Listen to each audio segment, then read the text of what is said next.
അൽഹംദുലില്ലാഹി റബ്ബിൽ ആലമീൻ വല്ലാഖിബത്തു ലിൽ മുത്തഖീൻ വലാ ഉദ്വാന ഇല്ലാ അലൽ ളാലിമീൻ വഉസല്ലി വഉസല്ലിമു അലാ അഷ്റഫിൽ അംബിയാഇ വൽ മുർസലീൻ നബിയിനാ മുഹമ്മദിൻ വഅലാ ആലിഹി വഅസ്ഹാബിഹിൽ ഫായിസീന ബിദിലല്ലാഹ്. അല്ലാഹുമ്മ സ്വല്ലി അലാ മുഹമ്മദിൻ വഅലാ ആലി മുഹമ്മദ് കമാ സ്വല്ലൈത അലാ ഇബ്രാഹീമ വഅലാ ആലി ഇബ്രാഹീം വബാരിക അലാ മുഹമ്മദിൻ വഅലാ ആലി മുഹമ്മദ് കമാ ബാറക്ത അലാ ഇബ്രാഹീമ വഅലാ ആലി ഇബ്രാഹീം ഇന്നക ഹമീദും മജീദ്. അഊദു ബില്ലാഹി മിനശ് ശൈത്വാനിർ റജീം.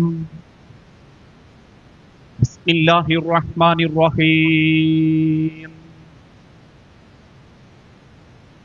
യാ അയ്യുഹല്ലദീന ആമനു തഖുല്ലാഹ ഹഖ്ക തുഖാതിഹി വലാ തമൂതുന്ന ഇല്ലാ വഅൻതും മുസ്ലിമൂൻ. ബിസ്മില്ലാഹിർ റഹ്മാനിർ റഹീം. യാ അയ്യുഹല്ലദീന ആമനൂ ഖൂ അൻഫുസകും വഅഹ്ലീകും നാറാ വഖൂദുഹൻ നാസു വൽ ഹിജാറ അലൈഹാ മലായികത്തുൻ ഗിലാദുൻ ശിദാദുൻ ലാ യഅസൂനല്ലാഹ മാ അമറഹും വയഫ്അലൂന മാ യുഅ്മറൂൻ.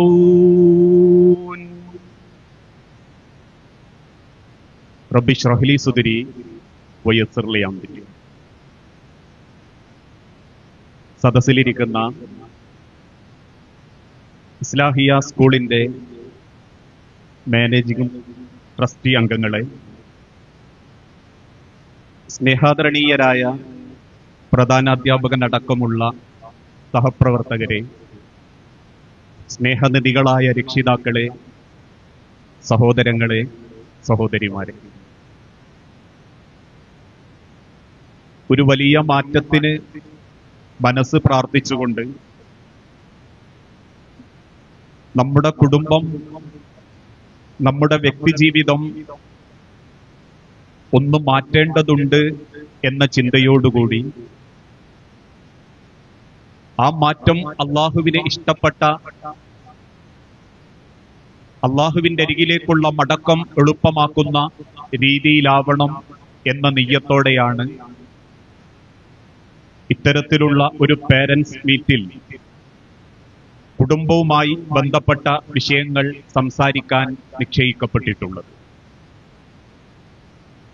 നമ്മളൊക്കെ മനസ്സിലാക്കുന്നത് പോലെ നമ്മളെ നാട്ടിലെ സംസ്കാരങ്ങൾ ഏറെ മാറിക്കൊണ്ടിരിക്കുകയാണ്.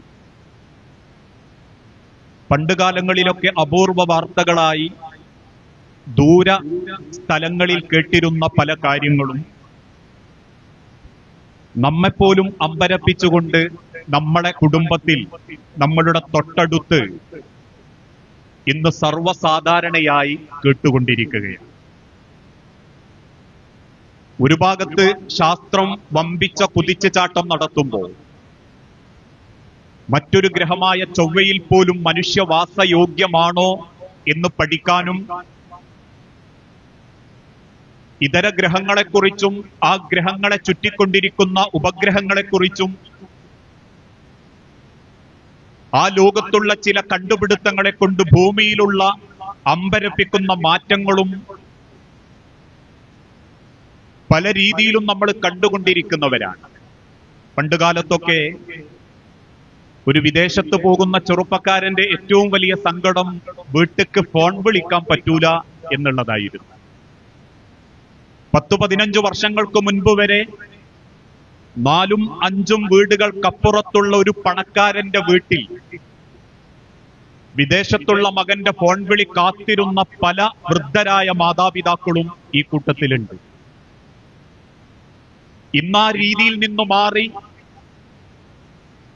തൊട്ടടുത്തു നിൽക്കുന്നത് പോലെ കണ്ട് സംസാരിക്കാനും നാട്ടിലുള്ള വിവരങ്ങൾ നാട്ടിലുള്ളവർ അറിയുന്നതിനേക്കാൾ വേഗതയിൽ അന്യരാജ്യത്തുള്ള ആളുകൾ നമ്മളെ അറിയിക്കുന്ന രീതിയിലേക്കും ശാസ്ത്ര പുരോഗതിയുടെ ഉന്നതിയിലേക്ക് നമ്മൾ നീങ്ങിക്കൊണ്ടിരിക്കുകയാണ്. പക്ഷേ ശാസ്ത്രം എത്ര പുരോഗമിക്കുന്നുണ്ടെങ്കിലും മനുഷ്യൻ എത്ര വികസിക്കുന്നുണ്ടെങ്കിലും കാലം പല മാറ്റങ്ങളും മനുഷ്യനിൽ വരുത്തുന്നുണ്ടെങ്കിലും ഇതിന്റെയൊക്കെ അവസാനം തകർന്നുകൊണ്ടിരിക്കുന്നത് കുടുംബമാണ്. ഞാൻ നേരത്തെ സൂചിപ്പിച്ചതുപോലെ ആ ഫോൺ കൊണ്ട് മാത്രം നശിക്കുന്ന അനവധി കുടുംബങ്ങൾ ഇന്ന് നമ്മളെ സമൂഹത്തിലുണ്ട്. പരസ്പര വഞ്ചനയും ജാരന്മാരും ജാരത്തികളുമൊക്കെ സർവവ്യാപകമായി മാറിക്കൊണ്ടിരിക്കുന്ന ഒരു കാലഘട്ടത്തിൽ കൂടെ പഠിച്ച 10ാം ക്ലാസ്സിലെ ഗെറ്റ് ടുഗദറിന്റെ പേരിൽ മാത്രം നശിച്ചുകൊണ്ടിരിക്കുന്ന നൂറുകണക്കിന് കുടുംബങ്ങളും ഒറ്റപ്പെട്ടു പോകുന്ന കുടുംബങ്ങളും ഇന്ന് സർവ്വസാധാരണയായി മാറിക്കൊണ്ടിരിക്കുകയാണ്. അതുകൊണ്ട് തന്നെ ഇന്ന് പല ആളുകളും ഈ മണ്ണിൽ നിന്നും തിരിച്ച് മരണത്തിലേക്ക് പോയിക്കൊണ്ടിരിക്കുന്നത് നല്ല രീതിയിലല്ല. ആത്മഹത്യകളിലൂടെയും മനസ്സമാധാനം നഷ്ടപ്പെട്ടും മാരക അസുഖം പിടിപെട്ടും ഒരു തൃപ്തിയില്ലാത്ത മരണമാ ഇന്ന് പലർക്കും ഈ സമൂഹത്തിൽ നമ്മൾ കണ്ടുകൊണ്ടിരിക്കുന്നത്. ഏതാനും ചില ദിവസങ്ങൾക്ക് മുൻപ് 22 വർഷം വിദേശത്ത് ജോലി ചെയ്ത് കുടുംബം പോറ്റിയ ഒരു ചെറുപ്പക്കാരൻ, ഒരു വാപ്പ നാട്ടിലെത്തി. എന്തൊക്കെയോ അസുഖങ്ങൾ പിന്നീട് അദ്ദേഹത്തിന് തുടർച്ചയായി വന്നു. അപ്രതീക്ഷിതമായ അദ്ദേഹം മരണത്തിന് കീഴടങ്ങി. പിന്നീടായിരുന്നു കുടുംബക്കാരൊക്കെ അറിയുന്നതും ഒരു അകാല മരണത്തിലേക്ക് ആ മനുഷ്യനെ കൊണ്ടെത്തിച്ചത് കുടുംബത്തിന്റെ പ്രശ്നങ്ങളായിരുന്നു. മക്കളും ഭാര്യയും ഒറ്റപ്പെടുത്തുകയും ഭാര്യ മറ്റൊരാളുമായി ബന്ധം സ്ഥാപിക്കുകയും മക്കള് പോലും തന്റെ പിതാവിനെ ചോദ്യം ചെയ്യുന്ന ഒരു വല്ലാത്ത അവസ്ഥയിലേക്ക് എത്തിയപ്പോ അകാല മരണത്തിലേക്ക് തന്റെ ഹൃദയത്തിന്റെ ചലനം നിലച്ച് മരിച്ചു പോകുന്ന പലരെയും ഇന്ന് സമൂഹത്തിന്റെ പല ഭാഗത്തും ആത്മഹത്യകളായി പോലും നമുക്ക് കാണാൻ സാധിക്കും. എന്തുകൊണ്ടാണ് മനുഷ്യരെ നമ്മളെ കുടുംബം ഇത്രമാത്രം തകർന്നു പോകാനുള്ള കാരണം? പണ്ടുകാലത്തുള്ള ആളുകൾ അനുഭവിച്ചതിനേക്കാൾ സമാധാനത്തിലും സൗകര്യത്തിലുമാ ഞാനും നിങ്ങളുമൊക്കെ. പണ്ടുകാലത്തുള്ള ആളുകൾക്ക് അവരുടെ പ്രാഥമിക ആവശ്യങ്ങൾ നിർവഹിക്കണമെങ്കിൽ പോലും രാത്രി തൊട്ടപ്പുറത്ത് 4 പറമ്പുകൾക്കപ്പുറത്ത് ചെന്ന് നിർവഹിച്ചതിൽ നിന്ന് മാറി മനുഷ്യൻ കിടന്നുറങ്ങുന്ന ബെഡ്റൂമിന്റെ ഉള്ളിൽ തന്നെ ബാത്റൂമിന്റെ സംവിധാനത്തിലേക്ക് നമ്മൾ എത്തിയിട്ടും പണം കൊണ്ടും സൗകര്യങ്ങളെ കൊണ്ടും സമ്പത്ത് കൊണ്ടും മറ്റെല്ലാ അനുഗ്രഹങ്ങളെ കൊണ്ടും ഇത്രമാത്രം പടച്ചറബ് അനുഗ്രഹിച്ചൊരു കാലഘട്ടത്തിൽ എന്തുകൊണ്ടാ നമ്മളെ കുടുംബം പലപ്പോഴും തകർന്നു പോകാനുള്ള കാരണം? ചിലര് പറയും ഇപ്പോഴത്തെ കാലം അങ്ങനെയായിപ്പോയി. കാലമാണോ കുറ്റവാളി? ശാസ്ത്രത്തിന്റെ പുരോഗതിയാണോ കുറ്റവാളി? ഇതിനേക്കാൾ നശിച്ചു പോയിരുന്ന ഒരു കാലഘട്ടത്തിൽ നിന്ന് പരസ്പരം കൊന്നും കൊലവിളിച്ചും നടന്നിരുന്ന മക്കയിലെ ഗോത്രവർഗങ്ങളെ ഒരൊട്ടകം എലതുന്നതിന്റെ പേരിൽ കൊന്നൊടുക്കപ്പെട്ടവന്റെ കൈകാലുകൾ വെട്ടിമാറ്റി കെട്ടിത്തൂക്കിയിരുന്ന ഒരു കാലഘട്ടത്തിൽ ഓരോ വീട്ടിന്റെ മുൻപിലും എനിക്ക് ഇന്നത്തെ രാത്രിക്ക് മാത്രം ഒരു പെണ്ണിനെ വേണം എന്ന് എഴുതി വെച്ചിരുന്നതിൽ നിന്ന് ലോകം കണ്ട ഏറ്റവും നല്ല മാറ്റത്തിലേക്ക് ഒരു ജനത മാറിയത് കാലത്തെ കുറ്റം പറഞ്ഞുകൊണ്ടല്ല. കാലമല്ല കുറ്റവാളി, ശാസ്ത്രമല്ല കുറ്റവാളി, മറിച്ച് എക്കാലഘട്ടത്തിലും മനുഷ്യനെ സൃഷ്ടിച്ച സൃഷ്ടാവ് അല്ലാഹു മനുഷ്യന് കാണിച്ചു കൊടുത്ത ജീവിതത്തിന്റെ മാതൃക നമ്മൾ അവഗണിക്കാൻ തുടങ്ങി. ഒരു ഇലക്ട്രോണിക് വാഷിംഗ് മെഷീൻ വാങ്ങുമ്പം നമ്മൾക്ക് അതിന് ഉറപ്പ അതൊന്ന് പ്രവർത്തിപ്പിച്ച് പരിചയിക്കാൻ ആരെങ്കിലും വരാറില്ലേ? ഏത് സ്ഥാപനത്തുനിന്ന് വാങ്ങിയാലും നമ്മൾ ആദ്യം പറയും ഇതെങ്ങനെയൊക്കെയാ പ്രവർത്തിപ്പിക്കേണ്ടതെന്ന് നിങ്ങൾ കാണിച്ചു തരണം. അതിന്റെ ഓപ്പറേറ്റർ വരും, അതിനു വേണ്ട കാര്യങ്ങളൊക്കെ എങ്ങനെ ചെയ്യണം, ഇത്ര വെള്ളേ പറ്റൂ, ഇതിന്റെ അധികം വെള്ളം വന്നാ മെഷീന് മോശമാണ്, കേടാണ്, ഇത്ര മണിക്കൂറിന്റെ ഉള്ളിൽ നിങ്ങളത് ഉപയോഗിച്ച് കഴിയണം എന്നൊക്കെ പറഞ്ഞു തരുന്നത് വിശ്വസിക്കുന്ന മനുഷ്യരെ ഈ ലോകത്തൊരു ഉമ്മാന്റെ ഗർഭപാത്രത്തിൽ സംവിധാനിച്ച് ഈ കാണുന്ന കോലത്തിലും രീതിയിലും നമ്മളെ സംവിധാനിച്ച റബ്ബ് നമ്മളെ ജീവിതത്തിനും ഒരു കാറ്റലോഗ് നൽകിയിട്ടുണ്ട്. ഒരു ജീവിത രീതി അള്ളാഹുവിന്റെ പ്രവാചകൻ സല്ലല്ലാഹു അലൈഹി വസല്ലമയിലൂടെ അള്ളാഹു തആല ഓർമ്മപ്പെടുത്തിയിട്ടുണ്ട്. ആ ഓർമ്മപ്പെടുത്തപ്പെട്ട വചനത്തെ അള്ളാഹു തആല വിശുദ്ധ ഖുർആനിൽ ആദ്യം ഓർമ്മപ്പെടുത്തി. ഫഇമ്മാ യഅതിയന്നകും മിന്നീ ഹുദൻ ഫമൻ തബിയ ഹുദായ ഫലാ ഖൗഫുൻ അലൈഹിം വലാ ഹും യഹ്സനൂൻ. അള്ളാഹു മനുഷ്യന് കൊടുക്കുന്ന രണ്ട് വാഗ്ദാനങ്ങളാ. ഫലാ ഖൗഫുൻ അലൈഹിം, നിങ്ങൾക്കൊരു ഭയവും ഉണ്ടാവുകയില്ല. നിങ്ങളെ കുടുംബത്തെ തൊട്ടോ, നിങ്ങളുടെ മരണത്തെ തൊട്ടോ, നിങ്ങളെ സമ്പത്തിനെ തൊട്ടോ, നിങ്ങളെ ദുനിയാവിലെ ജീവിതത്തെ തൊട്ടോ, ഫലാ ഖൗഫുൻ അലൈഹിം, ഒരു ഭയവും നിങ്ങൾക്കുണ്ടാവുകയില്ല. വലാ ഹും യഹ്സനൂൻ, ഒരു ദുഃഖവും നിങ്ങൾക്കുണ്ടാവുകയില്ല. എന്തു വേണം? ഫഇമ്മാ യഅതിയന്നകും മിന്നീ ഹുദൻ ഫമൻ തബിയ ഹുദായ, നിങ്ങളെ സൃഷ്ടിച്ച റബ്ബ് നിങ്ങളെ ജീവിതത്തിന് കാണിച്ചു തന്ന മാർഗം നിങ്ങൾ സ്വീകരിക്കുകയാണെങ്കിൽ, അള്ളാഹുവിന്റെ അരികിൽ നിന്നും നിശ്ചയിക്കപ്പെട്ട ജീവിതത്തിന്റെ രീതി നിങ്ങൾ സ്വീകരിക്കുകയാണെങ്കിൽ, റബ്ബ് നിങ്ങൾക്ക് നൽകുന്ന രണ്ട് വാഗ്ദാനങ്ങൾ, ഈ ലോകത്ത് അവസാനം മലക്കുൽ മൗത്ത് വന്ന് റബ്ബിന്റെ അരികിലേക്ക് തിരിച്ചു കൊണ്ടുപോകുമ്പോ 6 അടി മണ്ണിലേക്ക് ചേർന്ന് കിടന്ന് അല്ലാഹുമ്മ സബ്ബിത്ഹു ഇൻദ സുആൽ എന്ന് കുടുംബക്കാര് തസ്ബീഹ് ചൊല്ലി 3 പിടി മണ്ണ് വാരി കബറിലേക്ക് ഇടുമ്പം ആ സെക്കൻഡ് എത്തുന്നത് മുതൽ ആ സെക്കൻഡിന്റെ അപ്പുറത്തുള്ള റബ്ബിന്റെ ലോകത്ത് പോലും നിങ്ങൾക്ക് മനസ്സമാധാനത്തോടെ നിങ്ങളെ സൃഷ്ടാവിനെ കണ്ടുമുട്ടണമെങ്കിൽ ഒരൊറ്റ കാര്യം ചെയ്താൽ മതി. ഏതെങ്കിലും സിനിമ കണ്ട് ജീവിതം ചിട്ടപ്പെടുത്തരുത്. മറ്റാരെങ്കിലും പടച്ചുവിടുന്ന ഇൻസ്റ്റഗ്രാം റീലുകൾ കണ്ട് കുടുംബത്തെ ചിട്ടപ്പെടുത്തരുത്. ഏതെങ്കിലും ആളുകൾ എഴുതിവിടുന്ന ആധുനികതയുടെ ജീവിത സംസ്കാര ലിബറൽ ചിന്താഗതി നിങ്ങൾ കുടുംബത്തിൽ നടപ്പിലാക്കരുത്. എന്ത് ചെയ്യണം? അല്ലാഹു തആല നമുക്ക് കാണിച്ചു തന്ന ജീവിതത്തിന്റെ രീതി നമ്മളെ ജീവിതത്തോട് തീർച്ചയായും നമ്മൾ ചേർത്ത് വെക്കുമ്പോൾ മാത്രമാണ് നമ്മളെ ജീവിതത്തിന് മനസ്സമാധാനം ഉണ്ടാകുക. മറ്റൊരു വഴിയും മനുഷ്യരെ നമുക്ക് സമാധാനം തരൂല. ഈ ലോകത്ത് നിങ്ങൾ ഏതു വഴി തെരഞ്ഞെടുത്താലും അത് റബ്ബിന്റെ വഴിയല്ലെങ്കിൽ, പ്രവാചകൻ സല്ലല്ലാഹു അലൈഹി വസല്ലമ കാണിച്ചു തന്ന വഴി അല്ല എങ്കിൽ ഈ ലോകത്തൊരിക്കലും നല്ലൊരു നേർവഴി കണ്ടെത്താൻ നമ്മളെ കൊണ്ട് സാധിക്കുകയില്ല. കാരണം നമ്മെ സൃഷ്ടിച്ചവനാണ് നമ്മളെ ജീവിതത്തിന്റെ രീതി കാണിച്ചു തന്നത്. നമ്മൾ എങ്ങനെയാ സൃഷ്ടിക്കപ്പെട്ടത്? ഞാൻ ആരാണ്? ലോകത്ത് ഏറ്റവും കൂടുതൽ രചിക്കപ്പെട്ട ഗ്രന്ഥം ഹു ആം ഐ, ഞാൻ ആരാണ്? എപ്പോഴെങ്കിലും കണ്ണാടിയുടെ മുൻപിലിരുന്ന് നമ്മൾ ചോദിക്കാറുണ്ടോ ഞാൻ ആരാ? ഒരു മകൻ എന്ന കാലഘട്ടത്തിൽ ഒരു മകന്റെ ഉത്തരവാദിത്വം ഞാൻ നിർവഹിച്ചിട്ടുണ്ടോ? ഒരു ഭർത്താവിന്റെ കാലഘട്ടത്തിൽ ഒരു ഭർത്താവിന്റെ ഉത്തരവാദിത്വം ഞാൻ നിർവഹിച്ചിട്ടുണ്ടോ? ഒരു ഭാര്യയായ ഞാൻ എന്റെ ഭർത്താവിന് കിട്ടിയ ഏറ്റവും നല്ല അനുഗ്രഹമാണെന്ന് നമുക്ക് സ്വയം ചിന്തിക്കാൻ സാധിച്ചിട്ടുണ്ടോ? കാരണം നമ്മളെ സൃഷ്ടിച്ചത് ഏത് കോലത്തിലാണെന്ന് അല്ലാഹു തആല തന്നെ ഓർമ്മപ്പെടുത്തുന്നുണ്ട്. മിൻ അയ്യി ഷൈഇൻ ഖലഖഹു മിൻ നുത്ഫത്തിൻ ഖലഖഹു ഫഖദ്ദറ. എത്ര മനോഹരമായിട്ടാ അല്ലാഹു തആല ഓർമ്മപ്പെടുത്തുന്നത്. ഏതെങ്കിലും രണ്ടാണും പെണ്ണും തമ്മിൽ ബന്ധത്തിൽ ഏർപ്പെടുമ്പോൾ സൃഷ്ടിക്കപ്പെട്ടവരല്ല നിങ്ങൾ. മറിച്ച് ശ്രവിക്കപ്പെടുന്ന പിതാവിന്റെ കോടിക്കണക്കിന് ബീജത്തിലെ ഒരു നിസ്സാരമായിരുന്ന ബീജം നിങ്ങളുടെ മാതാവിന്റെ ഗർഭാശയത്തിന്റെ 3 ഭിത്തികൾക്കുള്ളിലുള്ള അണ്ഡത്തോട് അള്ളാഹു കൂട്ടിയോജിപ്പിച്ചു. മിൻ അയ്യി ഷൈഇൻ ഖലഖഹു. നിങ്ങൾ ചിന്തിച്ചു നോക്കിയിട്ടുണ്ടോ നിങ്ങൾ എങ്ങനെയാ സൃഷ്ടിക്കപ്പെട്ടവരെന്ന്? മിൻ നുത്ഫത്തിൻ ഖലഖഹു ഫഖദ്ദറ. വളരെ നിസ്സാരമായ ഒരു ഇന്ദ്രിയ തുള്ളിയിൽ നിന്ന് ഈ കാണുന്ന കോലത്തിൽ നിങ്ങളെ സൃഷ്ടിക്കുകയും ഫഖദ്ദറ, നിങ്ങളെ ക്രമപ്പെടുത്തുകയും ചെയ്തവൻ. സുമ്മ സബീല യസ്സറ. ആ ക്രമപ്പെടുത്തിയവൻ തന്നെ നിങ്ങൾക്കുള്ള പാതയും കാണിച്ചു തന്നു, എളുപ്പമാക്കി തന്നു. ലോകത്ത് മറ്റൊരു മതത്തിനുമില്ലാത്ത രീതിയിൽ, ലോകത്തൊരു മറ്റൊരു വിശ്വാസത്തിനുമില്ലാത്ത രീതിയിൽ പ്രകൃതിയോട് ചേർന്ന് നിൽക്കുന്ന മനുഷ്യരെ കൊണ്ട് സാധിക്കുന്ന നല്ലൊരു ജീവിത രീതിയും അള്ളാഹു നിങ്ങൾക്ക് കാണിച്ചു തന്നു. സുമ്മ അമാതഹു. ആ ജീവിതത്തോട് കൂടി നിങ്ങൾ അവസാനിക്കുന്നില്ല. സുമ്മ അമാതഹു. പിന്നെ നിങ്ങൾ മരിക്കും. ഫഅക്ബറ. നിങ്ങൾ 6 അടി മണ്ണിലേക്ക് ചേർത്ത് വെക്കപ്പെടുകയും ചെയ്യും. അതാണ് ജീവിതം. മറ്റൊരു ഭാഗത്ത് അല്ലാഹു തആല കാര്യം ഇങ്ങനെ വിശദീകരിച്ചു.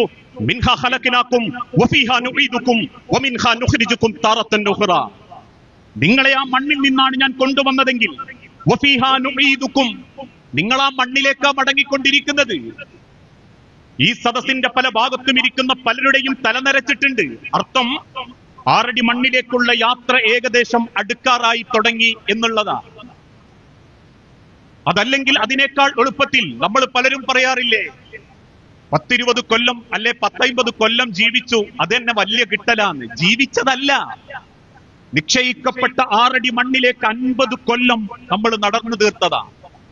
മാതാവിന്റെ ഗർഭാശയത്തിൽ നിന്നും പുറത്തേക്ക് വന്ന നമ്മളോട് പ്രപഞ്ചത്തിന്റെ സൃഷ്ടാവായ റബ്ബ് പറഞ്ഞു, ഇനി ഭൂമിക്ക് മുകളിലൂടെ നീ നടന്ന് ആ ഭൂമിക്കടിയിലേക്ക് നീ പോണം. വഫീഹാ നുഈദുകും വമിൻഹാ നുഖ്രിജുകും. ആ മണ്ണിൽ ചെന്ന് തീരുന്നതോടുകൂടി നീ അവസാനിക്കുന്നില്ല. സുമ്മ അമാതഹു ഫഅക്ബറ സുമ്മ ഇദാ ശാഅ അൻശറ. വീണ്ടും ഒരിക്കൽ കൂടി നീ അള്ളാഹുവിന്റെ മുൻപിൽ പുനർജീവിപ്പിക്കപ്പെടും. കാരണം നമ്മൾ അള്ളാഹുവിനാൽ തെരഞ്ഞെടുക്കപ്പെട്ടവരാ. ഞാൻ നന്മണ്ടയിൽ ജനിക്കണമെന്നും നിങ്ങൾ ഈ ഇസ്ലാഹിയയുടെ ചുറ്റുഭാഗങ്ങളിൽ മഞ്ചേരിയിലും മലപ്പുറത്തുമുള്ള വാപ്പാന്റെ മക്കളാകണമെന്നും നാഥനാ തീരുമാനിച്ചത്. അതാണ് റബ്ബ് പറഞ്ഞതും, വലഖദ് കറംനാ ബനി ആദം. ആദമിന്റെ മക്കളെ, നിങ്ങളെ ഞാൻ ആദരിച്ചിരിക്കുന്നു. ലോകത്ത് മറ്റൊരാളും പറയാത്തൊരു വാക്ക് നമ്മെ സൃഷ്ടിച്ച റബ്ബ് നമ്മോട് തന്നെ പറയുന്നു, വലഖദ് കറംനാ ബനി ആദം. ആദമിന്റെ മക്കളെ, നിങ്ങളെ ഞാൻ ആദരിച്ചിരിക്കുന്നു. ആ ആദരവ് നിങ്ങൾക്ക് ഞാൻ നൽകുന്നത് കൊണ്ടാണ് ഈ ലോകത്തുള്ള പല അനുഗ്രഹങ്ങൾക്കും നിങ്ങൾക്ക് ഞാൻ തെരഞ്ഞെടുത്ത് നൽകിയത്. ഈ ലോകത്തുള്ള നിരവധി അനുഗ്രഹങ്ങൾ നിങ്ങൾക്ക് ഞാൻ നൽകിയത്. ഒന്ന് ചിന്തിച്ചു നോക്കൂ മനുഷ്യരെ, മൃഗങ്ങൾക്കില്ലാത്ത എത്രയെത്ര നന്മകൾ അള്ളാഹു മനുഷ്യന് നൽകിയിട്ടുണ്ട്. ഇന്നും കാക്കകൾ താമസിക്കുന്നത് ചുള്ളിക്കമ്പ് കൊണ്ട് ഒടുക്കപ്പെട്ട കൂട്ടിലാണെങ്കിൽ, ഒരു കാലത്ത് ഓലമേഞ്ഞ കുടിലുകളിൽ താമസിച്ചിരുന്ന മനുഷ്യൻ 3000-4000 സ്ക്വയർ ഫീറ്റിന്റെ കൊട്ടാരത്തിൽ താമസിക്കുന്നുണ്ടെങ്കിൽ, ഇന്നും തന്റെ ജീവിതത്തിൽ കിടന്നുറങ്ങുന്ന സ്ഥലത്ത് തന്നെ മലമൂത്ര വിസർജനം നടത്തി ആലകളിലും തൊഴുത്തുകളിലും ജീവിക്കുന്ന മൃഗങ്ങളെക്കാൾ ഈ കാണുന്ന പവറിലും ഈ കാണുന്ന ഭംഗിയിലും ഈ കാണുന്ന സൗകര്യത്തിലും നാഥൻ നിങ്ങളെ തെരഞ്ഞെടുത്തിട്ടുണ്ടെങ്കിൽ, വല്ലാഹി സുമ്മ ലതുസ്അലുന്ന യൗമഇദിൻ അനിൻ നഈം. നൽകപ്പെട്ട ഓരോ അനുഗ്രഹങ്ങളെ കുറിച്ചും അള്ളാഹു ചോദിക്കും. നമ്മളെ ആയുസ്, മക്കൾ, കുടുംബം, സൗകര്യം, ജീവിതത്തിന്റെ ഓരോ അവസ്ഥകളെ കുറിച്ചും അല്ലേ. പലപ്പോഴും നമ്മൾ കേൾക്കുന്ന ഒരു ചരിത്രമുണ്ട്. മദീന പള്ളിയോട് ചേർന്ന് നിൽക്കുന്ന കുടിലിൽ തന്റെ ഈത്തപ്പന ഓലയിൽ ആയിഷ ബീവിന്റെ അടുത്ത് റസൂലുള്ളാഹി സ്വല്ലല്ലാഹു അലൈഹി വസല്ലം അങ്ങനെ തിരിഞ്ഞും മറഞ്ഞും കിടക്കുക. രാത്രി ഉറക്കുന്ന സമയത്ത് പോലും റസൂലുള്ളാഹിക്ക് എന്തോ സങ്കടമുണ്ട് എന്നറിഞ്ഞ ആയിഷ ബീവി ചോദിക്കുന്നുണ്ട്, നബിയെ, എന്താ നിങ്ങൾക്ക് ഉറക്കം കിട്ടാത്തത്? അല്ലാഹുവിന്റെ റസൂൽ കണ്ണുനീരോടെ പറഞ്ഞു, ആയിഷ, 3 ദിവസത്തിലധികമായി പച്ചവെള്ളം മാത്രമല്ലേ നമ്മളെ ഭക്ഷണം. 3 ദിവസത്തിലധികമായി ആയിഷ, പച്ചവെള്ളമല്ലേ നമ്മളെ ഭക്ഷണം. ഉറക്കം വരുന്നില്ല ആയിഷ. അവസാനം ആരെങ്കിലും എന്തെങ്കിലും നൽകും എന്ന പ്രതീക്ഷയോടുകൂടി വീട്ടിന്റെ പുറത്തിറങ്ങി. ആ ഇരുട്ടത്തിങ്ങനെ നടന്നു പോകുമ്പോ ആരോ എതിരെ റസൂലുള്ളാന്റെ നേരെ വരുന്നു. അല്പ വെളിച്ചത്തിൽ തിരുദൂതൻ ചോദിച്ചു, മൻ അൻത, നീ ആരാ? അദ്ദേഹം അല്പം വെളിച്ചത്തിലേക്ക് മാറി നിന്ന് പറഞ്ഞു, അന സിദ്ദീഖുൽ അക്ബർ.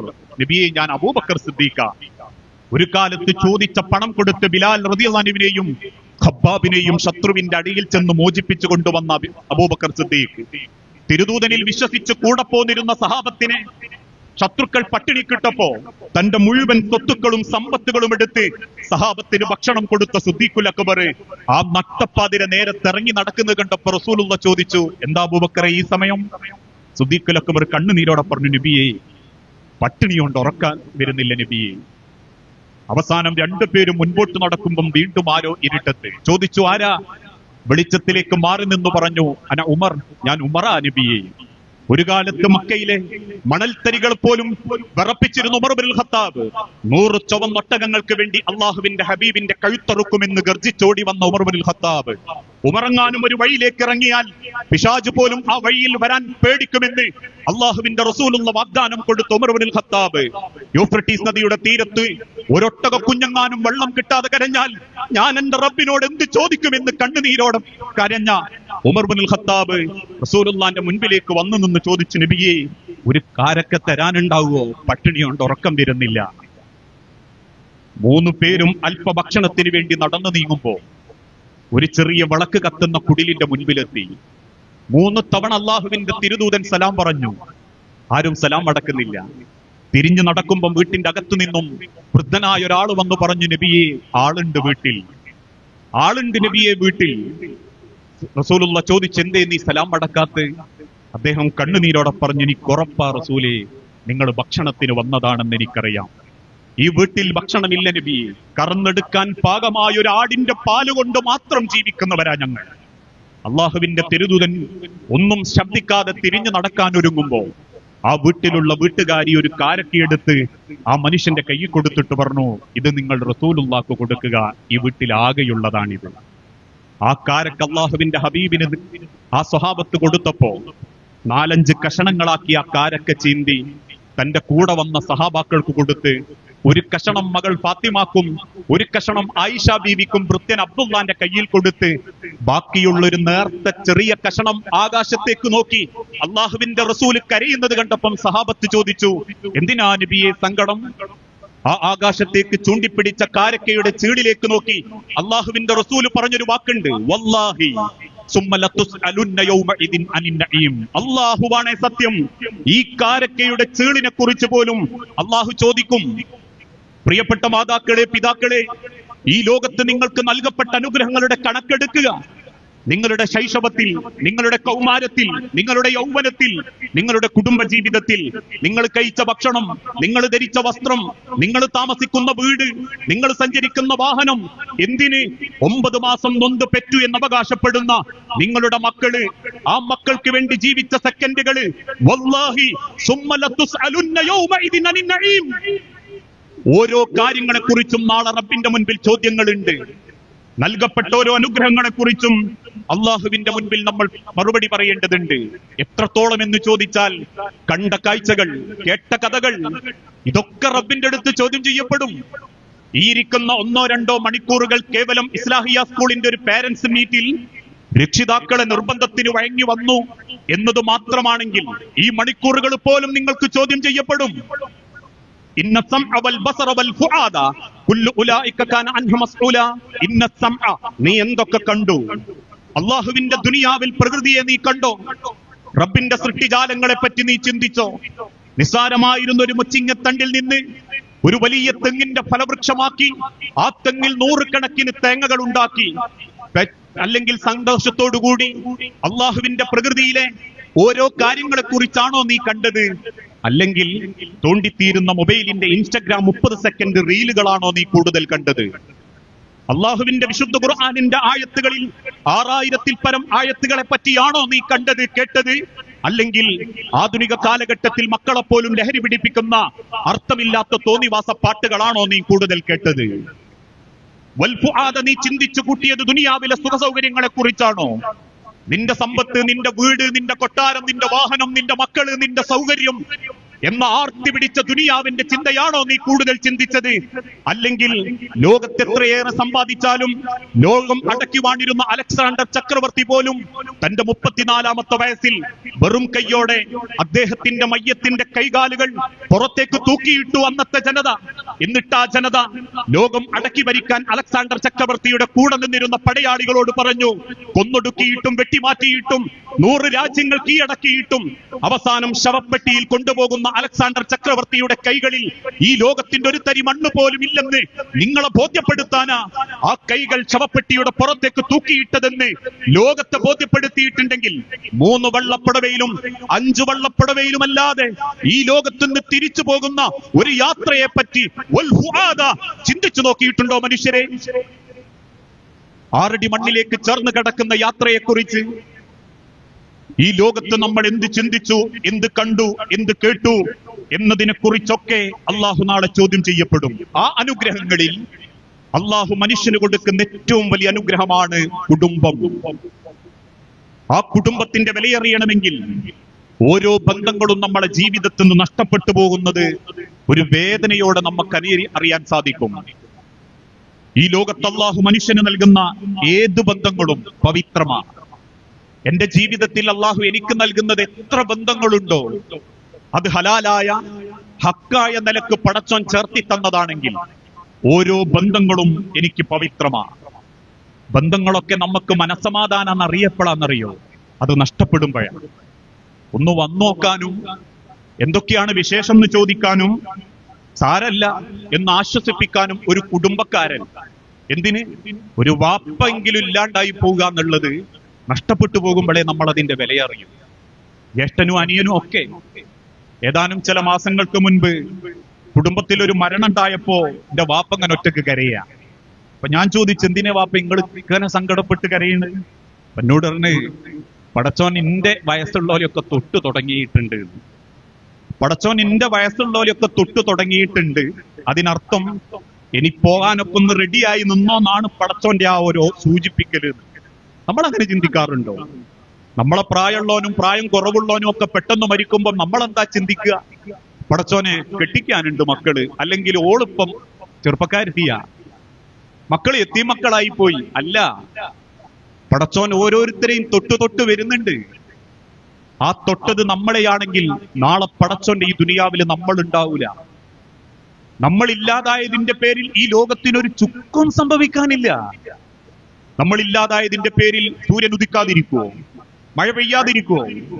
ഈ ലോകത്ത് വായുല്ലാണ്ടിരിക്കുവോ? കാർബൺ ഡൈ ഓക്സൈഡും ഓക്സിജനും ഈ ലോകത്ത് വിതരണം ചെയ്യപ്പെടാതിരിക്കുവോ? ഇല്ല. നമ്മക്കത് നഷ്ടപ്പെട്ടു എന്നല്ലാതെ നമ്മൾ കൊണ്ടടന്നത് പോലും മറ്റുള്ള ആളുകൾ ഏറ്റെടുക്കാൻ വെപ്രാളപ്പെടുന്നതാണ് നമ്മളെ മരണം. നിങ്ങൾ ചോദിക്കൂ, ഇസ്ലാഹിയ പള്ളി ഈ സ്ഥാപനത്തിന്റെ മുൻഭാഗത്തുള്ള 1.5 ഏക്കർ പറമ്പാരുത ജീവിച്ചിരിക്കുന്ന കാലത്ത് ആൾക്കാർ പറയും അത് ഉമ്മറാജിന്റെ അല്ലെങ്കിൽ വേറെ ഏതെങ്കിലും ആചാര്യത എന്ന് പറയും. മറ്റാരെങ്കിലും ഒക്കെ പറയും അഹമ്മദാജിന്റെതാ. അഹമ്മദാജിക്ക് അത് എത്ര വരെ പറയാനേ അവകാശമുള്ളൂ? ശ്വാസം നിലക്കുന്നത് വരെ. നിലച്ചു കഴിഞ്ഞാൽ 6 അടി മണ്ണ് കൊണ്ടുവച്ച് വരുന്ന മക്കൾ ആദ്യം ചിന്തിക്കുക ഒന്ന് വ്യവസ്ഥപ്പെടുത്തണമെന്ന. പിന്നെ ബേജാറാ, വാപ്പ മരിച്ച ബേജാറല്ല. എല്ലാ മക്കളും അത്തരക്കാരെന്ന് ഞാൻ പറയണില്ലട്ടോ. പിന്നെ എങ്ങനെയുണ്ട് വാപ്പാന്റെ മുതലൊന്ന്? കാരണം ഹൈവേന്റെ സൈഡിലേക്കുള്ളത് കിട്ടണം, എന്നാലേ ഗുണമുള്ളൂ. ബേക്ക് കിട്ടിയിട്ട് കാര്യമല്ല. പിന്നെ ഓരോരുത്തരും കക്ഷിയാകും. മൂത്തോനും ഇളയോനും കമ്പനിയാകും, രണ്ടാമത്തോളും മൂത്ത അളിയനും തമ്മിൽ കമ്പനിയാകും. ഇതൊക്കെ ഒന്ന് അങ്ങോട്ടും ഇങ്ങോട്ടും ആക്കണം. മനുഷ്യരെ മരിക്കുന്നത് വരെ ദുനിയാവിൽ നമുക്ക് വിലയുള്ളൂ. മരിക്കുന്നത് വരെ ദുനിയാവ് നമ്മൾതാന്ന് പറയാനും അവകാശമുള്ളൂ. നമ്മൾതെന്താ ദുനിയാവിൽ അനന്തര സ്വത്ത്? ഒരിക്കൽ മദീന മിമ്പറിൽ വെച്ച് തന്റെ മുൻപിലിരിക്കുന്ന സഹാബാക്കളോട് അള്ളാഹുവിന്റെ ഹബീബായ നബി തങ്ങൾ ചോദിച്ചു, നിങ്ങൾക്ക് നിങ്ങളെ സ്വത്താണോ ഇഷ്ടം, നിങ്ങളെ അനന്തര സ്വത്താണോ ഇഷ്ടം? ഞാൻ നിങ്ങളോടും ചോദിക്കുക, നിങ്ങൾക്ക് നിങ്ങളെ സ്വത്താണോ ഇഷ്ടം, നിങ്ങളെ അനന്തര സ്വത്താണോ ഇഷ്ടം? എല്ലാവരും ഇപ്പൊ മനസ്സുകൊണ്ട് ആലോചിക്കും, പടച്ചോനെ അനന്തര സ്വത്ത് എന്ന് പറഞ്ഞാ ഇവിടെ ദുനിയാവില് ബാക്കിട്ടേച്ച് പോകേണ്ടതാ മക്കൾക്കൊക്കെ. എന്റെ സ്വത്ത് എന്ന് പറഞ്ഞാ എന്റെതല്ലേ, അതല്ലേ എനിക്ക് ഏറ്റവും ഇഷ്ടപ്പെടേണ്ടത്. പക്ഷെ നമ്മൾക്ക് കിട്ടുന്ന അനന്തര സ്വത്ത് എന്താണെന്നറിയോ? നമ്മുടെ അനന്തര സ്വത്താ ഇഷ്ടപ്പെടേണ്ടേ. എന്താ നമ്മൾ അനന്തര സ്വത്ത്? ഇക്കഴിഞ്ഞ ദിവസം നാട്ടിലൊരുത്തം പെട്ടെന്ന് മരണപ്പെട്ടു. ആ മരിച്ച വ്യക്തിയെ കുറിച്ച് കേട്ടപ്പോ തന്നെ നാട്ടിൽ പലരും പറഞ്ഞു, ഓന്റെ പടച്ചോനെ ഓന്റെ കബറിങ്ങി നന്നാക്കി കൊടുക്കണട്ടോ. ആ കുടുംബമായിട്ട് ഒരു ബന്ധവുമില്ല, ആ വ്യക്തിയായിട്ട് യാതൊരു ബന്ധവുമില്ലാത്ത ആൾക്കാർ പോലും പറയാ, പടച്ചോനെ ഓന്റെ കബറിങ്ങി നന്നാക്കി കൊടുക്കണട്ടോ. അതിന്റെ ഇങ്ങളെ അനന്തര സ്വത്താ. അതാ അനന്തര സ്വത്ത്, അല്ലാണ്ട് മുതലല്ല.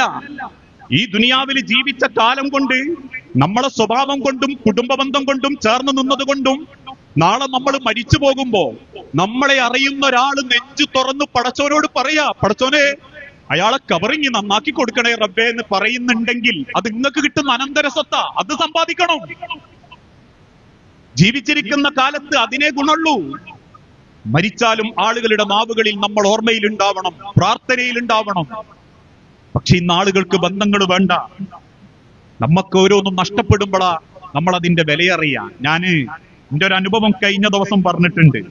ഞാൻ ഏകദേശം ഒരു 10-12 ദിവസം നല്ലോണം പനിച്ചു കിടന്നതാ. എന്റെ വാപ്പയും ഇപ്പൊ ഉമ്രക്ക് പോയതാ. അനിയന്റെ അടുത്ത് അവിടെ നിൽക്കുക 1 മാസത്തിലധികമായിട്ട്. വേറുള്ളൊരു അനിയൻ വീടെടുത്ത് താമസം മാറിയിട്ടുണ്ട്. ഒരു പെങ്ങളെ കെട്ടിച്ചു വിട്ടിട്ടുമുണ്ട്. ഞങ്ങൾ 4 പേരാ. വാപ്പയമ്മയും ഉമ്രക്ക് ചെന്നു. ആ സമയത്ത് തന്നെയാണ് ഞാൻ പനിച്ചെടുക്കുന്നത്. ഞാൻ എന്റെ അനുഭവമാട്ടോ പറയുന്നത്. എന്റെ പ്രസംഗത്തിലൊക്കെ പറയുന്നത് ഞാൻ എന്റെ അനുഭവങ്ങളാണ്. അങ്ങനെ കിടക്കുന്ന സമയത്ത് ശരീരം അനങ്ങാൻ പറ്റാതെ വേദന, ശരീരത്തിന്റെ പല ഭാഗത്തും ജോയിന്റുകളിലും വേദന. ഒന്ന് എഴുന്നേറ്റിരിക്കുമ്പോഴേക്കും തല കറങ്ങി ഞാൻ ഇങ്ങനെ വീഴുക. അപ്പൊ എനിക്ക് അതിനേക്കാളേറെ വിഷമായത് ആരും ഇല്ലൊന്ന് വന്നു നോക്കാൻ. വാപ്പയമ്മ ഉള്ളപ്പോഴൊക്കെ എല്ലാരും ഒന്ന് കേറി വരൂ, കുടുംബക്കാരൊക്കെ. വാപ്പയമ്മയും പോയാലൊന്നും ആരും നമ്മളെ ആ വഴിക്കൊന്നും വരുന്നില്ല എന്നുള്ളത് അന്ന് എനിക്ക് ബോധ്യപ്പെട്ടു. പലപ്പോഴും അങ്ങനെ ഉണ്ടാകുമ്പോ ഒന്ന് കയറി വന്ന് പോണടോ, ഒന്ന് കാണിക്കണോ, ഞാൻ ഓട്ടോ വിളിക്കണോ എന്ന് ചോദിക്കുന്ന വാപ്പാന്റെ ചോദ്യമല്ല. ഒരു ശീല നനശ നെറ്റിയിലിട്ടരാനുള്ള ഉമ്മല്ല. അല്ലെങ്കിൽ അൻസാർക്ക് എന്താക്കണം, ഞാൻ ലീവ് എടുക്കണോ, ഒന്ന് പോണോ എന്ന് ചോദിക്കാൻ അനിയനില്ല. ആകളുടെ പെങ്ങള് 4ാമത്തെ ദിവസം വന്ന് വൈകുന്നേരം നമ്മളെ കോള് പറഞ്ഞു, എനിക്കിന്ന് തിരിച്ചല്ലണമെന്ന് അടുത്ത അമ്മ പറഞ്ഞിട്ടുണ്ട്, എനിക്ക് പോണടോ, ഞാൻ പോവുകയാണ് കേട്ടോ. അടുത്തിരിക്കുന്ന ഭാര്യനെയും 4 മക്കളെയും നോക്കിയിട്ട് അന്ന് ഞാൻ കരഞ്ഞിട്ടുണ്ട്. ആരും ഇല്ലാണ്ടായ നമ്മൾ വലിയമാരൊന്നും അല്ല, ആരെങ്കിലൊക്കെ കൂടുള്ളത് കൊണ്ടാ നമുക്ക് ധൈര്യം. അതില്ലാതാകുമ്പോഴാ നമ്മൾ അതിന്റെ വിലയറിയ. ഓരോരുത്തരും വാപ്പ കഴിഞ്ഞാ പിന്നെ പ്രതീക്ഷ രക്തബന്ധങ്ങളാ.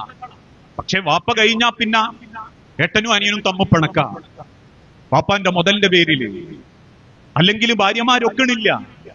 ഇങ്ങനെ പലരും പലതും നശിച്ചുകൊണ്ടിരിക്കുമ്പോ അള്ളാഹു പറയുന്നൊരു വാക്കുണ്ട്, യാ അയ്യുഹന്നാസ് ഇന്നാ ഖലഖനാകും മിൻ ദക്കരിൻ വ ഉൻസ വജഅൽനാകും ശുഊബൻ വഖബായില ലിതആറഫു ഇന്ന അക്രമക്കും ഇൻദല്ലാഹി അത്ഖാകും.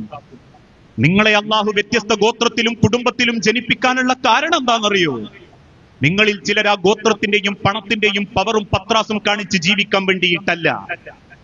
മരുമക്കൾക്കിടയിലുള്ള സാമ്പത്തിക അളവുകോല് നോക്കി പരസ്പരം ഓള് പൈസയുള്ള വാപ്പാന്റെ മോളും ഇവള് കൈക്കോട്ടൊരുത്താരന്റെ മോനും എന്ന് പറഞ്ഞ് വിലയിരുത്താൻ വേണ്ടിയിട്ടല്ല.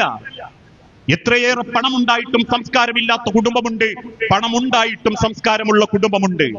പണമില്ലാതിരുന്നിട്ടും സംസ്കാരമില്ലാത്തവരുണ്ട്, പണമില്ലാതിരുന്നിട്ടും സംസ്കാരമുള്ളവരുമുണ്ട്.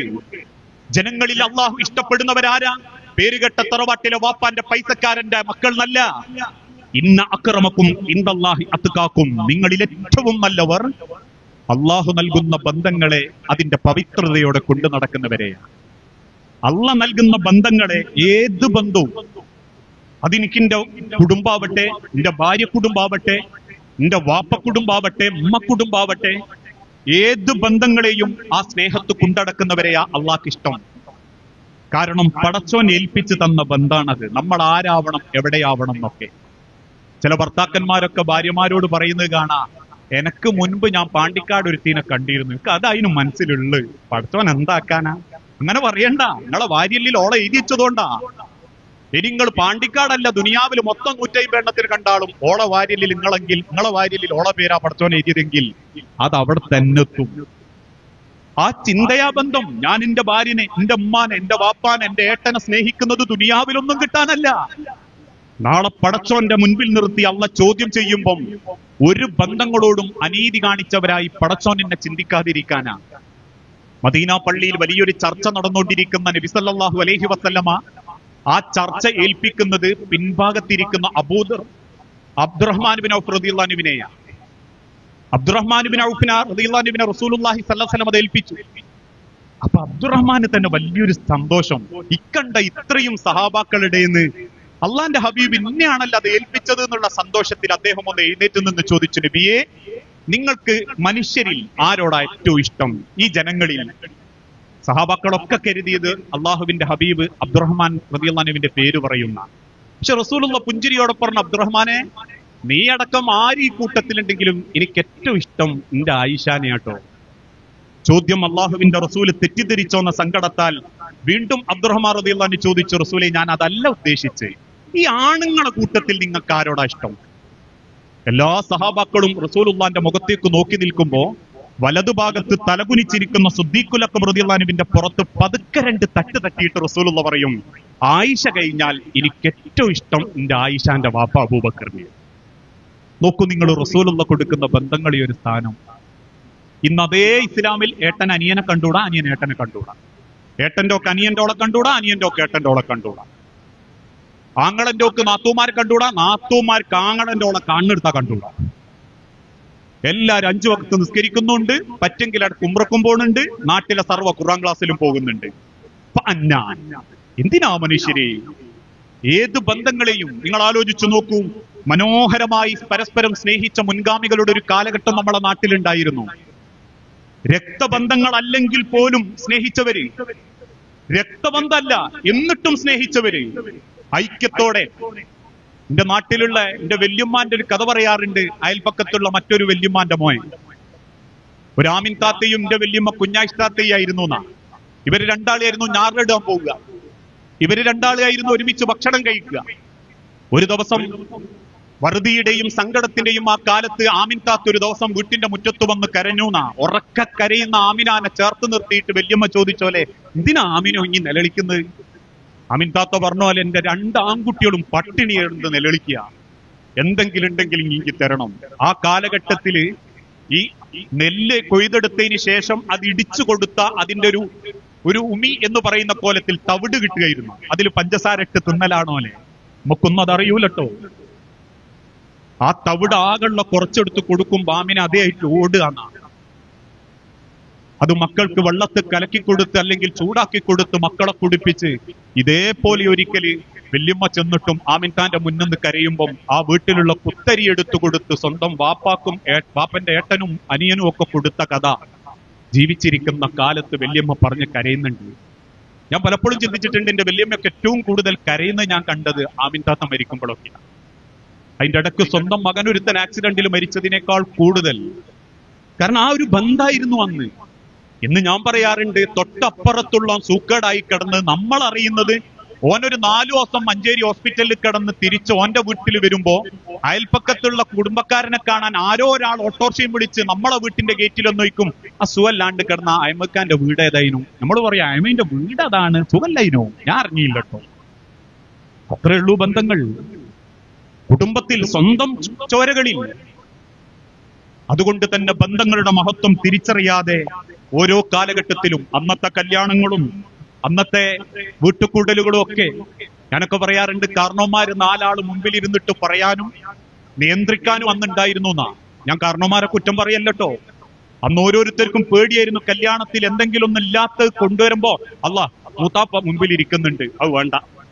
ഇന്ന് കാരണവന്മാരോട് ആദ്യം പറയും, മിണ്ടാ എന്നാ അങ്ങക്കല്ലേ ചോറും കൂടും കിട്ടും, ഇല്ലേ പൊറന്ന് പോയിക്കൊള്ളണം എന്ന് പറയുന്നൊരു ചുറ്റുപാടിലേക്ക് മാറി. മുതിർന്നവരെ ബഹുമാനിക്കാൻ ആർക്കും പറ്റുന്നില്ല. താഴ്ന്നവരോട് കാരുണ്യത്തോടെ പെരുമാറാൻ പറ്റുന്നില്ല. ആക്ഷേപങ്ങളും കുറ്റപ്പെടുത്തലുകളും പ്രശ്നങ്ങളും ഒക്കെ ആകുമ്പോ പണ്ടത്തെ കാലഘട്ടത്തിലെ പൊരകെട്ട് പോലും അല്ലെ, പണ്ടുകാല തോലമേഞ്ഞ പൊരകെട്ട് പോലും ഒരു വീടിന്റെ ആഹ്ലാദമായിരുന്നു. ഒരു ഉമ്മാന്റെ മക്കൾ ഒരുമിച്ച് അകത്തളത്തില് ചാണകം മേഞ്ഞ തറയിൽ കിടന്ന് ആകാശം നോക്കി കിടന്നൊരു കാലം. ഒരു പൊരകെട്ട് വരാൻ വേണ്ടി പ്രാർത്ഥിച്ചിരുന്ന കാലം. കാരണം ആ പൊരകെട്ടിന്റെ അന്നാണ് നല്ലോണം ഒരു പുട്ടും പൂളക്കറിയൊക്കെ ഉണ്ടാവുക. നമ്മളെ നാട്ടിൽ, ഈ നാട്ടിൽ എന്താന്ന് എനിക്കറിയാല. അതൊക്കെ സ്വപ്നം കണ്ട് ജീവിച്ചിരുന്ന കാലഘട്ടത്തിൽ നിന്ന് ഇന്ന് എവിടെ എത്തി നമ്മള്? സ്വന്തം ജ്യേഷ്ഠനെ ആഴ്ചയിൽ ഒരിക്കൽ പോലും ഒന്ന് കണ്ടുമിണ്ടാത്തവരുണ്ട്. സ്വന്തം അനിയനോടൊരു നല്ല വർത്താനം പറയാത്തവരുണ്ട്. എന്തിന് ജനിപ്പിച്ചമ്മാനെ പോലും മാസത്തിൽ ഒരിക്കൽ പോയി നോക്കാത്തവരുണ്ട്, ചെന്നു നോക്കാത്തവരുണ്ട്. ഒരു ഉമ്മാന്റെ സൂക്കേട്, ഒരു വാപ്പാന്റെ വേദന, അവരുടെ സങ്കടങ്ങള്. സമ്പത്തുകൾ കൂടിയപ്പം മനുഷ്യന്റെ മനസ്സുകൾ അകന്നുകൊണ്ടിരിക്കുമ്പോ അള്ളാഹുവിന്റെ ഹബീബായ പ്രവാചകൻ സല്ലല്ലാഹു അലൈഹി വസല്ലം പറയുന്നുണ്ട്, ലാ യദ്ഖുലുൽ ജന്ന ഖാത്തിഉർ റഹിമ. ബന്ധം മുറിച്ചവരാണോ അള്ളാന്റെ സ്വർഗ്ഗത്ത് കയറൂല. 5 പകരം 50 വക്തങ്ങൾ നിസ്കരിച്ചോ. ഒരു ഉംറക്ക് പകരം നിങ്ങൾ ഒരു 100 തവണ ഉംറ ചെയ്തോ. ഒരു ഹജ്ജിന് പകരം നിങ്ങൾ ഹറമ് കടന്ന് മരിച്ചോ. ഒരു ഉറുപ്പ്യക്ക് പകരം നിങ്ങൾ 1 കോടി ഉറുപ്പ്യ ദാനം ചെയ്താലും ശരി, ലാ യദ്ഖുലുൽ ജന്ന ഖാത്തിഉർ റഹിമ.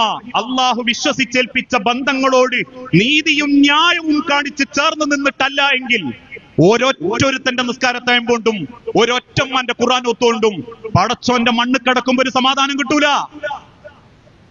ആൾക്കാരെ വിചാരം ദുനിയാവിൽ ഉണ്ടാക്കി വെക്കുന്ന പവറും പത്രാസും ആ കവറിലേക്ക് പുണ്യം എന്നാ. അതുകൊണ്ടാ മഞ്ചേരിയിലൊക്കെ ഒരു വലിയ മയ്യത്തിസ്കാരം നടക്കുമ്പോ നാട്ടുകാർ പറയും, എന്താ മയ്യത്തിസ്കാരം, പള്ളി ഫുൾ ആൾക്കാരാന്ന് പറയും. അതാണോ നല്ല മരണം? 6 അടി മണ്ണിലേക്ക് ചേർത്ത് കിടത്തി 3 പിടി മണ്ണ് വാരിയിട്ട് കുടുംബക്കാര് നമുക്ക് തരുന്നൊരു തസ്ബീത്തുണ്ട്. ചിലപ്പോ ഉമ്മാരത് കേട്ടിട്ടുണ്ടാവൂല. ആ ഇടുങ്ങിയ 6 അടി മണ്ണിലേക്ക് ചേർത്ത് വെക്കുമ്പം കണ്ടു നിൽക്കുന്നവർക്കൊക്കെ ഉറപ്പാ, എന്തൊക്കെ വെട്ടിപ്പിടിച്ചു, എന്തൊക്കെ കാണിച്ചു കൂട്ടി, എത്ര കുടുംബക്കാരായിട്ട് പിണങ്ങി, അവസാനം കിടക്കുന്നത് കണ്ടോ. ഒന്ന് തിരിഞ്ഞു മറിയാൻ പോലും കഴിവില്ലാത്ത 6 അടി മണ്ണിന്റെ ഇടുങ്ങലിൽ ആ മനുഷ്യന്റെ കബറ് ചേർത്ത് കിടത്തി മേലെ സ്ലേവ് ഇട്ട് 3 പിടി മണ്ണ് വാരിയിടുമ്പോ ഒരു ഭാഗത്തുനിന്ന് തുടങ്ങും, അല്ലാഹുമ്മ സബ്ബിതുഹു ഇൻദ സ്വാൽ, അല്ലാഹുമ്മ അൽഹിംഹുൽ ജവാബ്, അല്ലാഹുമ്മ ജാഫിൽ ഖബ്റ അൻ ജംബി, അല്ലാഹുമ്മ ഇഗ്ഫിർ ലഹു വർഹംഹു, അല്ലാഹുമ്മ ആമിൻഹു മിൻ കുല്ലിൽ ഫസ. അല്ലാഹുവേ, ഈ ഖബറുള്ളതിന്റെ വാപ്പയ, നിന്റെ ഉമ്മയ, ഈ ഖബറൊന്ന് ഇങ്ങി സൗകര്യപ്പെടുത്തി കൊടുക്കണം, ഈ ഖബറിന് ഇങ്ങി ഒരു സമാധാനം കൊടുക്കണം, ഈ ഖബറിന്റെ ഇടുങ്ങലിൽ നിന്ന് ഇങ്ങി ഖബറിനെ കാക്കണം, ആ ഖബറിലേക്ക് ഒരു സ്വർഗത്തിന്റെ കവാടങ്ങി തുറന്നു കൊടുക്കണം. 10-15 മിനിറ്റ് അത് പ്രാർത്ഥിച്ച് ആൾക്കാരൊക്കെ തിരിച്ചു പോകും. പിന്നീട് ആ മണ്ണിന്റെ ഉള്ളിൽ പോലും നിങ്ങൾക്കൊരു സമാധാനം കിട്ടണോ, നിങ്ങൾ അള്ളാഹു തന്ന ബന്ധങ്ങളെ ഏറ്റവും മനോഹരമായിട്ട് കൊണ്ടടക്കണം. ആ മണ്ണിന്റെ അടിയിൽ ഒരു ബാധ്യത അല്ലാണ്ട് കിടക്കാൻ പറ്റണം. ആരെ മനസ്സും വേദനിപ്പിക്കാതെ കിടക്കാൻ പറ്റണം. ഓരോ കുടുംബത്തെ പറ്റിയും അല്ലാഹു തആല ചോദ്യം ചെയ്യുമ്പോൾ പ്രിയപ്പെട്ടവരെ, ബന്ധം മുറിച്ച ആളുകൾ പടച്ച റബ്ബിന്റെ ഭവനത്തിൽ പോലും കയറുന്നത് റസൂലുള്ളാഹി ഇഷ്ടപ്പെട്ടിട്ടില്ല എന്നാണ്.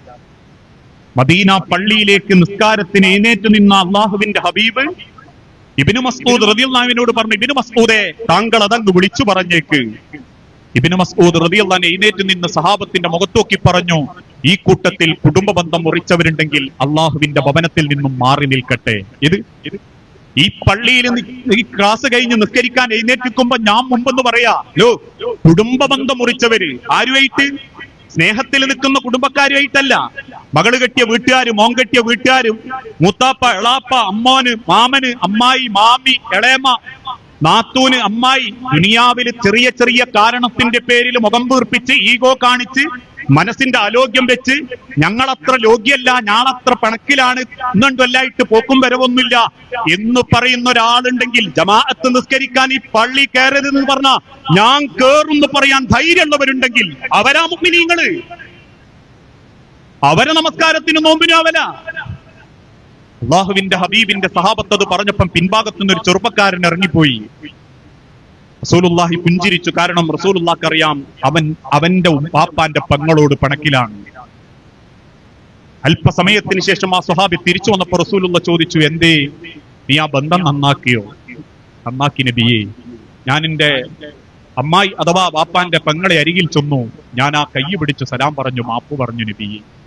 റസൂലുള്ളാഹി പുഞ്ചിരിയോടെ പറഞ്ഞു, നീ കാരണം, ഇങ്ങനെയുള്ള വ്യക്തികൾ കാരണം ഒരു സദസ്സിനെ പോലും പടച്ചോൻ വെറുക്കും. അവർക്ക് അള്ളാഹു കൊടുക്കാൻ ഉദ്ദേശിച്ച ബർക്കത്ത്, ആ സദസ്സിന് പടച്ചോൻ കൊടുക്കാൻ ഉദ്ദേശിച്ച ബർക്കത്ത് ആ സദസ്സിന്റെ ഇടയിൽ അത്തരക്കാരിയ്ക്കുന്നത് കാണുമ്പം അള്ളാഹുവിന് വെറുപ്പാ, മലക്കുകൾക്ക് വെറുപ്പാന്നാ. അതുകൊണ്ടാ മനുഷ്യരെ, ബന്ധങ്ങൾ ഏതും അള്ളാഹു നൽകുന്നതാണെങ്കിൽ അതേറ്റവും, ഈ പറഞ്ഞതിന്റെ അർത്ഥം എല്ലാരും ബന്ധം മുറിച്ച് നടക്കുന്നവരാണെന്നോ അല്ലെങ്കിൽ എല്ലാരും പൈസന്റെ പിന്നാലെയാണെന്നോ അല്ല. അത്യാവശ്യം നല്ല സാമ്പത്തിക സ്ഥിതി ഉണ്ടായിട്ടും പണം ഉണ്ടായിട്ടും കുടുംബ ബന്ധം നല്ല നിലക്ക് കൊണ്ടടക്കുന്നവരുണ്ട്. മറ്റെന്തിനേക്കാളും കുടുംബത്തിന് പ്രാധാന്യം കൊടുത്ത് ബന്ധത്തിലെ ഓരോരുത്തരെയും സഹായിച്ച് എല്ലാവരോടും നല്ല നിലക്ക് പെരുമാറുന്നവരുണ്ട്. കാരണം ഒരു മനുഷ്യന്റെ ഏറ്റവും നല്ല ശ്രദ്ധത, നമ്മളൊരു നല്ല മനുഷ്യരാവുന്നത് എപ്പോഴാണെന്നറിയോ? നമ്മൾ ഭയങ്കര മുത്തക്കിയായിട്ട് ജീവിച്ച് നാട്ടുകാരെ ബോധ്യപ്പെടുത്തി ഒരു ഖുർആന്റെ നടുക്കണ്ടാണ് നാട്ടുകാരെ കൊണ്ട് പറയിപ്പിക്കുമ്പോഴല്ല. അള്ളാഹുവിന്റെ ഹബീബായ നബിതങ്ങൾ മദീനത്തെ പള്ളിയിൽ വെച്ച് ഓർമ്മപ്പെടുത്തി, അൽ മുസ്ലിമു മൻ സലിമൽ മുസ്ലിമൂന. ഒരു മുസ്ലിമിന്റെ ഏറ്റവും നല്ല ഐഡന്റിറ്റി, അവൻ മറ്റൊരാളെ വേദനിപ്പിച്ചിട്ടുണ്ടാവില്ല, മറ്റൊരാളെ സങ്കടത്തിന് ഓൻ കാരണമായിട്ടുണ്ടാവില്ല. വാക്കുകൊണ്ടോ പ്രവൃത്തി കൊണ്ടോ നോട്ടം കൊണ്ടോ സംസാരം കൊണ്ടോ ഒരു മനസ്സും അവൻ കരയിപ്പിച്ചിട്ടുണ്ടാവില്ല. വിശുദ്ധ ഖുർആനിന്റെ പല ഭാഗത്തും അള്ളാഹു പറഞ്ഞില്ലേ, കുത്തിപ്പറയുന്നവർക്കും അവഹേളിക്കുന്നവർക്കും നാശം. എന്താ കാരണം? ഒരടി അടിച്ച അതിന്റെ വേദന, അതിന്റെ തണുപ്പ് അല്ലെങ്കിൽ തരിപ്പ് മാറുന്നത് വരെ ഉള്ളൂ. പക്ഷെ ഇന്നും ഈ ഇരിക്കുന്ന പല അമ്മാരെയും വാപ്പാരെയും മനസ്സിലും പലരെയും വാക്കുണ്ട്, മുറിഞ്ഞ മനസ്സുണ്ട്. പലരും വാവിട്ട് നാവുണ്ട് കൊണ്ട് പറഞ്ഞ വാക്കിന്റെ പേരിൽ ഇപ്പോഴും നെഞ്ചുപൊട്ടി ജീവിക്കുന്നവരുണ്ട്. കാരണം വാക്കുകളെ കൊണ്ട് മുറിഞ്ഞ മനസ്സിന് ലോകത്തൊരു മരുന്നും കണ്ടെത്തിയിട്ടില്ല. ഹഫ്സാ ബീവിനെ കുള്ളത്തിന്ന് വിളിച്ച റസൂലുള്ളാന്റെ ഭാര്യ ആയിഷ റളിയല്ലാഹു തആല അൻഹയോട് അള്ളാഹുവിന്റെ ഹബീബ് അന്ന് വരെ കോപിക്കാത്ത റസൂലുള്ള ദേഷ്യത്തോടെ പറയുന്നുണ്ട്, ആയിഷ, നീ തട്ടിത്തെറിപ്പിച്ച ഭക്ഷണവും ആ ഭക്ഷണത്തിന്റെ പാത്രവും ഒരു പക്ഷേ ഹഫ്സ ക്ഷമിച്ചേക്കും. പക്ഷേ ആയിഷ, നീ ആ വിളിച്ച കുള്ളത്തി എന്ന വാക്ക് കടലിൽ കലക്കിയാൽ കടലും കടലിലുള്ളതും നശിച്ചു പോകുമായിരുന്നു ആയിഷ. എന്തേ ആയിഷ ബീവി പറഞ്ഞിട്ടുള്ളൂ? ഹഫ്സാ ബീവിന്റെ ശരീരപ്രകൃതി കൊണ്ട് പറഞ്ഞു, നിങ്ങൾക്ക് ആ കുള്ളത്തിനോട് ഇച്ചിരി ചായ്വ് കൂടുതലല്ലേ നബിയെ. വാക്കുകൾ പറയുമ്പോ സൂക്ഷിക്കണം. നാവുകളെ കൊണ്ട് മുറിഞ്ഞ മനസ്സുകൾ. ഒരു മനുഷ്യൻ ഏറ്റവും നല്ലോനാവുന്നത് എപ്പോഴാന്ന് ചോദിച്ചാ, നമ്മൾ കാരണം ഒരാളും സങ്കടപ്പെടുന്നില്ല, ഒരാളെയും നമ്മൾ കരയിപ്പിച്ചിട്ടില്ല എന്ന് തീരുമാനിക്കുമ്പോഴാ. ഇന്ന് ആ ഒരു ചിന്ത നമ്മളൊന്ന് സ്വഭാവത്തിൽ നടപ്പിലാക്കുക, വലിയ സമാധാന മനസ്സിനുണ്ടാകുക. ഞാൻ പലപ്പോഴും, എന്റെ കഥ എനിക്ക് പറയാൻ പറ്റൂ, ഞാൻ പറയാറുണ്ട്, ഞാൻ അറിഞ്ഞുകൊണ്ട് ഒരാൾ ഇന്നുവരെ ഒരു സങ്കടപ്പെടുത്തിയതായിട്ട് എനിക്കറിയാല. പ്രസംഗത്തിൽ ചിലപ്പം ഖുറാഫാത്തിനെ പറ്റിയും ഷിർക്കിനെ പറ്റിയൊക്കെ പറയുമ്പോൾ ചിലര് തെറി വിളിക്കും, അത് കുറ്റം പറച്ചിലാന്ന് പറയെങ്കിൽ പോലും അറിഞ്ഞോണ്ടൊരു വ്യക്തിയെയോ ഒരാളെയോ ഒരു കുടുംബത്തിനെയോ എന്തിന് ഒരാള് എന്തെങ്കിലും കേൾക്കാൻ നിൽക്കുമ്പോൾ പോലും, ഞാനൊരു അധ്യാപകനാണ്, എന്റെ സ്കൂളിലെ സഹപ്രവർത്തകർ സംസാരിക്കുമ്പോൾ പോലും ഞാൻ പറയാറുണ്ട്, അതങ്ങനത്തെ ഒരു കാര്യമാണെങ്കിൽ ഞാൻ പതുക്കെ എഴുന്നേറ്റ് മാറിപ്പോകും. കാരണം നിങ്ങൾ പാപിയാകണമെങ്കിൽ തീല വകാല കേൾക്കാനിരുന്നാ മതി. നമ്മളെ മനസ്സിൽ നിൽക്കൂലത്, നമ്മളെ മനസ്സിൽ നിൽക്കൂല. ഒരാൾ നമ്മളെ മുഖത്തേക്കൊക്കെ ഒരു ചിരിയോ ഒരു നോട്ടോ അങ്ങനെ നോക്കുമ്പോൾ ചിലരെ മനസ്സിങ്ങനെ പെടയും. അതുകൊണ്ടാ അവരെ പറ്റി നമ്മൾ എന്തോ പറഞ്ഞതുപോലെ അറിഞ്ഞോന്നുള്ള ബേജാറാണ്. ആ ബേജാറ് മനസ്സിലുണ്ടാക്കുന്നത് എന്തുകൊണ്ടാ? നമ്മളെ നാവ് നിയന്ത്രിക്കാത്തതുകൊണ്ട്, നമ്മളെ സംസാരം നന്നാവാത്തതുകൊണ്ട്. ഒരിക്കൽ അബൂദർ റളിയല്ലാഹു അൻഹുവും ബിലാൽ റളിയല്ലാഹു അൻഹുവും തമ്മിൽ എന്തോ ഒരു ചെറിയ കശപിശുണ്ടായി. ആ കശപിശന്റെ ഇടക്ക് അബൂദർ റളിയല്ലാഹു അൻഹു ഒറ്റ വിളിയാ ബിലാലിനെ, കറുത്തവളുടെ മകനെ. അത് വിളിച്ചു പോയ ഉടനെ അബൂദർ റളിയല്ലാഹു അൻഹു വാ പൊത്തിപ്പിടിച്ചു, പറഞ്ഞു പോയല്ലോ എന്നായിപ്പോയി. കേട്ട ബിലാൽ റളിയല്ലാഹു അൻഹുവിന്റെ കണ്ണൊന്ന് നിറഞ്ഞു. പക്ഷെ അദ്ദേഹം ഒന്നും തിരിച്ചു പറഞ്ഞില്ല, അദ്ദേഹം പുഞ്ചിരിക്കുക മാത്രം ചെയ്തു. അബൂദറിന് തെറ്റ് ബോധ്യപ്പെട്ടു. അല്ലാഹുവിന്റെ റസൂലിന്റെ അരികിൽ ചെന്നിട്ട് അദ്ദേഹം പറഞ്ഞു, നബിയെ, എനിക്കൊരു അബദ്ധം പറ്റിപ്പോയി, ഞാൻ ഇങ്ങനെ പറഞ്ഞു, അതുകൊണ്ട് താങ്കൾ പറയണം ബിലാലിനോട് എന്റെ വാപ്പാനെ വിളിച്ചോളാൻ. അബൂദർ റളിയല്ലാഹു അൻഹുവിന്റെ അരികിൽ നിന്നിട്ട് ബിലാൽ റളിയല്ലാഹു അൻഹു പറഞ്ഞു, ഇല്ല നബിയെ, ഞാൻ വിളിക്കൂലട്ടോ. ഉടനെ അബൂദർ റളിയല്ലാഹു അൻഹു പറഞ്ഞു, എങ്കിൽ റസൂലേ, ഞാൻ എന്റെ കവിള് മണലിൽ ഇങ്ങനെ ചരിച്ചു വെക്കാം, എന്റെ വലത്തെ കവിള് നോക്കിയിട്ട് ബിലാലിനോട് കാലെടുത്ത് ചവിട്ടാൻ പറയണം. ബിലാൽ റളിയല്ലാഹു അൻഹു അബൂദറിനെ ഇങ്ങനെ ചേർത്ത് പിടിച്ചിട്ട് പറഞ്ഞു, ഇല്ല അബൂദറേ, ഞാനത് അള്ളാഹുവിന്റെ അരികിലേക്ക് വിട്ടു, പടച്ചോൻ എനിക്ക് പൂർത്തിയാക്കി. നിങ്ങൾ ആലോചിച്ച് നോക്കി മനുഷ്യരെ, പറഞ്ഞ വാക്കുകൊണ്ട് വേദനിച്ചൊരു മനസ്സിന്റെ സങ്കടം ആരോടും കൂടിയാ പറയുന്നത്. മര്യക്കളുടെ സ്വഭാവം നോക്കിയിട്ടും മര്യക്കളുടെ സമ്പത്ത് നോക്കിയിട്ടും മര്യക്കളുടെ കുടുംബം നോക്കിയിട്ടും കുത്തുവാക്ക് പറയുന്ന ഉമ്മാരുണ്ട്. ഈ ഉമ്മാരെ തെറി പറയുന്നവരും ഉമ്മാന്റെ കുറ്റം സ്വന്തം പുരെ പോയി പറയുന്ന പെമ്മക്കുട്ടികളും ഉണ്ട്. ഞാൻ ആക്ഷേപിക്കല്ലോ. എന്തെങ്കിലും ഒരു കാര്യം ഉണ്ടാക്കുമ്പോഴേക്കും കായും പൂയും വെച്ച് തെറി വിളിക്കുന്ന ആണുങ്ങളുണ്ട്. റോഡിന് സൈഡ് കിട്ടിയിട്ടില്ലെങ്കിൽ പോലും, അതല്ലെങ്കിൽ എതിരെ വരുന്നോൻ ഒന്ന് ബൾബ് മിന്നിച്ചിട്ടില്ലെങ്കിൽ പോലും തെറി വിളിക്കുന്നവരുണ്ട്. എന്നിട്ട് നമ്മൾ മനസ്സ് പറയെന്താ, അതുകൊണ്ട് പറഞ്ഞ അങ്ങനെ ചെയ്തിട്ടല്ലേ? അല്ല, സിബാബിൽ മുസ്ലിം ഫുസൂഖുൻ. ഒരിക്കലും ഒരു വിശ്വാസി ഒരിക്കലും ഈ ദുനിയാവിൽ മറ്റൊരാളെ മനസ്സ് വേദനിപ്പിച്ച സ്വഭാവത്തിന്റെ ഉടമകളാകാൻ പാടില്ല. ഒരാളുടെ പണം കൊണ്ടോ പദവി നോക്കിയോ ഒരാളെയും നമ്മൾ സ്നേഹിക്കാനും പാടില്ല.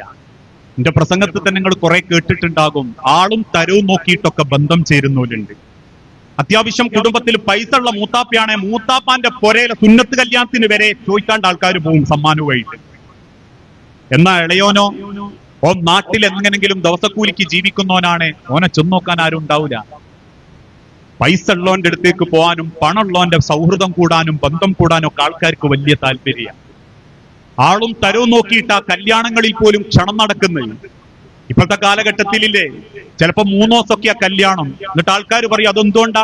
അത് ഓരോ ദർജ തിരിച്ചതാ. വെള്ളിയാഴ്ച ഒരു കൂട്ടര്, ശനിയാഴ്ച വേറൊരു കൂട്ടര്, ഞായറാഴ്ച വേറൊരു കൂട്ടര്, 3 കൂട്ടർക്കും 3 ഐറ്റം ഭക്ഷണം. ആളും തരവും നോക്കിയിട്ട് സ്വഭാവം കാണിക്കുന്നവര്, പെരുമാറുന്നവര്, ഇങ്ങനെ പല നിലക്കും ആളുകൾ പോകുമ്പോ ഒരിക്കലും ദുനിയാവിലെ ഒരാളുടെ വലുപ്പം കണ്ടിട്ടോ ഒരാളുടെ ജീവിത വിജയം കണ്ടിട്ടോ നമ്മൾ ഒരാളോട് ആ നിലക്കുള്ള സ്വഭാവമോ ആ നിലക്കുള്ള ഒരു രീതിയോ പ്രകടിപ്പിക്കാൻ പാടില്ല. കാരണം പടച്ചോൻ ദുനിയാവിന് ഒരു വിലയും കൊടുത്തിട്ടില്ല. ഈ ദുനിയാവിനെ നമ്മൾ അങ്ങനെ കണ്ടാൽ മതി. ഈ ദുനിയാവിന് അല്ലാഹു തആല ഒരിക്കൽ നബി സല്ലല്ലാഹു അലൈഹി വസല്ലമ മദീന പള്ളിയിൽ നിന്ന് ഇങ്ങനെ നിസ്കരിച്ചിറങ്ങുമ്പം ആ പള്ളിന്റെ മുൻഭാഗത്തൊരു ആട്ടിൻകുട്ടി ചത്ത് കിടക്കുന്നത് കണ്ടു. അള്ളാഹുവിന്റെ റസൂൽ അതിന്റെ അരികിൽ ചെന്നിട്ട് പറഞ്ഞു, ഇത് ആർക്കെങ്കിലും 2 ദീനാറിന് വേണോ? സഹാബത്ത് പറഞ്ഞു, നബിയെ, ചത്ത ആട്ടിൻകുട്ടീനെയോ? റസൂലുള്ളാഹി സ്വല്ലല്ലാഹു അലൈഹി വസല്ലം എന്നാ ഒരു കാര്യം ചെയ്യാം, നിങ്ങൾ വെറുതെ എടുത്തോ, ആരെങ്കിലും ഇത് വെറുതെ കൊണ്ടുപോയിക്കോ. ഉടനെ സഹാബാക്കൾ ചിലര് ആ ആട്ടിൻകുട്ടീനെ നോക്കിയിട്ട് പറഞ്ഞു, നബിയെ, പുഴു അടയ്ക്കുന്നുണ്ട്, അതിന്റെ ചെവി ഇങ്ങനെ കൂർത്തിട്ടാ. അറബികൾക്കൊരു വിശ്വാസമുണ്ട്, ആട്ടിൻകുട്ടി ജനിക്കുമ്പോ അതിന്റെ ചെവി ഇങ്ങനെ ചെന്നായകളെ പോലെ കൂർത്തതാണെങ്കിൽ ആടുകളെ മേയാൻ വിട്ടപ്പോ ഏതോ ചെന്നായ ഇണചേർന്നുണ്ടായ ഒരു ആടാണ്, അതുകൊണ്ട് അങ്ങനെ ചെവി കാണുമ്പോഴേക്കും അവർ ആട്ടിൻകുട്ടീനെ അടിച്ചു കൊല്ലുമായിരുന്നു. അത് അവർക്കൊരു അറപ്പായിരുന്നു. അങ്ങനെ അറപ്പോട് ആരോ കുണ്ടട്ട ഒരു ആട്ടുകുട്ടിയല്ലേ നബിയെ, ഇതിനെ അപ്പങ്ങൾ വിലക്ക് തരാ വെറുതെ തരാന്ന് പറയുന്നത്? അള്ളാഹുവിന്റെ റസൂൽ സല്ലല്ലാഹു അലൈഹി വസല്ലം ആട്ടിൻകുട്ടീനെ അങ്ങനെ നോക്കി കരയും. സഹാബത്ത് ചോദിക്കും, റസൂൽ നിങ്ങൾ എന്തിനാ കരയുന്നത്? ആട്ടിൻകുട്ടിയുടെ ആ ഒരു മരിച്ചു പോയതുകൊണ്ട് ചത്തുപോയതുകൊണ്ടാണോ? റസൂലുള്ള പറയും, അല്ല, ഈ ചത്തു പുഴുവളയ്ക്കുന്ന ആട്ടിൻകുട്ടിയുടെ വില പോലും പടച്ചോൻ ഈ ദുനിയാവിന് കൊടുത്തിട്ടില്ല. ഈ ചത്തു പുഴുവളയ്ക്കുന്ന ആട്ടിൻകുട്ടിയുടെ വില പോലും പടച്ചോൻ ദുനിയാവിന് കൊടുത്തിട്ടില്ല. പിന്നെ ദുനിയാവിലെ 10 ഏക്കർ കൊണ്ട് നിങ്ങൾക്ക് എന്ത് പോരിശയുള്ളത്? പിന്നെ 10-50 പവനുണ്ട് എന്ത് പോരിശയ ദുനിയാവിലുള്ളത്? അല്ല ദുനിയാവിന് വില കൊടുത്തിട്ടില്ല എന്ന് പറഞ്ഞാൽ ദുനിയാവ് മലപ്പുറം ജില്ലയല്ല, മഞ്ചേരിയല്ല, മലപ്പുറം അല്ല. സൂര്യൻ ഉദിച്ചസ്തമിക്കുന്ന ഈ പ്രപഞ്ചത്തിന് പടച്ചോൻ കൊടുത്തിട്ടില്ല ഒരു ചത്ത ആട്ടിൻകുട്ടീന്റെ വില. അങ്ങനെ എങ്ങാനും റബ്ബ് ഈ ദുനിയാവിന് കൊടുത്തിരുന്നുവെങ്കിൽ അള്ളാഹുവിന്റെ നിഷേധികളായ റബ്ബിന്റെ ദീനനുസരിച്ച് ജീവിക്കാത്ത ഒരാൾക്കൊരു തുള്ളി വെള്ളം പടച്ചോൻ കൊടുക്കൂല. പിന്നെന്തേ പടച്ചോങ്ങൾക്ക് ദുനിയാവും പണവും സമ്പത്തും വെള്ളമൊക്കെ തന്ന്? അല്ല ദുനിയാവിന് വലിയ വിലയൊന്നും ഇട്ടിട്ടില്ല. ആ ദുനിയാവിന് ആ വിലങ്ങൾ കരുതേം വേണ്ട. കാരണം എല്ലാം ഇടിഞ്ഞു പൊളിഞ്ഞു വീഴുമ്പം മഞ്ചേരിയും മലപ്പുറവും മണ്ണും ഒക്കെ ഇവിടെ തന്നെ ഉണ്ടാവും. ഈ പൊളിഞ്ഞു വീണതിന്റെ ഓരോ സിമന്റ് കട്ട പോലും ഈ ദുനിയാവിലുണ്ടാവും. കാരണം അള്ളാന്റെ ദുനിയാവിനെ പടച്ചോൻ പിടിച്ച് പൊടിച്ചു കളഞ്ഞ് അവസാനം പടച്ചോൻ ആ ഒരു രീതിയിൽ തന്നെ ആക്കി നിർത്തുമ്പോ ഈ ദുനിയാവിന്റെ മേലെ ജീവിച്ച നമുക്ക് അള്ളാന്റെ മുൻപിൽ പറയാൻ ജീവിച്ച കാലത്തെ കണക്കേണ്ടാവും. പൈസന്റെയും സ്ഥാനത്തിന്റെയും ഒന്നും കണക്കുണ്ടാവൂല.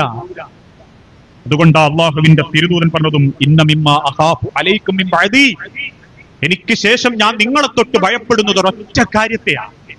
അദ്ദുനിയാ സീനത്തഹാ, നിങ്ങൾ ദുനിയാവിന് വേണ്ടി ജീവിക്കും, ദുനിയാവിന് വേണ്ടി നിങ്ങൾ മരിക്കും, ദുനിയാവിന് വേണ്ടി നിങ്ങൾ പരക്കം പായുന്ന ഒരു കാലം വരും. വമൽ ഹയാത്തുദ്ദുനിയ വമൽ ഹയാത്തുദ്ദുനിയ ഇല്ലാ മതാഉൽ ഗുറൂർ. റസൂലേ, ഈ ദുനിയാവ് വഞ്ചിക്കുന്ന ഒരു വിഭവം മാത്രമാണ് നബിയേ. ഈ ദുനിയാവിന് പടച്ചോൻ ജീവിക്കാനുള്ള ഒരു സൗകര്യം അല്ലാതെ ഈ ദുനിയാവിന് വേണ്ടി മരിച്ചോടാൻ വേണ്ടി ഒരാൾക്കും അല്ലാഹു തആല അവകാശം നൽകിയിട്ടില്ല. ഇന്നെല്ലാ കളികളും ദുനിയാവിന് വേണ്ടി, എല്ലാ കളികളും. എന്തുകൊണ്ടാ മനുഷ്യന്മാര് തമ്മ കൊല്ലുന്നത്? ദുനിയാവിന് വേണ്ടി. ചതി, വഞ്ചന, അസൂയ, ആർത്തി, കുശുമ്പ്, ഇതൊക്കെ എന്തിനാ? ദുനിയാവിന് വേണ്ടി. ഒരാള് കൂടുമ്പം കുടുംബം ചേരുന്നതും പുഞ്ചിരിക്കുന്നത് പോലും ഇന്ന് ദുനിയാവിന് വേണ്ടിയാന്ന് തോന്നിപ്പോവും. കാരണം എന്താ? 4 ദിവസം ചിരിച്ചിട്ട് 5-ാം ദിവസം വായ്പ വെച്ചിട്ട് കൊടുത്തിട്ടില്ലേ, 5-ാം ദിവസം മുതൽ പിന്നെ ശത്രുവ. അല്ലെങ്കിൽ എന്തൊക്കെ ഉപകാരം ചെയ്തു കൊടുത്തിട്ട് നമ്മളൊരു ഉപകാരത്തിന് ഓനെ കിട്ടിയിട്ടില്ലേ, അവിടുന്ന് അങ്ങോട്ട് പിന്നെ ശത്രുവാണ്. ഇന്നാളുകൾ ബന്ധം ചേരുന്നത് പോലും ഈ ദുനിയാവിന് വേണ്ടിയിട്ടാകുമ്പോ, എല്ലാ കളികളും ദുനിയാവിന് വേണ്ടിയാകുമ്പോ മരിക്കുന്നത് വരെ ആ ദുഷിച്ച ചിന്ത മനസ്സിലുള്ളവര് കബറിലെത്തുന്നവരെ അതിനുവേണ്ടി ഓടിക്കൊണ്ടിരിക്കുന്ന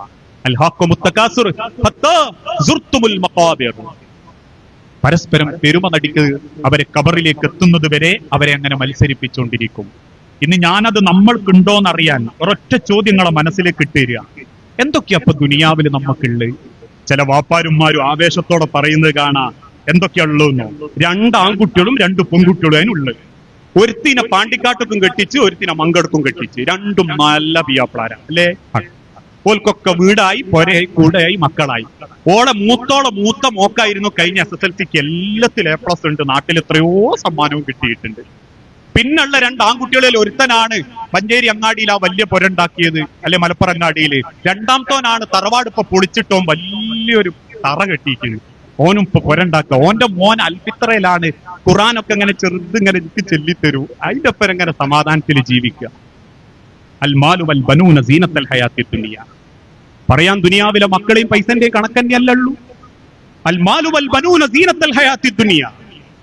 നിങ്ങളെ മക്കളെ കെട്ടിച്ചതും മക്കളെ തീറ്റിയതും മക്കളെ പഠിപ്പിച്ചതും മക്കൾക്ക് തിന്നാൻ കൊടുത്തതും അല്ലാണ്ട് നിങ്ങൾക്ക് എന്തുണ്ട്? ഒരു നല്ല വാപ്പയായിട്ട് മാറാൻ പറ്റിയിട്ടുണ്ടോ? നാളെ മറ്റന്നാള് മരിച്ചു കിടക്കുന്ന സ്വന്തം വാപ്പാന്റെ മയ്യത്തിന്റെ തലഭാഗത്ത് മയ്യത്തസ്കരിക്കാൻ നിൽക്കുന്ന ഒരു ഉമ്മാന്റെ മധ്യഭാഗത്ത് മയ്യത്തസ്കരിക്കാൻ നിൽക്കുന്ന ഒരു മോന് മയ്യത്തസ്കാരത്തിന്റെ 3ാമത്തെ തക്ബീറിന് ശേഷം ഒരു പ്രാർത്ഥന ഉണ്ട്. അല്ലാഹുമ്മ ഇഗ്ഫിർ ലഹു വർഹംഹു വഅഫിഹി വഅഫു അൻഹു വഅക്രിം നുസുലഹു വവസ്സി മദ്ഖലഹു എന്ന ആ പ്രാർത്ഥന അക്ഷരത്തെറ്റില്ലാതെ ആയുസ്സുള്ളപ്പം മക്കളെ കൊണ്ട് ചൊല്ലിച്ചു നോക്കാൻ പറ്റാത്ത വാപ്പയുമ്മയാണെങ്കിൽ പിന്നെ എന്ത് നേട്ടാ അമ്മാരെ വാപ്പാരെ ഇങ്ങക്ക് ദുനിയാവെന്ന് തിരിച്ചുകൊണ്ടുപോകാനുള്ളത്? ഉമ്മാന്റെ മയ്യത്ത് കുളിപ്പിക്കാൻ അറിയാത്ത മക്കള്, നെഞ്ചത്തടിച്ച് കരഞ്ഞു കിടക്കുന്ന പെൺകുട്ടികളെടുത്തു പോയിട്ട് നാട്ടിലെ ചിലര് പറഞ്ഞു, ഇങ്ങനെ കരഞ്ഞോണ്ട് കാര്യമില്ല, ഉമ്മാനൊന്ന് കുളിപ്പിക്കണം, നിങ്ങൾ ആരെങ്കിലും വരി. മൊത്തോട് പറഞ്ഞു താത്തനെ വിളിച്ചോളാൻ, ഇളയോളെ വിളിച്ചോളാൻ. ഇളയോട് പറഞ്ഞു താത്തനെ വിളിച്ചോളാൻ. അവസാനം 2 ആളോടും പറഞ്ഞു, ഞങ്ങൾക്ക് എന്താ ചെയ്യേണ്ടതെന്നൊന്നും ഓർമ്മല്ല, ഞങ്ങളിവിടെ കരഞ്ഞി കിടന്നോളാം, നിങ്ങൾ ആരെയും കുളിപ്പിച്ചോളൂ. നമ്മൾ ഇത് കേട്ട് ചിരിക്കണ്ട, സ്വന്തം വീട്ടിൽ ചെന്ന് ചോദിച്ചു നോക്കണം. ഇന്ന് പലർക്കും ബന്ധനങ്ങളായി തോന്നുന്നത് ഈ ദുനിയാവിന് വേണ്ടി മത്സരിച്ചോടുമ്പോൾ മാത്രം. അതുകൊണ്ട് തന്നെയാണ് വാർദ്ധക്യം പോലും എന്താ എന്ന് നമ്മൾ ചിന്തിക്കുന്നില്ല. എന്താ വാർദ്ധക്യം? വയസ്സന്മാരാവുക, മരിക്കാനാവുക അല്ല. ശൈശവത്തിലേക്കുള്ളൊരു മടക്കം, ഭയവും ഏകാന്തതയും തിരിച്ചു വരുന്ന ഒരു കാലം, അതാണ് വാർദ്ധക്യം. ആ വാർദ്ധക്യത്തിന്റെ ആദ്യഘട്ടം ഏതാണെന്നറിയോ? ശൈശവ. കാരണം ശൈശവത്തിലും ഉണ്ടാവും ഭയവും ഏകാന്തതയും. നിങ്ങൾ കാണല്ലേ, ഒരു കുട്ടീനെ അങ്ങനെ കട്ടുമ്മ കടത്തിട്ടേക്കും, അതിങ്ങനെ ആകാശം നോക്കി കൈകാലിട്ടടിക്കും. അതിന് ഏകാന്തതയാണ്. ആ ഏകാന്തത മാറ്റാൻ അതിങ്ങനെ കൈകാലിട്ടടിച്ച് ബെഡ്റൂമിൽ ഇങ്ങനെ കിടക്കുമ്പോ ഉമ്മ ഇടക്കിടക്ക് ഓടി വന്നിട്ട് അതിനോട് ഇങ്ങനെ കൊഞ്ചും. ഇനി മക്കളോട് പറയും, ബാക്കിയുള്ള മക്കളോട് നിങ്ങളൊന്ന് കുഞ്ഞിന്റെ അടുത്ത് പോയി കൊഞ്ചടോ, ഒന്ന് പറയടോ, ആയിട്ട് നിങ്ങൾ ഇങ്ങനെ ഒന്ന് കളിപ്പിക്കും. വാപ്പയാണെങ്കിലും വന്നിട്ട് മോനോട് ഇങ്ങനെ, ആ കേൾക്കുന്ന മകനോട്, എന്ന് പറഞ്ഞാൽ അവന് കേൾക്കാൻ പറ്റിക്കൊള്ളണമെന്നില്ല, ആ ചെറിയ പൈതലിനോട് ഇങ്ങനെ കൊഞ്ചിക്കൊണ്ടിരിക്കും. അതെന്തുകൊണ്ടാണെന്നറിയൂ? ആ കുഞ്ഞിന്റെ ഏകാന്തത അവനെ ബേജാറാക്കാണ്ടിരിക്കാനാണ്. അല്ലേ? ആ ഏകാന്തതയിലേക്കാണ് വാർദ്ധക്യത്തിൽ നമ്മൾ എത്തുക. പാപ്പ ഇങ്ങനെ കുത്തിരിക്കണുണ്ടാവും, ആരും മിണ്ടാണ്ടാവുക. ഓൻ വരുന്നു, ഓളോട് മിണ്ടുന്നു, ഇറങ്ങിപ്പോകും. ഓള് സംസാരിക്കുന്നു, മറ്റോളോട് പറയുന്നു, താത്തനോട് പറയുന്നു, മുമ്പോട് മിണ്ടുന്നു. ഉമ്മ ചോദിക്കും, എന്തേയോളെ? ഒന്നുമില്ല, നിങ്ങളോട് പറയാനുള്ള ഞങ്ങളോട് പറയും. വാർദ്ധക്യവും ശൈശവവും ഒരേപോലെയാണ്. ഭയം. ഒരു കുട്ടി എന്തുകൊണ്ടാ ശൈശവത്തിൽ വാശി കാണിക്കുന്നത്? ഭയപ്പെടുക അവൻ. അതായത് എനിക്ക് എന്റെ ബാപ്പന്റെയും എന്റെയും ജീവിതത്തിൽ പ്രയോറിറ്റി ഇല്ലേ എന്ന് ചിന്തുമ്പോ അവന് വാശിയും ഭയവും വരിക. അതുകൊണ്ട് അവൻ വാശി കാണിക്കും, കരഞ്ഞോണ്ടിരിക്കും, അവൻ നിലച്ചോണ്ടിരിക്കും. അവസാനം ഉമ്മ അങ്ങോട്ട് എടുക്കുമ്പം ആ ഭയം അവന് മാറി. കാരണം എന്താ? അവനൊരു പരിഗണന കിട്ടി, ഉമ്മ എടുത്ത്, അല്ലെ വാപ്പ എടുത്ത്. ഈ ഭയമാ രക്ഷിതാക്കളെ വാർദ്ധക്യത്തിൽ ബേജാറാക്കുന്ന. എന്റെ മക്കൾക്ക് ഇന്ന് വേണ്ടാണ്ടായോ? എനിക്കൊരു വെള്ളം കിട്ടാണ്ടായോ? ഇനി അവര് നോക്കാതെ ആയോ? ഇങ്ങനെയുള്ള ഭയവും ഏകാന്തതയും, ആ ഏകാന്തതയിലേക്കും ഭയത്തിലേക്കുമുള്ള യാത്രയാണ് മനുഷ്യരെ നമ്മുടെ ജീവിതം. ഇതൊക്കെ നിങ്ങൾ അനുഭവിക്കും. ശൈശവങ്ങൾ അനുഭവിച്ചിട്ടുണ്ടെങ്കിൽ വാർദ്ധക്യത്തിലും അതേ വേദനകൾ അനുഭവിക്കും. ഞാൻ പറയാറുണ്ട്, ഒരു 50-60 വയസ്സ് കഴിഞ്ഞ ആൾക്കാർ അനുഭവിക്കുന്ന ഏറ്റവും വലിയ വേദന ഏകാന്തത തന്നെയാണ്. എന്തെങ്കിലുമൊക്കെ പണി ഉണ്ടാക്കി പുറത്തിറങ്ങിയിട്ട് എന്തെങ്കിലുമൊക്കെ ഒന്ന് ആക്കാൻ പറ്റുന്നോലുണ്ട്, റാഹത്ത്. അല്ല, പണിയും കൂലിയും ഒക്കെ നിന്നുപോയി, പിന്നെ മക്കൾ എന്തേ അയച്ചു കൊടുക്കുന്നതായിട്ട് ജീവിക്കുന്ന വാപ്പയമ്മയാണെങ്കിൽ പിന്നെ ബേജാറാ, മിണ്ടാൻ പേടി, സംസാരിക്കാൻ പേടി. പിന്നീട് ആ ഭയപ്പാടിലും സങ്കടത്തിലും ഇങ്ങനെ ജീവിക്കുക. അങ്ങനെ ഒരു അവസ്ഥ നമ്മളെ വീട്ടിലെ മാതാപിതാക്കൾ അനുഭവിക്കുന്നുണ്ടെങ്കിൽ, അതെത്ര വലിയ മക്കളാണെങ്കിലും മരുക്കളാണെങ്കിലും, പടച്ചോൻ പറഞ്ഞൊരു വാക്കുണ്ട്, വഖളാ റബ്ബുക അല്ലാ തഅബുദു ഇല്ലാ ഇയ്യാഹു വബിൽ വാലിദൈനി ഇഹ്സാന ഇമ്മാ യബ്ലുഗന്ന ഇൻദകൽ കിബറ അഹദഹുമാ ഔ കിലാഹുമാ. റബ്ബിന്റെ പ്രയോഗം നോക്കി നിങ്ങൾ. ഇമ്മാ യബ്ലുഗന്ന ഇൻദകൽ കിബറ അഹദഹുമാ. ചിലപ്പോ ഒരാളെ നിങ്ങളുടെ അടുത്ത് ഉണ്ടാവും, കാരണം ചിലപ്പോൾ വാപ്പ നേരത്തെ പോയി ഉണ്ടാവും, ഉമ്മ ഉണ്ടാവും. അല്ലെങ്കിൽ ഉമ്മ നേരത്തെ പോയി ഉണ്ടാവും, വാപ്പ ഉണ്ടാവും. ഇനി രണ്ടാളില്ലെങ്കിലും അഥവാ ഒരാളാണെങ്കിൽ പോലും ഫലാ തഖുല്ലഹുമാ ഉഫ്ഫിൻ, നീ അവരോട് വാക്കുകളിൽ ഏറ്റവും അവഗണനയുടെ ചെ എന്നൊരു പ്രയോഗം ഇനി നടത്തരുത്. വാക്കുകളിൽ ഏറ്റവും അവഗണനയുടെ ഒരു ചെറിയ പ്രയോഗമാണ് എന്ത്? ഛെ എന്നുള്ളൊരു പ്രയോഗം. എന്ന് പറഞ്ഞാൽ ആ പരിഗണനയില്ലായ്മ നിന്റെ മാതാപിതാക്കൾക്ക് ഇനി കൊടുക്കാൻ പാടില്ല. ഇന്ന് ആ വാക്കല്ല, അതിനേക്കാളും വലിയ വാക്കുകൾ പറയുന്നവരുണ്ട്. ഒരായുസ് മുഴുവൻ മക്കൾക്ക് വേണ്ടി ജീവിച്ച് തീർത്തിട്ടും അവസാനം യാതൊരു വിലയും ഇല്ലാണ്ട്. നമ്മൾ കറിവേപ്പിലിനെ പറ്റി പറയാറില്ലേ? കറിക്ക് നല്ല ടേസ്റ്റ് ഉണ്ടാകാനും മണണ്ടാകാനും ഒക്കെ കറിവേപ്പില വേണം. നിങ്ങൾക്ക് ആരോഗ്യം വരാനും സമ്പത്ത് വരാനും പഠിപ്പിക്കാനും കെട്ടിക്കാനും നിങ്ങൾക്ക് ആരാന്ന് ചോദിച്ചാൽ വാപ്പയും മെയ്യാവാനും ഒക്കെ അവര് വേണം. പക്ഷെ നിങ്ങൾക്ക് അവരുടെ ഉപയോഗം കഴിയുമ്പോൾ ഒരു കറിവേപ്പില പോലെ അവരെ പുറത്തേക്ക് തള്ളുന്നുണ്ട് എങ്കിൽ, അള്ളാഹുവിന്റെ തിരുദൂതൻ പറഞ്ഞൊരു വാക്കുണ്ട്, ഉപ്പൂക്കല്ലും മഹാത്, അതിന്റെ 1000 മടങ്ങ് ആ മക്കള് അനുഭവിച്ചിട്ടല്ലാണ്ട് ഒരു മക്കളെയും പടച്ചോൻ തിരിച്ചു വിളിക്കൂല. അതെത്ര വലിയ മക്കളാവട്ടെ, എത്ര സമ്പത്ത് നേടിയ മക്കളാവട്ടെ, ഏതൊക്കെ കോലത്തിൽ ഈ ദുനിയാവിൽ ആളുകൾ നേടിയവരാവട്ടെ, ഓരോന്നും നമ്മളെ കുടുംബങ്ങളിലേക്ക് നമ്മൾ മറക്കുന്ന വലിയൊരു സത്യം എന്താന്ന് ചോദിച്ചാൽ, എന്ത് കാര്യത്തിലും നമ്മൾ കൊടുത്താലേ നമുക്കത് തിരിച്ചു കിട്ടൂ. ഞാൻ മക്കളെ മാത്രം കുറ്റം പറയല്ല, നല്ല മക്കളുണ്ട്, വാപ്പനെയും ഇനി നല്ല നിലക്ക് കൊണ്ടടക്കുന്നവര്, സംസാരിക്കുന്നവര്, എന്തൊക്കെയോ സങ്കടങ്ങൾ ഉണ്ടായിട്ടും ഉമ്മാന്റെയും വാപ്പാന്റെയും വാശി കൊണ്ട് മാത്രം ജീവിതം നരകിച്ചു പോകുന്നവരും നമ്മളെ കൂട്ടത്തിലുണ്ട്. ഞാൻ എൻ്റെ ഒരു പ്രസംഗത്തിൽ മുൻപ് പറഞ്ഞിരുന്നു, ഒരു വാപ്പനെയും ഇമ്മനെയും നോക്കേണ്ട ബാധ്യത മക്കൾക്കാണ്. അതിനർത്ഥം മരുക്കൾക്ക് ബാധ്യത അല്ല എന്നല്ല, ഫസ്റ്റ് പ്രയോറിറ്റി മക്കൾക്കാണ്. ഒരു പെണ്ണിനെ കല്യാണം കഴിപ്പിക്കുന്നത് ഇന്ന് ചില ആൾക്കാർ വേഗം എന്താ ചെയ്യാന്നറിയോ, ഒരു പെണ്ണിനെ കെട്ടിക്കും. എന്തിനമ്മ പറയും, ഏതെങ്കിലും ഒരു സാധു കുടുംബത്തിൽ നിന്ന് കെട്ടിക്കെങ്കിൽ എന്താ, അങ്ങനെ ആകുമ്പോ പുരയിൽ നിൽക്കുകയും ചെയ്യും, ഞങ്ങളെ നോക്കുകയും ചെയ്യും. എന്നിട്ട് കെട്ടിക്കൊണ്ടുവന്നതിന് ശേഷം സാധു കുട്ടിയാണെ പിന്നെ ഭയപ്പെടുത്തി നിർത്തുന്നവരുണ്ട്. എന്തിന്, ഈ ആ നോക്കേണ്ടത് ഞാൻ അങ്ങനെ നോക്കി കെട്ടിയതാണ്, ഞാളുമായിട്ട് തറവാടിന് അത്ര യോജിച്ചതൊന്നും അല്ലെങ്കിലും പലരും ഞങ്ങളോട് ചോദിച്ചിട്ട് നിങ്ങൾ അതിന് എന്തിനു നിൽക്കുകയാണ്, എന്തിനാ നിങ്ങൾ അവിടുന്ന് കെട്ടുന്നത് എന്നൊക്കെ. പക്ഷെ ഉദ്ദേശം എന്താ, കുടുംബം ഈ ഉമ്മനെയും ബാപ്പനെയും നോക്കുക. ഉമ്മനെയും ബാപ്പനെയും നോക്കാൻ കെട്ടിയിട്ട് പെണ്ണിട്ടരുത് കേട്ടോ. അത് നമ്മളെ ജീവിതം കൊണ്ട് നമ്മൾ നോക്കുന്നത് കണ്ടിട്ട് നമ്മളെ സഹായിക്കാൻ ഭാര്യ ഉണ്ടാവണം. അതിന്റെ അർത്ഥം മരുക്കള് ഉമ്മനെയും ബാപ്പനെയും നോക്കണ്ടെന്നല്ല, അവളെ വാപ്പനെയും ഉമ്മനെയും നോക്കാൻ അവക്ക് അനുവാദം കൊടുക്കണം, സമയം കൊടുക്കണം, അതിന് നിങ്ങളുടെ പിന്തുണ ഉണ്ടാവണം. ആ പിന്തുണ കണ്ടിട്ട് അവള് പഠിക്കണം, മൂപ്പര വാപ്പനെയും ഉമ്മനെയും ഞാൻ നോക്കേണ്ടതാണ്. ഇന്ന് പല കുടുംബത്തിലും പലരും ഓരോരുത്തരെ ഏൽപ്പിച്ചു പോവുക. അതൊക്കെ അപ്പം ഇനി അങ്ങനെ ഏൽപ്പിച്ച് കിട്ടിയവര് ബേജാറൊന്നും വിചാരിക്കണ്ടോ. നമ്മൾ നോക്കുന്നത് വാപ്പനെയും ഉമ്മനെയും ആത്മാർത്ഥായിട്ടാണെങ്കിൽ ഒരു സ്ഥലത്തും പടച്ചോ നമ്മളെ കുഴപ്പമില്ല. അല്ലാഹു സാക്ഷി, എന്ത് ബുദ്ധിമുട്ടുകൾ പരീക്ഷണങ്ങൾ വന്നാലും പടച്ചോൻ നമ്മളെ എവിടെയൊക്കെയോ രക്ഷപ്പെടുത്തിക്കൊണ്ടുപോയി. ആ മാതാപിതാക്കളുടെ ബർക്കത്തുണ്ട്. അതുകൊണ്ട് തന്നെ ഞാൻ തന്നെയാ നോക്കുന്നത്, എന്റെ വീട്ടിൽ തന്നെയാണ്, ഒരാൾ വന്നാലും തിരിഞ്ഞോക്കലില്ല എന്നുള്ളതൊരു പരാതിയായിട്ട് നിങ്ങൾ ആരോടും പറയണ്ട. കാരണം പറഞ്ഞാ പിന്നെന്താണെന്നറിയാവോ, പരാതി കൊണ്ടും പറച്ചിലുകൊണ്ടും നമ്മൾ നോക്കിയ കൂലിയങ്ങ് പോകും. അതിനർത്ഥം എല്ലാവരും ചില മക്കളെ ഏൽപ്പിച്ച് മാത്രം പോവുക എന്നുള്ള ധാരണയും ഇന്ന് അങ്ങനെ ഉണ്ട്. മൂത്തം വേറെ വീടുണ്ടാക്കിയതുകൊണ്ട് ഓന്റെ വിചാരം മാസത്തിൽ ഒരിക്കൽ 1000 റുപ്യന്റെ നോട്ട് കൊണ്ട കൊടുത്താൽ തീർന്നു. അല്ലെ രണ്ടാമത്തോനും മൂന്നാമത്തോനും വേറെ വീടുണ്ടാക്കി അങ്ങനെ പോയതുകൊണ്ട് ഇങ്ങനെയുള്ളൂ. ഞാനത് കൂടുതൽ വിശദീകരിക്കുന്നില്ല. പലപ്പോഴും എന്റെ വാക്കുകളിൽ നിങ്ങൾ അത് കേട്ടിട്ടുണ്ടാകും. അത് കേട്ടതിന്റെ പേരിൽ പലരും ആക്ഷേപം പറഞ്ഞിട്ടുണ്ട്. പക്ഷേ ഇസ്ലാമിന്റെ ചിട്ടയാണത്, രീതിയാണത്. ഞാൻ പറയാറുണ്ട് എന്റെ ഭാര്യനോട്, ഇമ്മനെയും ബാപ്പനെയും നോക്കുന്നത് എന്റെ റാഹത്തിനാണെങ്കിൽ അനിയന്മാരെ ഭാര്യമാര് വന്നോക്കാത്തതോ പെങ്ങള് വന്നോക്കാത്തതോ ഇനിയൊരു കുറ്റായിട്ട് കാണണ്ട.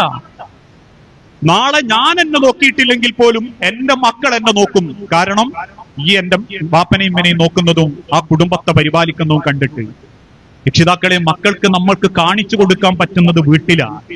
വഖദാ റബ്ബുക എന്ന ആയത്ത് മദ്രസയിൽ നിന്ന് പഠിക്കുന്നവൻ ഉസ്താദിനെ കൊണ്ട് ആ ആയത്ത് ഓതിപ്പിച്ച് 5 മാർക്ക് വാങ്ങി വീട്ടിലേക്ക് വന്ന ഉമ്മ, ചരിത്രത്തിൽ എനിക്ക് 50-ൽ 50. ഉമ്മ നോക്കുമ്പോ ആയത്ത് അതിലുണ്ട്, വഖദാ റബ്ബുക അല്ലാ തഅബുദു.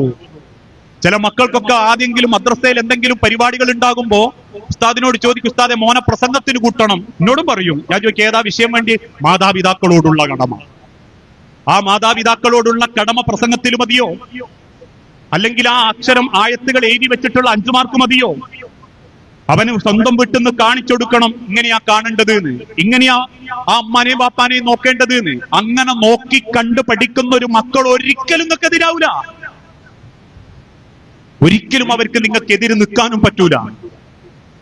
ജീവിതത്തിൽ നമ്മൾ പറയാറില്ലേ, പക്ഷെ ഇതൊക്കെ കിട്ടണമെങ്കിൽ എന്തു വേണം? നമ്മൾ ആ സ്നേഹം കൊടുത്താലേ നമുക്ക് കിട്ടൂ. പക്ഷെ ഇന്ന് അതില്ല.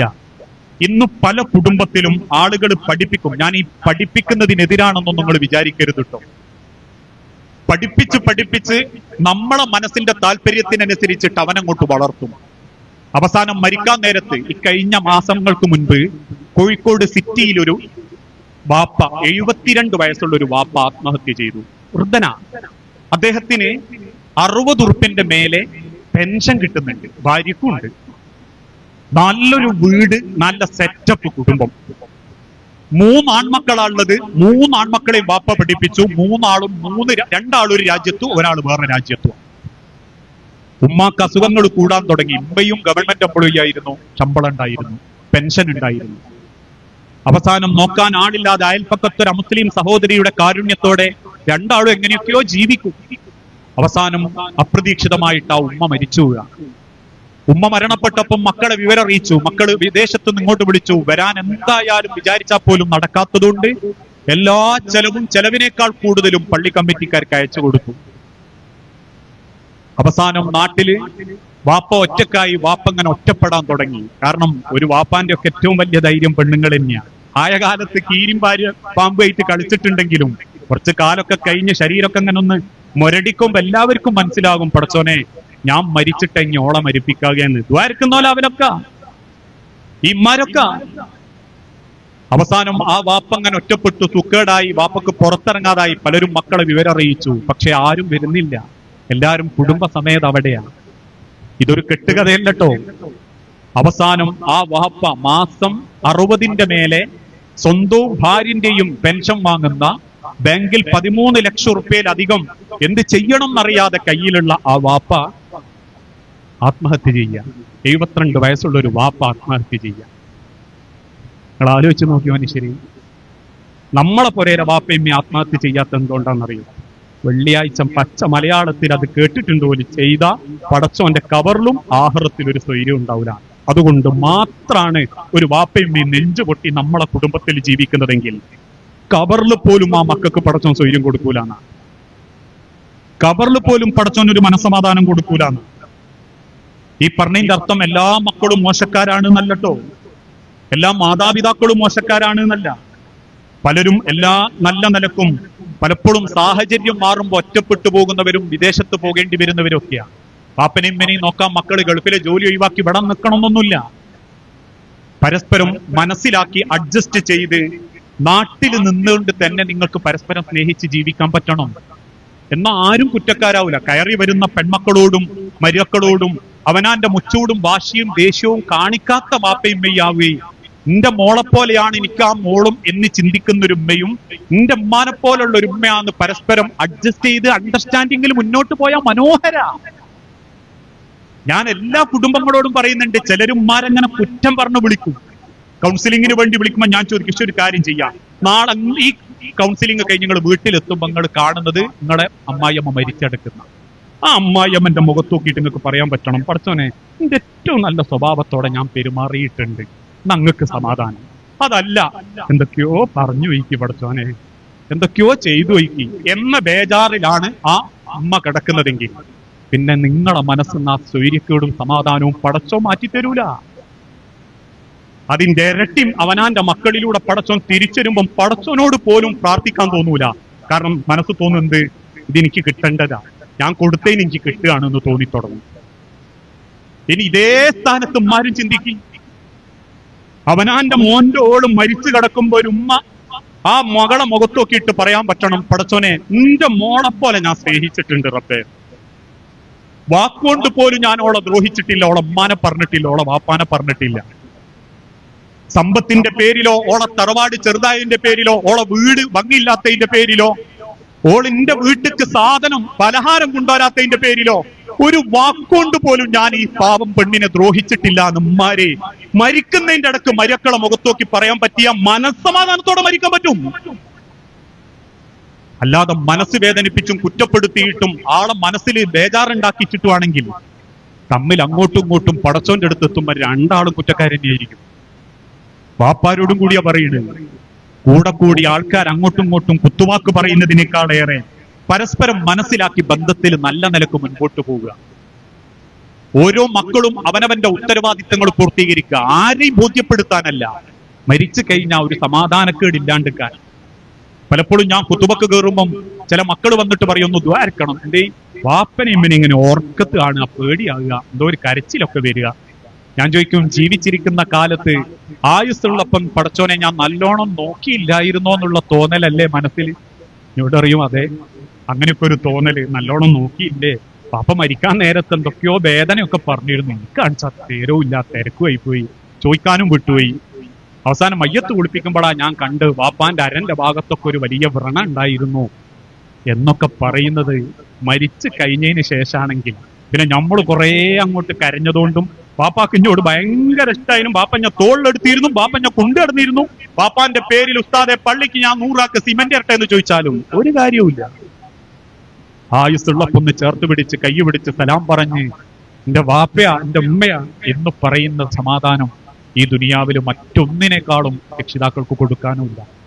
അതോടൊപ്പം തന്നെ മക്കളെ മനസ്സറിഞ്ഞ് ഞാൻ കാരണം എന്റെ മക്കൾ വേദനിക്കുന്നില്ല എന്നും എന്റെ വാശി കാരണം ഒരിക്കലും അവര് സങ്കടപ്പെടുന്നില്ല എന്നും മാതാപിതാക്കൾക്കും ചിന്തിക്കാൻ പറ്റണം. ഇതൊക്കെ നമ്മുടെ ജീവിതത്തിൽ ഒരു പരിധി വരെ പരിഹരിക്കാൻ പറ്റുന്നത് നമ്മളെ മക്കള് അറിയണം ചെറുപ്പകാലം മുതൽക്കേ സ്നേഹം എന്താണ്, പരസ്പര ബഹുമാനം എന്താണ്, ദീൻ എന്താണ് എന്ന് നമ്മൾ മക്കൾ അറിയണം. അതുകൊണ്ടാണ് നമ്മളെ മക്കളെ ചെറുപ്രായത്തിൽ തന്നെ ദീനീ ചിട്ടയിൽ വളർത്താൻ, പ്രാർത്ഥിക്കാൻ പോലും റസൂലുള്ളാഹി സ്വല്ലല്ലാഹു അലൈഹി വസല്ലം പഠിപ്പിക്കുന്നത്. അതുകൊണ്ടാ ഇപ്പൊ നിങ്ങൾക്കറിയാലോ വിവാഹത്തിന്റെ ഇസ്ലാമിക രീതി എന്താ. ഞാൻ മുസ്ലിം ഉമ്മത്തിനോട് പറയാ, ഇന്നെന്താ കല്യാണത്തിന്റെ രീതി? നമ്മൾ വരുത്തി വെക്കുന്ന ചില ആചാരങ്ങൾ, അതിന്റെ പേരിലുള്ള ധൂർത്ത്. ചില പെൺകുട്ടികളെ കെട്ടിക്കുന്ന വാപ്പാര് പറയും, ഓളെ കല്യാണം കഴിയുമ്പോഴേക്കും എനിക്ക് 3-4 ലക്ഷം റുപ്യ കട. എന്താ കാരണം? ബ്യൂട്ടീഷ്യന്മാർ വരും 3 ദിവസം മോളെ ഒരുക്കാൻ, കറുത്തതിനെ വെളുപ്പിച്ച് ചുവപ്പിച്ച് പടച്ചമ്പരാനെ ഊറിയാണോ എന്നുള്ള കൊലത്തിലാക്കി തരും. ഒരു കുളി കഴിഞ്ഞാൽ അതോടെ തീരുമല്ലോ. അതിന് വാപ്പാക്ക് 25,000 ചെലവ്. ഇനി പെൺകുട്ടികളും ആൺകുട്ടികളും ആദ്യമേ പറയാണ്, മഞ്ഞക്കല്യാണം, പച്ചക്കല്യാണം, മൈലാഞ്ചി കല്യാണം, വെറ്റില കല്യാണം. അവിടെ തീരുവപ്പം കല്യാണത്തിന്റെ 4 ദിവസങ്ങൾക്ക് മുൻപേ വീഡിയോ കവറേജ്. ഇന്ന് ചില ഉമ്മാരോട് ഞാൻ പറയാറുണ്ട്, മുട്ടായി കൊടുക്കൽ സമ്പ്രദായ പണ്ട് കാലത്തൊക്കെ പലതും മുസ്ലിം സമുദായത്തിൽ നിന്ന് ഇല്ലാണ്ടാക്കിയതായിരുന്നു. സ്ത്രീധനം. ഉമ്മാരെ നിങ്ങളെ പെൺമക്കളെ കെട്ടിച്ചുവിടാൻ ഇന്ന് ധൈര്യത്തോടെ നിങ്ങൾക്ക് ആശ്വാസം നൽകുന്നത് എന്താണെന്നറിയോ? ജനിച്ചത് പെൺകുട്ടിയാണെങ്കിൽ ആ പെൺകുട്ടിക്ക് വേണ്ടി സമ്പത്ത് കണ്ടുവെക്കാൻ പറ്റാതെ ആത്മഹത്യ ചെയ്ത വാപ്പാരുണ്ട്. ഇന്ന് ആ പ്രായത്തിലുള്ള പെൺമക്കളുടെ ജീവിതം കണ്ടിട്ട് അവർക്ക് ആചാരങ്ങളും അനുഷ്ഠാനങ്ങളും മാറ്റിക്കൊടുക്കുമ്പോ ആലോചിക്കണേ, നാളെ നിങ്ങൾക്ക് നിയന്ത്രിക്കാൻ പറ്റാത്ത കോലത്തിലേക്ക് അതെത്തും. എത്ര രക്ഷിതാക്കൾക്ക് ആ പണം ചെലവാക്കേണ്ടി വരുന്നത്? എന്തിന്റെ പേരിൽ? Video coverage, digital album. ഒരു വാപ്പ കണ്ണീരോട് എന്നോട് പറയാ, നിങ്ങൾ നിക്കാഹ് കഴിഞ്ഞു പോയപ്പം ക്യാമറമാൻ എന്റെ അടുത്ത് വന്നിട്ട് പറയാം, ഞങ്ങൾ മോളെയും കൊണ്ടുവച്ച് ഡാൻസ് കളിച്ച സ്റ്റേജിക്ക് പോകണം. പഠിക്കണം ഇന്നത്തെ കാലഘട്ടത്തിൽ പെൺമക്കളെ വാപ്പാര് ഡാൻസ്. ഇതാരാ പറയുന്നത്? അവനാന്റെ ക്യാമറയുടെ പവർ ജനങ്ങളെ കാണിക്കാൻ ഇൻസ്റ്റഗ്രാം റീലിടാൻ വേണ്ടിയിട്ട് പേര് കേട്ട ക്യാമറമാനെ കൂട്ടിക്കൊണ്ടുവരുമ്പം ഹക്കും ബാത്തിലും ദീനും എന്താണെന്നറിയാത്തോൻ പെൺകുട്ടീനോട് പറയാ, ഈ തുള്ളി കളിച്ചിട്ട് പാട്ട് പാടിയിട്ട് ആംഗ്യം കാണിച്ചിട്ട് സ്റ്റേജ് മേലേക്ക് തുള്ളി വരണം. പെൺകുട്ടികളെ വാപ്പയും മേയും വായും തുറന്ന് പൊളിച്ചിക്കുമ്പോ അടുത്ത വർത്താനം ഉമ്മാനോടും പറയും വാപ്പാനോടും പറയും, എന്റെ കൂടെ 2 ഭാഗത്തൊന്ന് തുള്ളാൻ. ഇത് ഉമ്മാർക്കും വാപ്പാർക്കും മാത്രമാണോ അപമാനം? അല്ലല്ലോ. ഇന്നത്തെ കാലഘട്ടത്തിൽ പെണ്ണ് കാണാൻ പോകും, കണ്ട പെണ്ണിന് വേണ്ടിയിട്ട് മുട്ടായി കൊടുക്കാൻ ഗോപുരം കുത്തുമീനാറ്, എന്തിന്റെ? കാഡ്ബറീസിന്റെ. അത് പിടിക്കാൻ പർദ്ദട്ടയും ചുരിദാറിട്ടയും ഉമ്മാരെ നിങ്ങൾ പോകുമ്പോ നമുക്കൊരു നിലവാരല്ലേ? എന്താ ഉമ്മാരെ നിങ്ങളെ ചിന്തിക്കാത്ത? ഓരോരുത്തരുടെ കയ്യിലെ കൊട്ടയും പിടിച്ചിട്ട് ഉമ്മാരും വല്യന്മാരും പോകുക. എന്തിന്? 25,000ന്റെ മുട്ടായി വിതരണം ചെയ്യാൻ.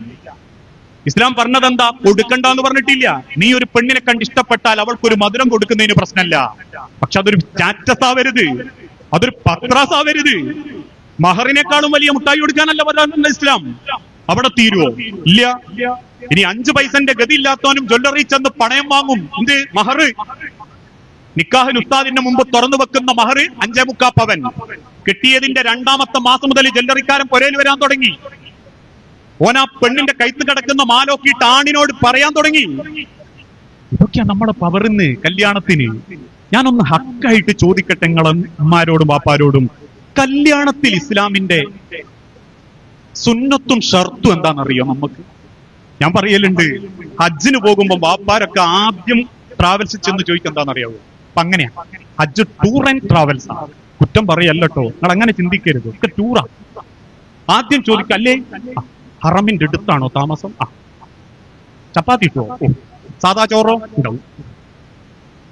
ഇതൊക്കെ കഴിഞ്ഞിട്ട് അവസാനം ചോദിക്കും, ആരെങ്കിലും കൂടെ ഉണ്ടാവില്ല? ഒരാള്, ഒരു അമീർ മൊയ്ലിയാര് ഉണ്ടാവും. അത് മതി. ഇതിപ്പോ പോയ അന്ന് തന്നെ ഞാൻ പറയലുണ്ട്, ഞാനൊക്കെ അമീറായിട്ട് പോകുമ്പോ ഇവിടുന്ന് എയർപോർട്ടിൽ നിന്ന് ഫ്ലൈറ്റ് കയറുമ്പോ തന്നെ ചില അമ്മമാർ നമ്മളെ എടുത്തു തരും, വാപ്പാരും ഒക്കെ. അപ്പൊ ഞാനും വിചാരിക്കും, പഠിച്ചോനെ ഉംറനെ പറ്റിയുള്ള എന്തോ സംശയം ഞാൻ ചോദിക്കാനായിരിക്കും. പക്ഷെ അടുത്ത് വന്നിരുന്ന് ആദ്യം ചോദിക്കാൻ എന്താ അറിയോ, നല്ല കളിപ്പാട്ടൊക്കെ കിട്ടുന്നുണ്ട് സ്ഥലം ഉണ്ടെങ്കിൽ പറഞ്ഞു തന്നിട്ടോ, പേരക്കുട്ടിയൊക്കെ വാങ്ങാനാണ്. ഇവിടുന്ന് പോകുന്ന ഉദ്ദേശം തന്നെ ഇപ്പൊ അതാണ്. 2 ആളെ കാർഡ്ബോർഡ് പെട്ടിയിലൂടെ ബേഡങ്ങറായി തലയിലെടുത്ത് ഹറമിലെത്തിച്ച് ഹോട്ടലിലേക്ക് കയറ്റാൻ നേരത്തെ അമ്മയും പാപ്പയും പറഞ്ഞ് ആ 3 പെട്ടി അവിടെ ഒന്നോട്ടെ. നമ്മൾ ചോദിച്ചാൽ അതെന്തേ? എന്റെ മക്കളുണ്ട് ജിദ്ദയിൽ, അത് 3 ചക്കയാ ഓൽക്കുള്ളത്. അപ്പൊ ആകെ പോകുന്നപ്പോ എന്തിനാന്ന് ചോദിച്ചാൽ ഇങ്ങനത്തെ കാര്യങ്ങൾക്കൊക്കെ. എല്ലാവരും അത്തരക്കാരെന്ന് ഞാൻ പറയണില്ല, ഒക്കെ ആ കോലത്തിലേക്ക് മാറിക്കൊണ്ടിരിക്കുക. ഒരൊറ്റ ഉംറ ചെയ്തിട്ട് പിന്നെ ബാക്കി മുഴുവൻ നിസ്കാരവും അവനാ താമസിക്കുന്ന ഹോട്ടലിന്റെ താഴത്തെ പള്ളിയിൽ. അതെന്താ? അവിടുന്ന് നിസ്കരിച്ച് വെയിലും കൊണ്ട് ഇവിടെ വരുമ്പോഴേക്കും ഇവിടുത്തെ ബിരിയാണിയും ചോറും തീരും. അതുകൊണ്ട് താഴെ പോയി നിസ്കരിക്കാൻ മേലോട്ട് കയറുക. കുറ്റല്ലോ, നിങ്ങൾ അങ്ങനെ ചിന്തിക്കണ്ട. അതുകൊണ്ട് തന്നെയാ ഇന്നത്തെ കാലഘട്ടത്തിൽ നമ്മൾ പറയാറുണ്ട്, എല്ലാം നമുക്ക് എളുപ്പമായിക്കൊണ്ടിരിക്കുക. വിവാഹത്തിന് ഞാൻ സമയം പരിമിതി ഉണ്ട്. വിവാഹത്തിന്റെ ഇസ്ലാമിക രീതി എന്താണെന്നറിയോ? അറിയാത്തവർക്ക് പറഞ്ഞുതരിക. നബി സല്ലല്ലാഹു അലൈഹി വസല്ലം പറഞ്ഞു, വിവാഹ സംബന്ധമായ ആലോചനകൾ രക്ഷിതാക്കൾ തമ്മിലാവണം.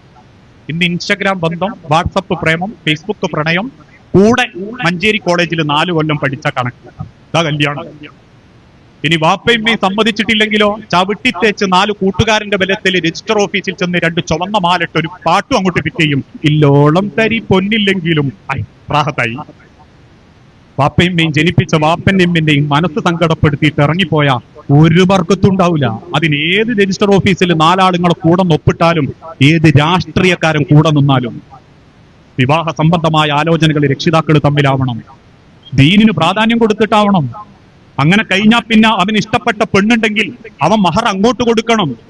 പാപ്പാരെ, പെണ്ണുങ്ങളെ ഭാഗത്തുനിന്ന് ഒരു കാലണന്റെ ചെലവില്ല, ഒരണന്റെ ചെലവ് പെണ്ണുങ്ങളെ ഭാഗത്തുനിന്നില്ല. അവന്റെ മഹർ അങ്ങോട്ട് കൊടുക്കണം എന്നല്ലാത്ത ഒരു കൊടുക്കൽ വാങ്ങലുകളും നിങ്ങൾ തെരഞ്ഞോ, പരതിക്കോ. പെൺകുട്ടിന്റെ വാപ്പ കല്യാണത്തിന് ഭക്ഷണം കൊടുത്തിട്ടില്ലെങ്കിൽ പോലും വാപ്പാക്ക് കുറ്റല്ല. വിവാഹത്തിന്റെ മുഴുവൻ ചെലവും ആണുങ്ങൾക്കാ. അങ്ങനെ ഒരു ആണിന് പെണ്ണിനും നഹർ കൊടുത്താൽ, വാപ്പാന്റെ കൈ പിടിച്ച് സ്വീകരിച്ചാൽ, ആദ്യം കല്യാണത്തിന് സാക്ഷികളാകുന്നവര്, ആ കല്യാണത്തിന് കൂടിയവർ എന്ത് ചെയ്യണം? പ്രാർത്ഥിക്കണം. ബാറക്കല്ലാഹു ലക്കുമാ വ ബാറക അലൈക്കുമാ വ ജമഅ ബൈനകുമാ ഫീ ഖൈർ. 3 തവണ. എത്ര കല്യാണപ്പുരയിൽ പോയി അങ്ങോട്ട് 3 പ്രാർത്ഥന പ്രാർത്ഥിക്കലുണ്ട്. അതിനുശേഷം അവർ ഭക്ഷണം ഒരുക്കിയിട്ടുണ്ട്. ആ ഭക്ഷണം കുടിച്ചിട്ട് പറയണം, അല്ലാഹുമ്മ ഗ്ഫിർ ലഹും വർഹംഹും വബാരിക് ഫീമാ റസഖ്തഹും. ഇതൊന്നും എന്റെ വകള്ളല്ലോ, ഹദീസിലുള്ളതാ. അല്ലാഹുമ്മ ഗ്ഫിർ ലഹും വർഹംഹും വബാരിക് ഫീമാ റസഖ്തഹും. പടച്ചോനെ, ഈ സന്തോഷത്തിൽ ഞങ്ങൾക്കൊരു പിടി ഭക്ഷണം തന്നതിന്റെ കൂലി ഇന്ന് വിവാഹിതരാകുന്ന ഇണകൾക്ക് സ്വർഗത്തിലെത്തുന്നവരെ ഈ കാവലാക്കി ബർക്കത്താക്കി കൊടുക്കണേന്ന. ഒരു ഭക്ഷണം കഴിച്ചു പോരുമ്പോ എത്ര പേര് ഈ പ്രാർത്ഥന ചെല്ലലുണ്ട് കല്യാണപ്പുരേന്ന്. ഇന്ന് ആർക്കും ഇതൊന്നും വേണ്ട. എല്ലാവർക്കും പടകം പൊട്ടിക്കണം, പാട്ടിച്ചു തുള്ളണം, JCB കൊണ്ടുവരണം, ഒട്ടകപ്പുറത്ത് കയറ്റണം, ആനപ്പുറത്ത് നിള്ളിക്കണം, നഴ്സറി കുപ്പായ ഇടിക്കണം, ആണും പെണ്ണും ഇടകലർന്ന് ആഘോഷിക്കണം. കല്യാണത്തലേന്ന് ക്ഷണിച്ചിട്ട് പോയാൽ പോലും പൊരക്കാരൻ ഗാനമേളന്റെ കൂടെ തുള്ളുമ്പം ഭക്ഷണം കിട്ടാതെ മനസ്സ് വെറുത്ത് ഇറങ്ങിപ്പോകുന്നുണ്ടെങ്കിൽ, 1 കോടി ഉറുപ്പ്യങ്ങൾ ചെലവാക്കി ഭക്ഷണം ദാനം ചെയ്താലും ക്ഷണിക്കപ്പെട്ട ഒരു അതിഥിയുടെ മനസ്സറിഞ്ഞ് വിളമ്പിക്കൊടുക്കാൻ പറ്റിയിട്ടില്ലേ, ആ കല്യാണം അള്ളാന്റെ ബർക്കത്തില്ലാത്ത കല്യാണ. ഇനിയോ ആദ്യ രാത്രിയിൽ നമ്മൾ എന്ത് ചെയ്യണം? ഞാനിത് പറയുന്നതിനാണെന്നറിയോ? നമ്മളൊരു മക്കളെ അള്ളാഹുവിന് വേണ്ടിയിട്ട് സ്നേഹിച്ചു തുടങ്ങുന്നുണ്ടെങ്കിൽ വിവാഹത്തിന്റെ മുൻപേ നമ്മളത് പ്രാർത്ഥിക്കണം, അതിനൊരുങ്ങണം. ആദ്യമായിട്ട് പെണ്ണിന്റെ ശരീരത്തിൽ ഒരു പെണ്ണിനെ കല്യാണം കഴിച്ച് കൂട്ടിക്കൊണ്ടുവന്നാൽ ഓളെ ശരീരത്തിൽ കൈവച്ചിട്ട് പ്രാർത്ഥിക്കണം. അല്ലാഹുമ്മ ഇന്നി അസ്അലുക ഖൈറഹ വ ഖൈറ മാ ജബൽതഹ അലൈഹ. അല്ലാഹുമ്മ ഇന്നി അഊദു ബിക മിൻ ശർരിഹ വ മിൻ ശർരി മാ ജബൽതഹ അലൈഹ. അല്ലാഹുവേ, ഈ പെണ്ണിലുള്ള എല്ലാ നല്ല സ്വഭാവവും എനിക്കും എന്റെ കുടുംബത്തിനും കിട്ടണം. ഇവളിൽ എന്തെങ്കിലും മോശം സ്വഭാവമുണ്ട്, എന്നെ എന്റെ കുടുംബത്തിനെ അതിനെ തൊട്ടുങ്ങി കാക്കണം. ഇതാദ്യം ആ ഭാര്യ ഭർത്താക്കന്മാര് ശരീരത്തിൽ തോൾഭാഗത്ത് കൈവച്ച് പ്രാർത്ഥിക്കേണ്ടതാണ്. നിങ്ങളുടെ ശരീരത്തിൽ എത്ര പിയ്യാപ്പിളാർ കൈവച്ച് പ്രാർത്ഥിച്ചിട്ടുണ്ട്? സ്വന്തം ഭാര്യന്റെ ശരീരത്തിൽ കൈവച്ച് ആദ്യമായിട്ട് പ്രാർത്ഥിച്ച എത്ര ഭർത്താക്കന്മാരുണ്ട്? ഞാൻ കുറ്റം പറയല്ലോ, ആർക്കും അറിഞ്ഞൂടാ. ഇതേ ഉള്ളൂ ഇസ്ലാമിന്റെ സുന്നത്ത്. അല്ലാതെ നിക്കാഹിന് 4 ആള് വരണമെന്നും 4 ആൾ അങ്ങോട്ട് വിളിക്കണമെന്നും ഫാത്തിഹ ഓതണമെന്നും കുറെ മാഷറ വിളിക്കണമെന്നോ ഇതൊന്നുമില്ല. ഒരു നിക്കാഹിന് ഒരു ഇമാമ് പോലും, അതൊരു കാവ്യ, ഒരു മൗലവി പോലും വേണ്ട. ഇനിയോ ആദ്യമായിട്ട് ഭാര്യ ഭർത്താക്കന്മാര് മണിയറയിൽ വെച്ച് 2 റക്അത്ത് സുന്നത്ത് നിസ്കരിക്കണം. നിങ്ങൾ എത്ര ആള് മണിയറയിൽ ആദ്യമായിട്ട് നിസ്കരിച്ചിട്ടുണ്ട്? ശേഷം അവന്റെ ശരീരത്തിൽ അഥവാ അവളെ ശരീരത്തിൽ തൊട്ട് അവർ കിടക്കുകയാണ് എങ്കിൽ അന്നാണ് അവർ അള്ളാഹുവിന്റെ മുൻപിൽ പരസ്പരം ചേരുന്നതെങ്കിൽ അവർ പ്രാർത്ഥിക്കട്ടെ, അള്ളാഹുവേ, നീ ഞങ്ങൾക്ക് മക്കളെ തരുമെങ്കിൽ പിശാച് ബാധിക്കാത്ത മക്കളെ തരണേറത്തെ. അങ്ങനെ പ്രാർത്ഥിച്ചിട്ടാണ് നിങ്ങൾ ഭാര്യ ഭർത്താക്കന്മാര് ബന്ധപ്പെട്ടതെങ്കിൽ, അന്നാണ് നിങ്ങളെ ബീജം നിങ്ങളെ പെണ്ണിന്റെ ഉദരത്തിൽ പിടിച്ചതെങ്കിൽ, അള്ളാഹുവിന്റെ ഹബീബ് മദീന മിമ്പറിൽ വെച്ച് പറയാ, പടച്ചോൻ വാക്ക് തരുന്നു നിങ്ങൾക്ക്, ആ മക്കള് കാരണം വാപ്പയമ്മയും സ്വർഗത്തിലായിരിക്കും. എത്ര ആൾ ഇതൊക്കെ ചെയ്യല്? ഇതേ ഉള്ളൂ ഇസ്ലാമിന്റെ സുന്നത്ത്. അതിനർത്ഥം കല്യാണപ്പുരം മരിച്ച പരിയോലിയാക്കണം എന്നല്ല. കുട്ടികൾ കളിക്കട്ടെ, പാട്ട് പാടട്ടെ, തുള്ളട്ടെ, ആഘോഷിക്കട്ടെ. പിയാപ്പിളനെ 4-5 ചെറുപ്പക്കാര് കയ്യൊട്ടി കൊണ്ടുവരുന്നതോ കൂളിംഗ് ഗ്ലാസ് ഇടുന്നതോ ഒരേ ജുബ്ബിടുന്നതോ നല്ല കുറ്റം.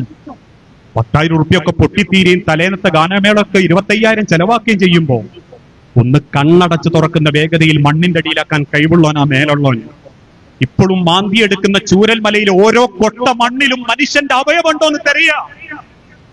മാന്തിയെടുക്കുന്ന JCBന്റെ കൊട്ടക്കുള്ളിൽ ശരീരത്തിന്റെ ഏതെങ്കിലും ഒരു എല്ല് കാണുമ്പോഴേക്കും 3 വള്ളപ്പടവയിൽ പൊതിഞ്ഞ് ചൂരൽമലയിലെ മുണ്ടക്കൈയിലെ പള്ളിമിനാരത്തിന്റെ താഴെയുള്ള 6 അടി മണ്ണ് കൊണ്ട് ചടക്കി പോരുന്നുണ്ടെങ്കിൽ അത്രയുള്ളൂ മനുഷ്യരെ ഞാനുങ്ങളും ഒക്കെ. അതുകൊണ്ട് തന്നെ മക്കളിൽ നിന്ന് നമ്മൾ ബർക്കത്ത് ആഗ്രഹിക്കുന്നുണ്ട്. വിവാഹത്തിന്റെ മുൻപേ പടച്ചോനോട് പ്രാർത്ഥിച്ച് മക്കൾക്ക് വേണ്ടി പ്രാർത്ഥിച്ച് നമ്മൾ ഒരുങ്ങണം. പടച്ചോൻ എന്റെ മക്കളെ ഇനി നന്നാക്കി തരണം. പടച്ചോൻ എന്റെ മക്കളെ എനിക്ക് ദുനിയാവിലും ആഖിറത്തിലും ഉപകാരപ്പെടുന്ന രീതിയിലാക്കണം. അതിനെന്തു വേണം? നല്ലൊരു ചുറ്റുപാട് നമ്മളെ വീട്ടിലും നമ്മളെ ചുറ്റുപാടിലും ഒരുക്കി കൊടുക്കണം. നമ്മളെ വീടുകൾ പടച്ചോന്റെ ബർക്കത്തിറങ്ങുന്ന റഹ്മത്തിറങ്ങുന്ന വീടാവണം. നമസ്കാരം കൃത്യമായിട്ട് നിർവഹിക്കപ്പെടുന്ന വീട്, ഖുർആൻ ഓതുന്ന വീട്, മാതാപിതാക്കൾ വാപ്പയമ്മയും മനോഹരമായിട്ട് പ്രണയിച്ച് ജീവിക്കുന്ന വീട്, നല്ല സന്തോഷത്തോടുകൂടി പരസ്പരം ഇടപെടുന്ന സ്നേഹ സ്ഥലങ്ങൾ, അത് നമ്മളെ വീടാവണം. കാരണം ഒരു മക്കൾക്ക് വാപ്പയമ്മയും ചെയ്തു കൊടുക്കാവുന്ന ഏറ്റവും നല്ലത് അവരുടെ ജീവിക്കുന്ന സാഹചര്യവും ചുറ്റുപാടും പണം കൊണ്ടല്ല, സ്നേഹം കൊണ്ട് ഭംഗിയാക്കി കൊടുക്കുക എന്നുള്ളതാണ്. ഇപ്പോഴും പക്ഷെ പല കുടുംബത്തിലും നിസ്കാരങ്ങൾ നടക്കുന്നില്ല. സുബഹി നിസ്കാരം പോലും നടക്കുന്നത് സൂര്യൻ ഉദിച്ച് വെയിലിന്റെ ചൂടറിഞ്ഞതിന് ശേഷം. ഖുർആനോത്ത് നടക്കുന്നില്ല. ഇന്ന് നേരം വെളുത്തപ്പോ ഒരു 10 ആയത്തോതി എത്ര കുടുംബങ്ങളുണ്ട്? പലപ്പോഴും ചില മക്കൾ പറയാറുണ്ട്, എന്നും സുബഹിക്ക് എഴുന്നേൽക്കുന്ന സമയത്ത് വാപ്പാന്റെ ഖുർആനോത്ത് കേട്ടിട്ടാ ഞാൻ എഴുന്നേൽക്കലുള്ളത്. എനിക്കിന്റെ വാപ്പ മരിച്ചപ്പോ ഏറ്റവും വലിയ മിസ്സിങ് തോന്നിയത് ആ സുബഹിക്ക് ഡൈനിങ് ഹാളിലെ വാപ്പാന്റെ ഖുർആനോത്താണെന്ന് ഒരു മകൻ പറയുന്നുണ്ടെങ്കിൽ വാപ്പനെ കിട്ടിയ പുണ്യാണത്.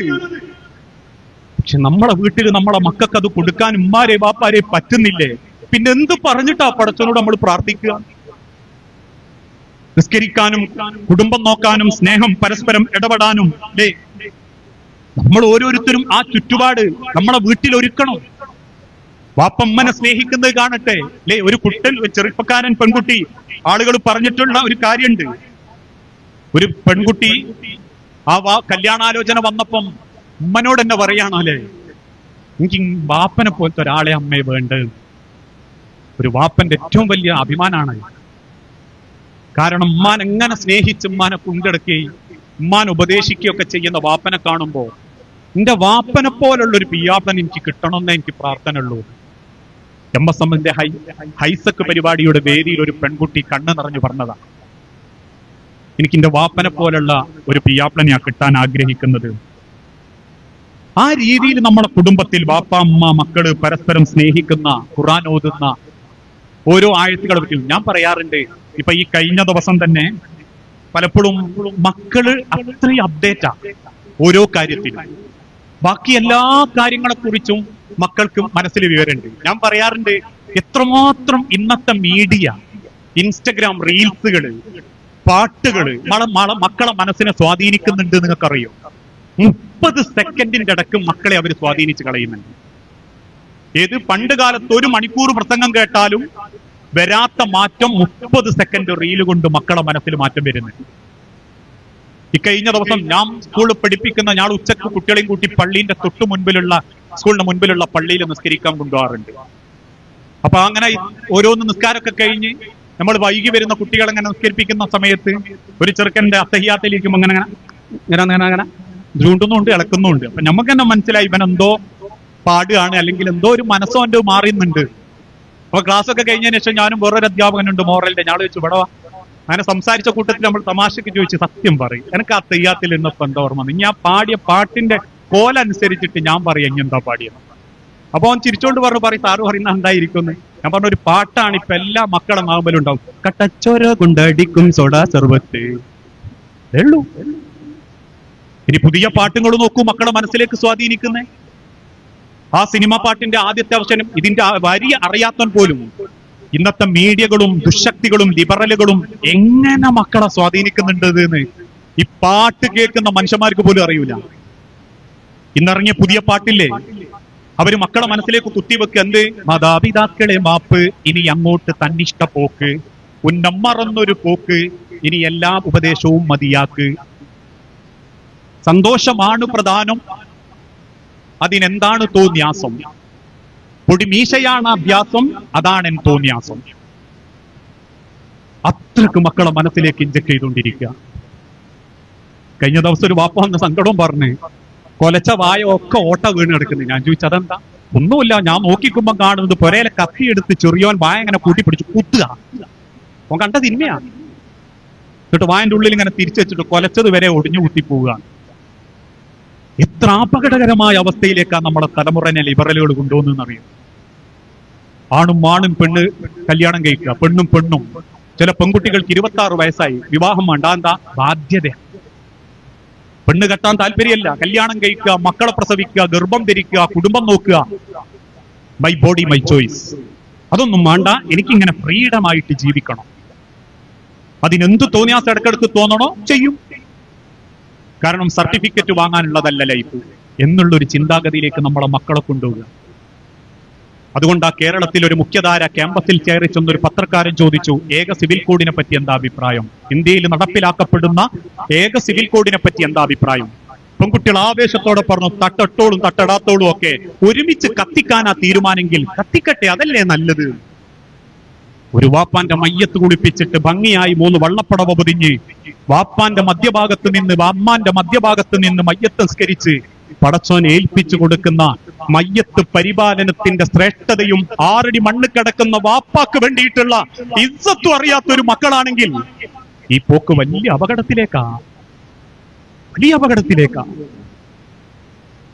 ഇതൊക്കെ നമ്മളെ കുടുംബത്തിൽ മക്കൾ പഠിച്ചുകൊണ്ടിരിക്കുമ്പോ ചില വാപ്പാർക്കുമാർക്കും പറയാൻ എന്തേ ഉള്ളൂ, നല്ലോണം പഠിക്കട്ടോ എന്റെ മക്കള്, അതേ ഉള്ളൂ. അറിവ് തിരിച്ചറിവാക്കി കൊടുക്കാൻ പറ്റണം. ഏതറിവും തിരിച്ചറിവാക്കാൻ പറ്റണം. MBBS-ഉം MD-യും നേടുന്ന മകൾക്ക് പരസ്പരം ശരീരം ബന്ധപ്പെടുമ്പോ ആണിനും പെണ്ണിനും ജനിക്കുന്ന മക്കൾ എന്ന ബാധ്യതയും തന്നെ ജനിപ്പിക്കാൻ പ്രേരിപ്പിച്ച എന്റെ ഉദരത്തിൽ ജീവന്റെ കുരുന്നിട്ട ആണിനോടുള്ള കടമയും എനിക്ക് നിർവഹിക്കുമ്പോൾ മാത്രമാണ് എന്റെ MBBS-ന് വിലയുള്ളൂ എന്ന് ബോധ്യപ്പെടുന്ന പെണ്ണല്ലെങ്കിൽ ഓളെ MBBS വെറും ഇംഗ്ലീഷ് അക്ഷരം മാത്ര. താൻ ഏറ്റെടുക്കുന്ന വർക്കിൽ സിമന്റിലും കമ്പിയിലും കൃത്രിമം കാണിക്കരുതെന്നും ആ കാണിക്കുന്നത് ഒരു തലമുറയോട്, ഒരു നാടിനോട് ചെയ്യുന്ന വഞ്ചനയാണെന്നും ഒരു എഞ്ചിനീയറായ M.Tech-കാരന് തിരിച്ചറിയാൻ പറ്റുന്നില്ലെങ്കിൽ ഓന്റെ M.Tech-ന് ഇംഗ്ലീഷിന്റെ അക്ഷരവിലയുള്ളൂ. ആ തിരിച്ചറിവ് മക്കളുടെ മനസ്സിലുണ്ടാക്കി കൊടുക്കണം. എന്താണ് കുടുംബം? എന്താണ് സ്നേഹം? അതിനെന്തു വേണം? നമ്മളെ കുടുംബത്തിൽ മാതാപിതാക്കൾ പരസ്പരം സ്നേഹിക്കണം, നല്ല വാക്ക് പറയണം. ഒരു മക്കൾ ഏറ്റവും സന്തോഷിക്കുന്നത് എപ്പോഴാണെന്നറിയോ? വാപ്പയമ്മയും ഒരുമിച്ചിരുന്ന് സന്തോഷിക്കുമ്പോഴാണ്. നിങ്ങളൊന്ന് നോക്കിയത് പരീക്ഷിച്ചു നോക്കൂ. വാപ്പയമ്മയും ഒരുമിച്ചിരുന്ന് സന്തോഷിക്കുകയും തമാശ പറയുകയും പരിഗണന വീട്ടില് മക്കൾക്ക് കൊടുക്കുകയും ചെയ്യുമ്പോൾ, ഞാൻ പറയാറുണ്ട് സ്കൂളിൽ നിന്നൊക്കെ എല്ലാ രക്ഷിതാക്കളോടും, ചില മക്കൾ സ്കൂൾ വിട്ടു വന്നോട്ടനെ പറയും, പേപ്പർ കിട്ടി. ഒട്ടനെ രണ്ടാമത് ഉമ്മ ചോദിക്കും, തിരിച്ചു ചോദിക്കും, പാപ്പ തോറ്റിണ്ടാവൂലേ? തോറ്റിണ്ടാവൂലേ? അല്ല, ജയിച്ചത് അത്രയുള്ളു. 40-ൽ 35. 35. ഈ ട്യൂഷൻ പോകണ്ടോ ഇനി? വെറുതെ ഞാൻ പൈസ ഇട്ടാൽ എന്തിനാ? ഇതൊരു വാക്ക്. ഇനി അതല്ലെങ്കിൽ അവരുടെ വാക്കുകൾ കേൾക്കാനിരിക്കണം. ചില പെൺമക്കളൊക്കെ വന്നു പറയും, ഉമ്മ ഇന്നയാളെ കൂടെ ഉള്ള അരുണിമിന്റെ കത്ത് പിടിച്ച്. അപ്പോഴേക്കും മാര് ചോദിക്കും, എനിക്ക് സ്കൂളിൽ പോയാൽ ഈ കത്തും ലൈനും ഇതൊക്കെ തന്നെ ഉള്ളൂ? അതോടുകൂടി ഓട് തീരുമാനിക്കും, ഇനി ഒന്നും ഉമ്മാനോട് പറയണ്ട. മക്കളെ പരിഗണിക്കണം. നമ്മൾ പരിഗണിക്കപ്പെടുന്നുണ്ട് എന്നറിയുമ്പോൾ നമുക്കൊരു സന്തോഷല്ലേ? വ്യാപ്പള പറയാടേ, ഞാൻ ഇതൊക്കെ വാങ്ങണം എന്ന് വിചാരിച്ചിട്ട്, എന്താ എന്റെ അഭിപ്രായം? ഇനിയിപ്പോളെ കൂടെ കൊണ്ടുപോയില്ലെങ്കിലും ഒക്കെ സമാധാനം. ആ പരിഗണന മക്കളും ആഗ്രഹിക്കുന്നുണ്ട്. മക്കളുടെ മനസ്സ് അത്രക്ക് അപ്ഡേറ്റ് ആവുന്നുണ്ട്. നമ്മൾ അവരുടെ വളർച്ചയെ പറ്റി ചെറുതായി കാണണ്ട. ചില വാപ്പാര് സങ്കടത്തോടെ പറയും, എന്റെ മൊബൈൽ എന്തൊക്കെയാണുള്ളതെന്ന് എനിക്ക് അറിയൂല, പക്ഷെ എന്റെ ചെറിയ മോളെ മോൻ കാണിച്ചു തരും ഒക്കെ. ഓൻ ആ യുഗത്തിലാ ജനിച്ച്, ഓൻ ആ യുഗത്തിലാ വളരുന്നത്. നമ്മൾ പണ്ട് കാലത്തേക്ക് ഒരിക്കലും മക്കളെ ഇനി കൂട്ടിക്കൊണ്ടുപോകാൻ പറ്റൂല. നമുക്ക് അപ്ഡേറ്റ് ആവാനേ പറ്റൂ, വിവരം ഉണ്ടാവണം. സ്കൂളുകളിൽ പേരന്റ്സ് മീറ്റ് വിളിക്കുമ്പോൾ ചില മക്കൾ പറയാ, ഇമ്മ ഒന്നിനും പറ്റൂല, അമ്രീന്റെ അമ്മന്റെ അതിലുള്ള ഒരു ഉമ്മയാ മതി. അതിനോട് ഒരു ഉമ്മ സങ്കടം പറയാ. ഞാൻ പറയാം, അതിനൊരു മാർഗ്ഗമേ ഉള്ളൂ.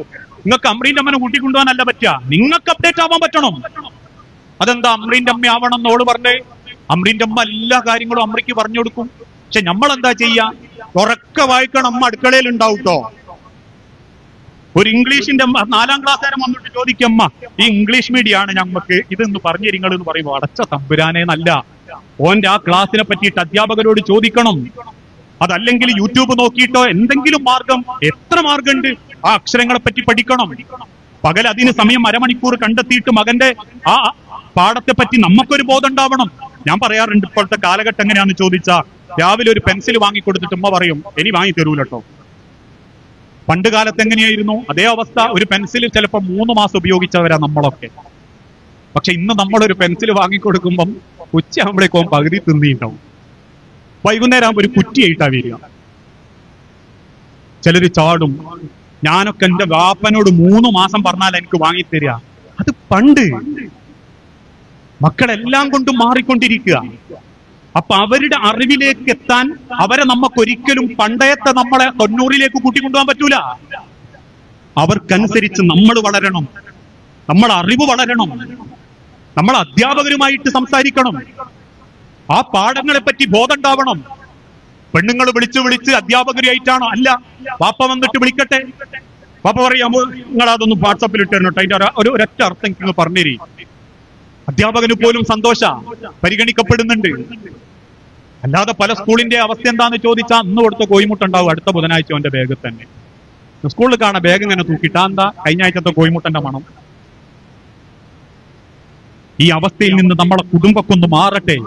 സ്നേഹവും പരിഗണനയും മക്കൾക്ക് കൊടുക്കുമ്പോൾ മാത്രമേ നമുക്കത് തിരിച്ചു വെക്കാൻ പറ്റൂ.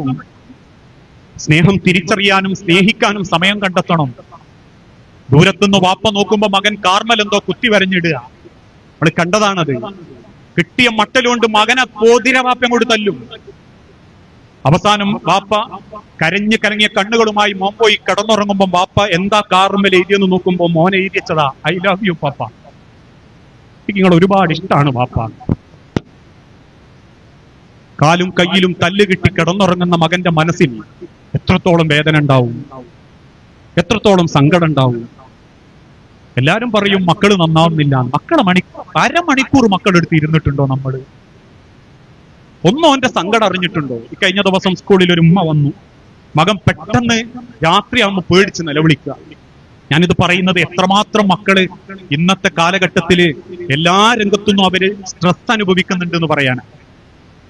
അപ്പം കുട്ടി ഇങ്ങനെ പെട്ടെന്ന് കരയാ, രാത്രി ആവുമ്പോഴേക്കും കെട്ടിപ്പിടിച്ച് കിടക്കണം എന്ന് പറയാ. എന്തൊക്കെയോ ഒരു പേടി, ഓന്റെ സ്വഭാവത്തിൽ തന്നെ പേടി. അപ്പൊ നമ്മളാ മോനെ കൂട്ടിക്കൊണ്ടുപോയി കുറച്ചൊന്ന് സംസാരിച്ച കൂട്ടത്തിൽ സംഭവം, ഓന്റെ അയൽപ്പക്കത്തുള്ള വേറൊരു കൂട്ടുകാരന്റെ വീട്ടിൽ ചെന്നപ്പം അവന്റെ ഒരു ഗെയിം ഉണ്ട് കമ്പ്യൂട്ടറിൽ. എന്ന് പറഞ്ഞാൽ മാരകമായ വയലൻസാ, വെടിവെക്കുന്നതും കുത്തുന്നതും കുത്തി കൊടലെടുക്കുന്നതും ഒക്കെ. 5 മിനിറ്റ് അത് കണ്ടു നിന്ന മകൻ തിരിച്ചു വന്നിട്ട് വീട്ടിൽ പുതച്ചു മൂടിയിട്ട് ചോദിക്കുക, ഉമ്മേ വാപ്പനെ ആരോ കൊല്ലുവോ, ഉമ്മനെ ആരോ കൊല്ലുവോ, ഉമ്മ മരിച്ചു പോവോന്നൊക്കെ എനിക്ക് പേടിയാന്ന് മാഷേ. നിങ്ങൾ ആലോചിച്ച് നോക്കി, പാനിക് അറ്റാക്ക് ഉണ്ടാതിരിയടാന്ന് ഓരോന്ന് തോന്നിയാസം കണ്ടുവന്ന്. ഇല്ല, വലിയോൾക്ക് മാത്രമല്ല അറ്റാക്ക്. പാനിക് അറ്റാക്ക് മക്കളെ മനസ്സിന് വരുന്നുണ്ട്, ചെറിയ മക്കൾക്ക് വരുന്നുണ്ട്, വേർതിരിവ് വരുന്നുണ്ട്. നിങ്ങൾ കാണല്ലേ, വലിയ കാലത്ത് കുടുംബത്ത് പ്രശ്നം ഉണ്ടാകുമ്പോൾ ചില മക്കൾ പറയുന്നത് ഉമ്മക്കല്ലെങ്കിലും ചെറുപ്പത്തിലേ കാക്കനോടായിരുന്നു താല്പര്യം, ഉമ്മ അല്ലെങ്കിലും അങ്ങനെയായിരുന്നു, വാപ്പ അല്ലെങ്കിലും അങ്ങനെയായിരുന്നു, എന്തിനും ഓനെയാ കൊണ്ടുപോവുക, ഓനെയാ വിളിക്കുക, ചെറുപ്പത്തിലേ എന്നെ ഒരു അവഗണനയായിരുന്നു. ഇതൊക്കെ മക്കളെ മനസ്സിനെ സ്വാധീനിക്കുന്നുണ്ടെങ്കിൽ വാപ്പാരെ പൈസ ഉണ്ടാക്കാൻ ഓടിയാ പോരാ, അമ്മാരെ പൊരപ്പണി എടുത്ത് തീർത്താ പോരാ. രാവിലെ 7 പുലച്ചക്ക് 4:45 എഴുന്നേറ്റിട്ട് കൈ നിലത്ത് വെക്കാണ്ട് 11:15 എങ്ങനെയോ ചെന്ന് പറ്റുമ്മല് വീണ് കിടക്കലാ ഞാൻ എന്നുള്ളത് പോരിശയായിട്ട് പറയല്ലേ. അവനാന്റെ മക്കളൊപ്പരം കുറച്ചു നേരം ഇരിക്കണം, അവരെ മനസ്സറിയണം, അവരെ രക്ഷപ്പെടുത്തണം, അവരെ മനസ്സും ശരീരവും കാവലാവണം. അവരെ കൊണ്ട് സാധിക്കുന്ന വിദ്യാഭ്യാസം കൊടുത്താൽ മതി. ഒരു വാപ്പ പറഞ്ഞിട്ടില്ലേ, മക്കളെ കാര്യത്തിൽ നമ്മൾ എന്താ കാണിച്ച്? നമ്മളല്ലേ തെരഞ്ഞെടുത്ത് ഓൻ ഏത് സ്കൂളിൽ പഠിക്കണം, ഓൻ ഏത് ഡിഗ്രി പഠിക്കണം എന്ന്. ജീവിതത്തിൽ ചെറുപ്പ കാലഘട്ടത്തിൽ ഓൻ 5 വയസ്സായതിനു ശേഷം നമ്മളെ കൂടെ ജീവിച്ചതിനേക്കാളും ഹോസ്റ്റലല്ലേ, ഓൻ അന്യനാട്ടിലല്ലേ. അവസാനം കാനഡയിലുള്ള ചെറുപ്പക്കാരൻ നാട്ടിൽ ഭാര്യനെ തൊലാക്ക് ചൊല്ലി വാപ്പാനോടും ഉമ്മാനോടും ഇനി ഞാൻ നാട്ടിക്കില്ലട്ടോ എന്ന് പറയുമ്പം ഉമ്മ കണ്ണീരോടെ ചോദിച്ചു, മോനെ നാട്ടിക്ക് വരാണ്ട് ഇപ്പൊ ഞങ്ങൾ എങ്ങനെയാ? ഓൻ തിരിച്ചോദിച്ചു, നിങ്ങൾ എന്നെ സ്നേഹിച്ചിരുന്നോ? എന്നെ പഠിപ്പിക്കാൻ സ്നേഹിച്ചതല്ലേ, നിങ്ങള് ഡിഗ്രി വാങ്ങാൻ സ്നേഹിച്ചതല്ലേ, നിങ്ങൾ എന്നെ സ്നേഹിച്ചതിന്റെ ജോലി കിട്ടി, ഞാൻ കാനഡയിൽ ജീവിക്കുന്നു.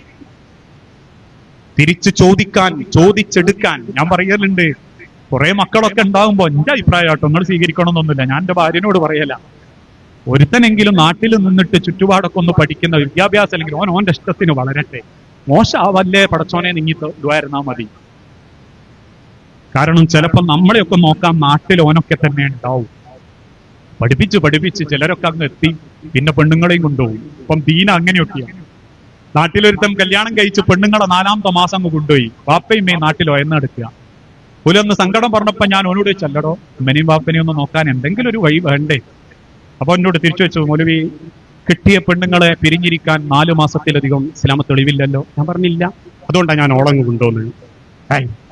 ആകെ പഠിച്ച ഹദീസ് ഇപ്പതാ. വാപ്പനെയും ഉമ്മനെയും പിരിഞ്ഞിരിക്കാൻ 1 ദിവസം തെളിവില്ല, പെണ്ണുങ്ങളെ 4 ദിവസം വരെ തിരിഞ്ഞിരിക്കാം. വാപ്പനെയും ഉമ്മനെയും പിരിഞ്ഞിരിക്കാൻ 1 ദിവസത്തെ തെളിവില്ല. യുദ്ധത്തിന് വന്ന സ്വഹാബിനോട് അള്ളാന്റെ തിരുദൂതൻ ചോദിച്ചില്ലേ, അഹയ്യ വാലിദാക്ക, വാപ്പയമ്മയും ജീവിച്ചിരിപ്പുണ്ടോ? ഉണ്ട്, എന്നാ തിരിച്ചു പോ, എനിക്ക് യുദ്ധമല്ല. ഹിജ്റ പോകാൻ വന്നവനോട് പറഞ്ഞില്ലേ, നീ തിരിച്ചു പോ. ആകെ പഠിക്കുന്ന ഇബാദത്ത് ഇപ്പൊ എന്താന്ന് ചോദിച്ചാൽ ഗൾഫിക്ക് 4 മാസത്തിന്റെ അടുത്തോളം കൊണ്ടുപോകണം. ഞാൻ കുറ്റം പറയല്ലോ, നമുക്ക് ഇങ്ങോട്ട് ദേഷ്യവും തോന്നണ്ട. അതിന്റെ അർത്ഥം കൊണ്ടുപോകണ്ടെന്നും അല്ല. ചിലര് വാപ്പാനെ കൊണ്ടുപോകും, അല്ലുമ്മാനെ കൊണ്ടുപോകും. ഇതിനാ അവിടുത്തെ പണിക്ക് വാപ്പയിൽ ഒയന്ന് നടക്കുന്നുണ്ടാവും. ചില കുത്തുപൊക്കൊക്കെ കയറുമ്പോ ചില പ്രായമുള്ള വാപ്പാര് എന്നിട്ട് പറയും, നിങ്ങളേ പിയാപ്പിളാരൊക്കെ നല്ലോണം നോക്കുന്നതിനെ പറ്റി പ്രസംഗിക്കണം കേട്ടോ. എന്താ അല്ല, ഒന്നുമില്ല, പെണ്ണുങ്ങള് അങ്ങ് പോയതാ, മക്കളങ്ങ് കൊണ്ടുപോയതാ. ഇക്കിപ്പോ ഒരു വർക്ക് വെള്ളം കിട്ടണേ, സത്യ ഹോട്ടലിൽ തന്നെ പോകണം. അങ്ങനെ ഒരു ദീനൊന്നുമില്ല. വാപ്പനെയും ഇമ്മനെയും നോക്കാണ്ട് എന്ത് ദീന്? രക്ഷിതാക്കളെ പരിഗണിക്കാതെ, മക്കളെ പരിഗണിക്കാതെ എന്ത് ദീന്? അതുകൊണ്ട് ഞാൻ പറയുന്നത് എന്താന്ന് ചോദിച്ചാൽ, പഠിപ്പിക്കണം. വിദ്യാഭ്യാസം അത്യാവശ്യമാണ്. പ്രത്യേകിച്ച് ഇന്നത്തെ കാലഘട്ടത്തിൽ വിദ്യാഭ്യാസം തിരിച്ചറിവിനാവണം എന്നുള്ളതാണ്. പെൺകുട്ടികൾക്ക് വിവരവും വിദ്യാഭ്യാസവും കൂടുമ്പോഴേക്കും പിന്നെ ഞാനും ഓനും കണക്ക് തന്നെയാണ്. അതുകൊണ്ട് തന്നെ ഫെമിനിസ ചിന്താഗതികളിലേക്ക് പറന്നുകൊണ്ടിരിക്കുക ചിന്ത. രണ്ടാളും ചിലപ്പോ 2 ഭാഗത്തും ഇട്ട് താമസിക്കും. ഓൻ കാനഡയിൽ, ഓൾ ഇംഗ്ലണ്ടിൽ. പിന്നെപ്പോ ഇതിനെ കല്യാണം കഴിച്ച് പൈസ ഉണ്ടാക്കാൻ? ദാമ്പത്യമല്ല, കുടുംബല്ല. ഓനെ നോക്കാൻ അവനെ നോക്കാൻ അവക്കും പറ്റുന്നില്ല, അവളെ നോക്കാൻ അവനും പറ്റുന്നില്ല. പിന്നെ മക്കൾ എവിടെയുള്ളത്? നാട്ടിൽ വല്യമ്മന്റെ അടുത്ത്. എത്ര കുടുംബങ്ങൾ, എത്ര ബന്ധങ്ങൾ. എല്ലാരും അതിനെ പറയും, ഉസ്താദെ കാലപ്പം അങ്ങനെയല്ലേ, പൈസക്ക് പൈസ വേണ്ടേ? മനുഷ്യരെ കത്തിത്തീരാറായ മെഴുകുതിരിയുടെ കുറ്റിയെടുത്ത് ആ മെഴുകു കൂട്ടി വെച്ച് 1 ദിവസം കൂടി കത്തിച്ചിട്ട് പടച്ചോന്റെ ദുനിയാവെന്ന് തിരിച്ചു പോയ കൂട്ടരുണ്ട്. അവർ ഈ ദുനിയാവിനെ കണ്ടത് നാളെ അള്ളാന്റെ അരികിലേക്കുള്ള ഒരു യാത്രയുടെ ഇടം മാത്രമായിട്ടാണ്. അതിനർത്ഥം ഇതൊന്നും വേണ്ടെന്നല്ല, ഇതൊക്കെ ഉണ്ടായിക്കൊണ്ട് തന്നെ കുടുംബം മറക്കാതെ ജീവിതം മുന്നോട്ട് കൊണ്ടുനടക്കണം എന്നാണ്. അതിനെന്ത് വേണം? നമ്മളെ ഓരോരുത്തരും നമ്മുടെ മക്കൾക്ക് നമ്മൾ കൊടുക്കുന്ന ഏറ്റവും വലിയ സമാധാനം ഉമ്മാനെ അല്ലെങ്കിൽ ഭാര്യനെ സ്നേഹിക്കുന്ന വാപ്പയും വാപ്പനെ സ്നേഹിക്കുന്ന അമ്മയ. ഇതിലും വലിയൊരു സൗഭാഗ്യങ്ങളെ മക്കൾക്ക് നിങ്ങൾക്ക് കൊടുക്കാനില്ല. ഞാൻ അടിവരയിട്ട് പറയുന്നു, നിങ്ങളുടെ മക്കൾക്ക് നിങ്ങൾക്ക് കൊടുക്കാൻ പറ്റുന്ന ഏറ്റവും വലിയ സൗഭാഗ്യം നിങ്ങളെ ഇണയെ സ്നേഹിക്കുക എന്നുള്ളതാണ്. അതിനെന്ത് തിരക്ക് മാറ്റി വെച്ചിട്ടാണെങ്കിലും. ചിലരൊക്കെ 1 മാസത്തെ അവധിക്ക് ഗൾഫിൽ നിന്ന് നാട്ടിൽ വരും. 3 ടൂറൊക്കെയാ പോവുക. ഒന്ന് സ്കൂളിന്റെ കൂടെ, ഒന്ന് നാട്ടിലുള്ള ടീമിന്റെ കൂടെ. അവസാനം അവളെ കൂടെ പോകാൻ ഇപ്പൊ കോട്ടക്കുന്ന് കഴിക്കും. അത് തന്നെ കീരിയും പാമ്പും മാതിരി പോയി വന്നിട്ട് പോയിട്ടുണ്ട്. എല്ലാരും അങ്ങനെയാന്നല്ല കേട്ടോ, ഇത്രേ ഉള്ളൂ. ഇപ്പോഴും തൊട്ടടുത്തൊന്ന് കയറി ചെല്ലല്ലേ. നല്ല ഇണയാവുക, നല്ലൊരു തുണയാവുക, ഇണയാവുക എന്നുള്ളതാണ് ഏറ്റവും വലുത്. നല്ല ജോലി ഉണ്ടാവലല്ല, നല്ലൊരു ഇണയാവുക. ഞാൻ പറയാറുണ്ട്, ചിലപ്പോ നിങ്ങളെ മുൻപിൽ ഞാൻ നല്ല പ്രാസംഗികനാന്ന് പറയാനേ നിങ്ങൾക്ക് അവകാശമുള്ളൂ. ഞാനൊരു നല്ല മനുഷ്യനാണോ എന്ന് പറയേണ്ടത് നിന്റെ നെഞ്ചോട് ചേർന്ന് കിടക്കുന്ന എന്റെ പെണ്ണാ. ഞാൻ നിസ്കരിക്കുന്നുണ്ടോ? ഞാൻ വൃത്തിയട്ട സ്വഭാവം എന്തോ കാണിക്കുന്നുണ്ടോ? എനിക്ക് എന്തെങ്കിലും പോരായ്മകളുണ്ടോ? ഈ ഇരിക്കുന്ന ഒരു പെണ്ണുങ്ങൾക്കും അതറിയൂല. അതുകൊണ്ട് തന്നെ നിങ്ങൾ ഒരാളെ നോട്ടവും നിങ്ങൾ ഒരാളെ പുഞ്ചിരിയും എന്നെ സ്വാധീനിക്കുന്നില്ല. നിങ്ങൾക്ക് ഇന്നെ അറിയൂല. ഇന്നറിയുന്നവൾ എന്റെ പെണ്ണ് മാത്രമാണ്. അതുകൊണ്ട് അവളുടെ മുൻപിൽ ഞാൻ ഏറ്റവും നല്ല ഇണയാണോ? എനിക്കതാവണം. വരുമാനം ഉണ്ടാക്കാൻ മാത്രം മത്സരിച്ചോടിയാ പോരാ. ദുനിയാവിലെ സർവ്വ സൗഭാഗ്യങ്ങളും പെണ്ണിനും മക്കൾക്കും ഉണ്ടാക്കി കൊടുത്താലും പോരാ. മരിച്ച് പൈസ ഉണ്ടാക്കാൻ ഓടുക എന്ന് പലരും. കാരണം പൈസമ്മല സമാധാനം എന്നുള്ളൊരു തോന്നല്. അതുകൊണ്ട് തന്നെ അവസാനം പരസ്പര ബഹുമാനമോ ഇതൊന്നും കുടുംബത്തിലില്ല. ഒന്ന് കഴിഞ്ഞാൽ രണ്ടാമത്തേന് തെറി. കാരണം എന്താ? ഞാനിങ്ങനെ മരക്കം പാഞ്ഞ് പൈസ ഉണ്ടാക്കി കൊണ്ടുവരുന്നത് എനക്കും മക്കൾക്കും തിന്നാനല്ലേ. നിങ്ങൾ തിന്നണില്ലേ? തിന്നുന്നതിനും ഉടുക്കുന്നതിനും ഒക്കെ കണക്ക്. പിന്നെ എന്തിനാ അധ്വാനിക്കാൻ ഓടി? കണക്ക് പറയാനാണെങ്കിൽ നിന്റെ ഭാര്യയ്ക്ക് ഇനി ചെലവിന് കൊടുക്കുന്നത് പടച്ചോനെ ഏൽപ്പിച്ചതുകൊണ്ടാ. അവളെ മുഖത്ത് നീ ഭക്ഷണം കൊടുക്കുമ്പോണ്ടാകുന്ന പുഞ്ചിരി എനക്ക് കിട്ടുന്ന ബർക്കത്താ. നിനക്ക് കിട്ടുന്ന സമ്പത്ത് പോലും നിന്റെ ഭാര്യനെയും മക്കളെയും കൂടി പടച്ചോൻ പരിഗണിച്ചതുകൊണ്ടാ. അല്ലാതെ എന്റെ ബിസിനസ് ട്രിക്കും എന്റെ MBA ബിരുദവും എന്റെ വാപ്പ കുറെ മുൻപുണ്ടാക്കി തന്നതിന്റെ പോരിശൊന്നുമല്ല. അള്ള എന്നെ ഏൽപ്പിച്ചെന്ന എന്റെ കുടുംബത്തിനെയും കൂടി പടച്ചോൻ എന്നെ കൂട്ടി പരിഗണിച്ചതുകൊണ്ടാ എനിക്ക് പടച്ചോൻ പൈസയായിട്ടും സമ്പത്തായിട്ടും എന്തിന് റോട്ടുമ്പോ പൊലിയാണ്ട് എന്നെ അള്ള കൊണ്ടെടുക്കുന്നത് എന്തിനാണെന്നറിയോ? ആ കുടുംബം കണ്ണീരുടിക്കാണ്ടിരിക്കാനാ. ആ തിരിച്ചറിവാണ് ഏതൊരാണിനും ഉണ്ടാവേണ്ടത്. ഒരു പെണ്ണാഗ്രഹിക്കുന്നതാ പ്രയോറിറ്റി. അയാളുടെ ജീവിതത്തിൽ എനിക്ക് വലിയ സ്ഥാനമുണ്ട് അല്ലേ? ഒരു പെണ്ണ് ഏറ്റവും കൂടുതൽ സന്തോഷിക്കുന്നത് ലൈംഗികതയിലല്ല. ഓരോ ഇണകളോടും ഭർത്താക്കന്മാരോടും ഞാൻ പറയുന്നത്, ലൈംഗികതയിൽ പോലും പല പെണ്ണുങ്ങളും സമാധാനിക്കുന്നില്ല. മൃഗങ്ങളെപ്പോലെ കിടക്കുക, മൃഗങ്ങളെപ്പോലെ വെറുതെ ചെയ്യുക, വെറുതെ കാണിച്ചു കൂട്ടുക. അള്ളാഹുവിന്റെ ഹബീബായ നബി തങ്ങൾ പറഞ്ഞല്ലോ, ലൈംഗികതയുടെ ഏറ്റവും നല്ല സുഗന്ധ രണ്ട് മനസ്സുകൾ തമ്മിൽ ചേർന്ന് നിന്ന് രണ്ട് മനസ്സുകൾ കൊഞ്ചി തുടങ്ങുന്നിടത്താണ് ലൈംഗികതയുടെ സുഗന്ധം. അതെന്തേ നമ്മുടെ ബെഡ്റൂമിലില്ല? അതെന്തേ നമ്മുടെ ദാമ്പത്യ ജീവിതത്തിലില്ല? ഒരു പെണ്ണിന്റെ ജീവിതത്തിന്റെ ഏറ്റവും വലിയ സന്തോഷം അവളുടെ ഭർത്താവ് കൊടുക്കുന്ന കരുതലിലാണ്, പരിഗണനയിലാണ്.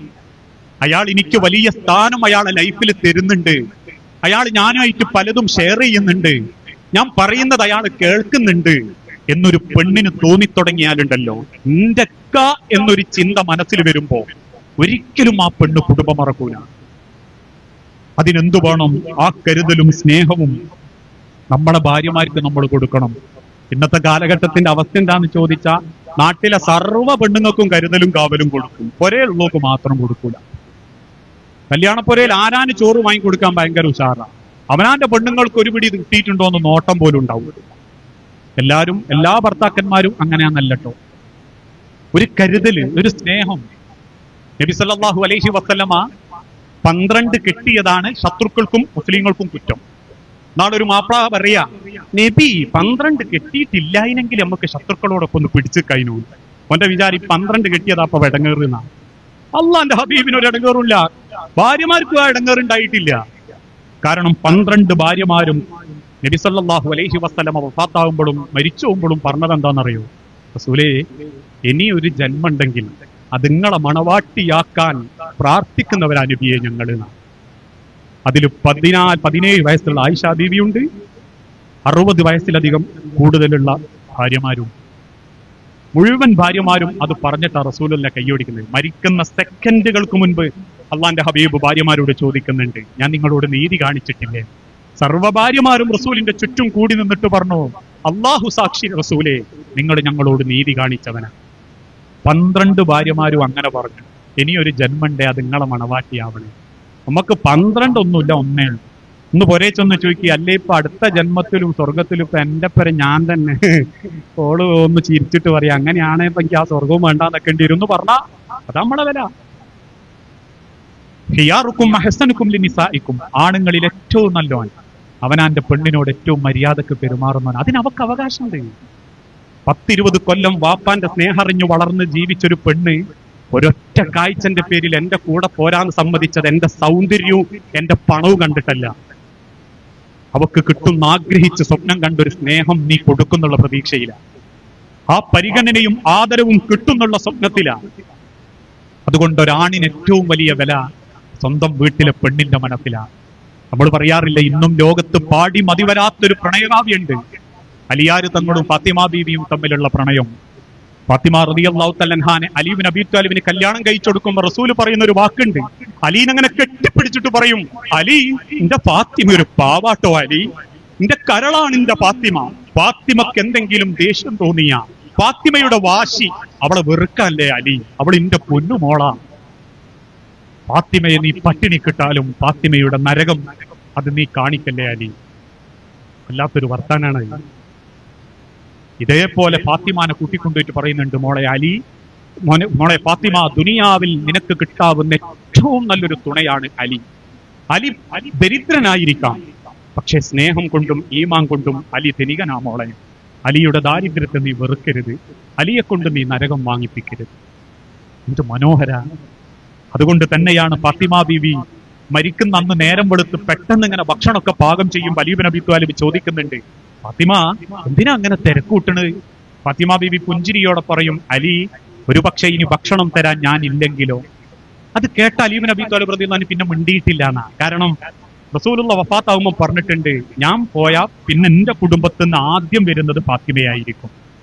അതുകൊണ്ട് തന്നെ അലിക്ക് ഒരു പേടി, ഫാത്തിമ മരിക്കാറായോ എന്നൊക്കെ ഒരു ബേജാറ്. പറഞ്ഞത് സത്യമായിരുന്നു. അന്ന് ഉച്ചയാകുമ്പോഴേക്കും ഫാത്തിമ ബീവി പെട്ടെന്ന് മരിച്ചു. പെട്ടെന്ന് അങ്ങ് മരിച്ചു. അവസാനം ഫാത്തിമ ബീവിന്റെ മയ്യത്ത് മക്കളായ ഹസനെയും ഹുസൈനെയും കൂട്ടി കുളിപ്പിച്ച് 6 അടി മണ്ണിൽ വെച്ച് കബറടക്കം നടത്തി പ്രാർത്ഥിച്ച് മദീനത്തെ പള്ളിയിൽ ഇങ്ങനെ കുനിഞ്ഞിരുന്ന് പൊട്ടിക്കരയും അലി റളിയല്ലാഹു അൻഹു. സഹാബാക്കൾ ഇങ്ങനെ തോളത്ത് കൈവച്ച് ചോദിക്കുന്നുണ്ട്, അലി അത്രക്ക് സ്നേഹിച്ചിരുന്നോ നിങ്ങൾ ഫാത്തിമയെ? അലി ഇബ്നു അബീ ത്വാലിബ് ആകാശത്തേക്ക് നോക്കി പറയും, പടച്ചോനെ, ഫാത്തിമയെ കൊണ്ടുപോയത് ഞാൻ തൃപ്തി, കാരണം ഞാനും നാളെ തിരിച്ചു പോകേണ്ടവനാണ്. പക്ഷെ ഫാത്തിമ ഇല്ലാതെ ഈ ലോകത്ത് ഇനി എത്ര കാലം ആ ഓർമ്മകളിൽ ജീവിക്കണം എന്ന് ചിന്തിക്കുമ്പോ എനിക്ക് സഹിക്കുന്നില്ല പടച്ചോനെ. അലി ഇബ്നു അബീ ത്വാലിബ് പൊട്ടിക്കരയും. ഒരാണിന്റെ വിലയാണ് അവൻ കൊടുത്ത സ്നേഹം കൊണ്ടും തിരിച്ചു കിട്ടുന്ന പരിഗണന കൊണ്ടും ആയുസ്സിന് ചോർത്ത് ജീവിക്കാൻ. എന്റെ അർത്ഥം അലി ഇബ്നു അബീ ത്വാലിബ് വേറെ കെട്ടിയില്ല എന്നൊന്നല്ല, എന്നാലും അതൊരു സ്നേഹ. അതുകൊണ്ടാണ് ഇന്നും കവികൾക്ക് അത് മതിവരാത്ത്. കൽബാണ് ഫാത്തിമ, അയകാണ് ഫാത്തിമ, കുളിരാണ് ഫാത്തിമ, നെഞ്ചിനുള്ളിൽ ഫാത്തിമ. തീർന്നില്ല, അത്ര മനോഹരം. അതുകൊണ്ട് തന്നെ നമ്മളെ ഭാര്യക്ക് നമ്മളൊരു നല്ല ഭർത്താവാണ് എന്ന് പറഞ്ഞാൽ എന്റെ ഭാര്യക്ക് കിട്ടിയ ഏറ്റവും വലിയൊരു സൗഭാഗ്യമാണ് ഞാന് എന്ന് നമ്മൾ സ്വയം നമ്മളെ പറ്റി ചിന്തിക്കണം. അതിനനുസരിച്ച് നമ്മളെ സ്വഭാവത്തിൽ മാറ്റം വരുത്തണം, പരിഗണിക്കണം.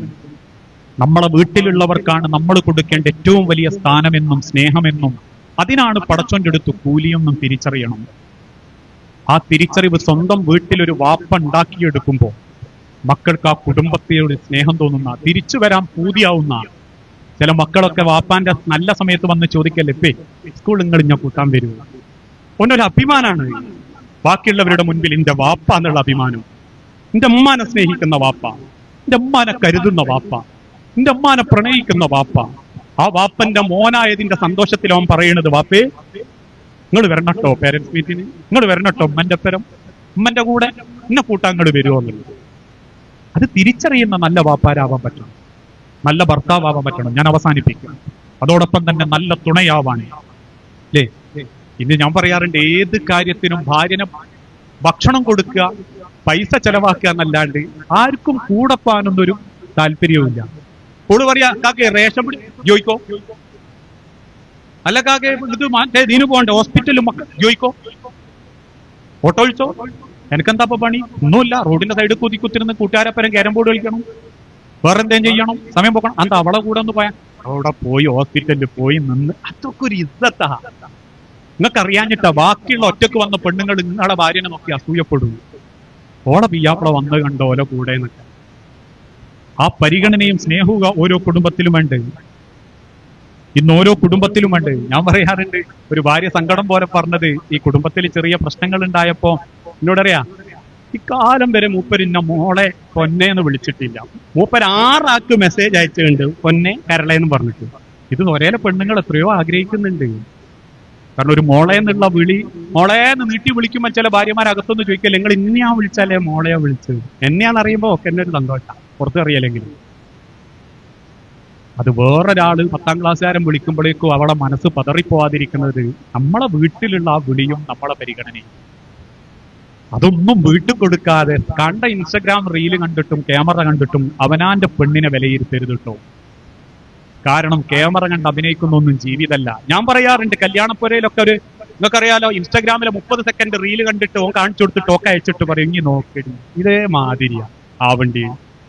അത് അഭിനയ മനുഷ്യര് ഓല റീൽസിന് വേണ്ടിയിട്ട് അത് അഭിനയിക്കാൻ ആരും പാകപ്പെടും. നിങ്ങളെ പെണ്ണിനെ കല്യാണപ്പുരയെ കൊണ്ടുപോയി നിങ്ങൾ കോഴിക്കാലൊക്കെ ബിരിയാണി വിളമ്പിക്കൊടുത്ത് ഓളങ്ങനെ കോഴിക്കാലൊക്കെ വാരി വലിച്ചു തിന്നുമ്പോഴായിരിക്കും ക്യാമറമാൻ വരിക. ഓനങ്ങനെ ക്യാമറ ആയിട്ട് വരുമ്പോൾ ഓളാണ് കോഴിക്കാലം അവിടെ വെച്ച് ഒക്കെ ഒന്ന് തുടച്ച് അതുവരെ വാരി വലിച്ചു തിന്നും, ഒക്കെ ഒന്ന് മാറി ഡ്രസ്സൊക്കെ ഒന്ന് നേരെയാക്കി പതുക്കെ 4-5 പിടിയെടുത്ത് അങ്ങനെ തിന്നും. ക്യാമറ കണ്ട് ആരും അഭിനയിക്കും. അത് ജീവിതാന്ന് കരുതല്ലേ? ആ ക്യാമറയുടെ അഭിനയം കണ്ടിട്ട് സ്വന്തം ജീവിതത്തെ ചിട്ടപ്പെടുത്തുകയും ചെയ്യല്ലേ? നമുക്ക് പച്ചയായിട്ട് പടച്ചവൻ കാണിച്ചെന്നൊരു ലൈഫുണ്ട്. ആ ലൈഫിൽ പരസ്പരം തുറന്നു സംസാരിച്ച്, ഇന്ത്യയിൽ ഇഷ്ടപ്പെടാത്ത സ്വഭാവം അവളേൽ ഇഷ്ടപ്പെടാത്ത സ്വഭാവം, ഇങ്ങനെ പരസ്പരം സംസാരിച്ചാൽ തീരാവുന്നതേ ഉള്ളൂ. നല്ല തുണയാവാൻ പറ്റണന്മാരെ നിങ്ങളുടെ ഭർത്താവിന്. റസൂൽ സല്ലല്ലാഹു അലൈഹി വസല്ലമ വിജയിച്ചത് എന്തുകൊണ്ടാ? എല്ലാ രംഗത്തും കൂടെ തണലായി കട്ടക്ക് ഭാര്യമാര് നിന്നതുകൊണ്ടാ, ഖദീജ ബീവി നിന്നതുകൊണ്ടാ. ഓരോ ആണും ഉരുകി ജീവിക്കുന്നത് നിങ്ങളെ സന്തോഷത്തിനാ. നിങ്ങൾക്ക് ഇപ്പോഴും കിട്ടുന്ന ഒരു ധൈര്യം ഉണ്ടല്ലോ, നിങ്ങൾ ആണ് ജീവിച്ചിരിപ്പുള്ളതുകൊണ്ടാ. ഒരാണില്ലാണ്ടായ വേദന അറിയണേ ഒരു വിധവകളോട് ചോദിച്ചു നോക്കൂ. ആയുസ്സുള്ള കാലത്ത് ജീവിച്ചിരുന്ന ഭർത്താവിന്റെ ഒരു കുപ്പായം എടുത്തു വെച്ച് ആ കുപ്പായം കെട്ടിപ്പിടിച്ചുറങ്ങുന്നുണ്ട് ഒരു ഭാര്യ സമാധാനത്തിന്. ആയുസ്സുള്ള കാലത്ത് പകലന്തിയോളം ഞാൻ ചിന്തിച്ചിട്ടുണ്ട്. ഞാൻ ഇങ്ങോട്ട് വരുമ്പം ഈ റോഡ് വക്കില് കാലിൽ നീര് വന്ന് ഓറഞ്ചിന്റെ പെട്ടിയുമായി ആപ്പിളുമായിട്ട് ഒരു സാധു മനുഷ്യൻ റോഡിന് കയ്യാട്ടുക. ഹോട്ടൽ എന്നൊരു ബോർഡും പിടിച്ചിട്ട് ഒരു മനുഷ്യൻ തന്റെ വയ്യാത്ത കാലും വെച്ചിട്ട് കാണുന്ന വാഹനങ്ങൾക്ക് കൈ നീട്ടുക. പുലർച്ചെ 4 മണിക്കും 3:45 എഴുന്നേറ്റിട്ട് ഒരു മീൻകൊട്ടയുമായിട്ട് ഇരുചക്ര വാഹനത്തിൽ കായിക ബലം കൊണ്ട് മാത്രം ഒരു കുടുംബം പോറ്റുക. വിദേശ രാജ്യത്തൊക്കെ ചെന്നു നോക്കുമ്പോൾ ഞാൻ പലപ്പോഴും ചിന്തിക്കാറുണ്ട്, നാട്ടിൽ 4 ബാത്റൂമില് 4ലും പോയി മക്കൾ ആശ്വസിക്കുമ്പോ, അല്ലെങ്കിൽ ഫാനിട്ട് സമാധാനിക്കുമ്പോ, ശീതീകരിക്കപ്പെടാത്ത അല്ലെങ്കിൽ ഒരു ബാത്റൂമിന്റെ മുൻപിൽ ആവശ്യത്തിന് വേണ്ടി ക്യൂ നിന്ന് അവസാനം സാധാ ഒരു നൈബേഴ്സായി വീട്ടിന്റെ പുറത്തേക്കിറങ്ങി ചുട്ടുപൊള്ളുന്ന വെയിലത്തുകൂടി ഒരു തൊപ്പിയും ധരിച്ച് കുടുംബം പോറ്റാൻ പോകുന്ന ഒരാണിന്റെ ഉരുകലന്മാരെ, നിങ്ങളുടെ ധൈര്യം, നിങ്ങൾക്ക് കിട്ടുന്ന സമാധാനം, നിങ്ങൾ കഴിച്ച ഭക്ഷണം, നിങ്ങൾ ധരിച്ച വസ്ത്രം, ഇതൊക്കെ ഒരാണിന്റെ വയർപ്പാ. ആ ആണിനെ തിരിച്ചറിയാനും ഒന്ന് ചേർത്ത് നിർത്തി ഉള്ളത് മതിക്കാ ഉള്ളതിനനുസരിച്ച് ജീവിക്കാന്ന് കേൾക്കാനും ഒരാണിന് നിങ്ങളെ കൊണ്ട് പറ്റിയിട്ടില്ലേ? നിങ്ങൾ എത്ര അണിഞ്ഞൊരുങ്ങിയിട്ട് എന്താ കാര്യം? നിങ്ങൾക്ക് എത്ര സൗന്ദര്യം, നിങ്ങളെ വാപ്പക്ക് എത്ര മുതലുണ്ടായിട്ട് എന്താ കാര്യം? നല്ല പെണ്ണെന്നാൽ ഭർത്താവിന്റെ മനസ്സറിഞ്ഞ് കൂടെ നിൽക്കുന്നവനാണ്, അയാളെ ബഹുമാനിക്കുന്നവനാണ്, അയാൾ പറയുന്ന ദീനീപരമായ കാര്യങ്ങൾ അംഗീകരിച്ച് മുന്നോട്ട് പോകുന്നവനാണ്. അല്ലാണ്ട് മൂപ്പർക്ക് ഇച്ചിരി ദീൻ കൂടുതലാ എന്ന് കുടുംബക്കാരോട് പറഞ്ഞ് കളിയാക്കുന്നവളല്ല.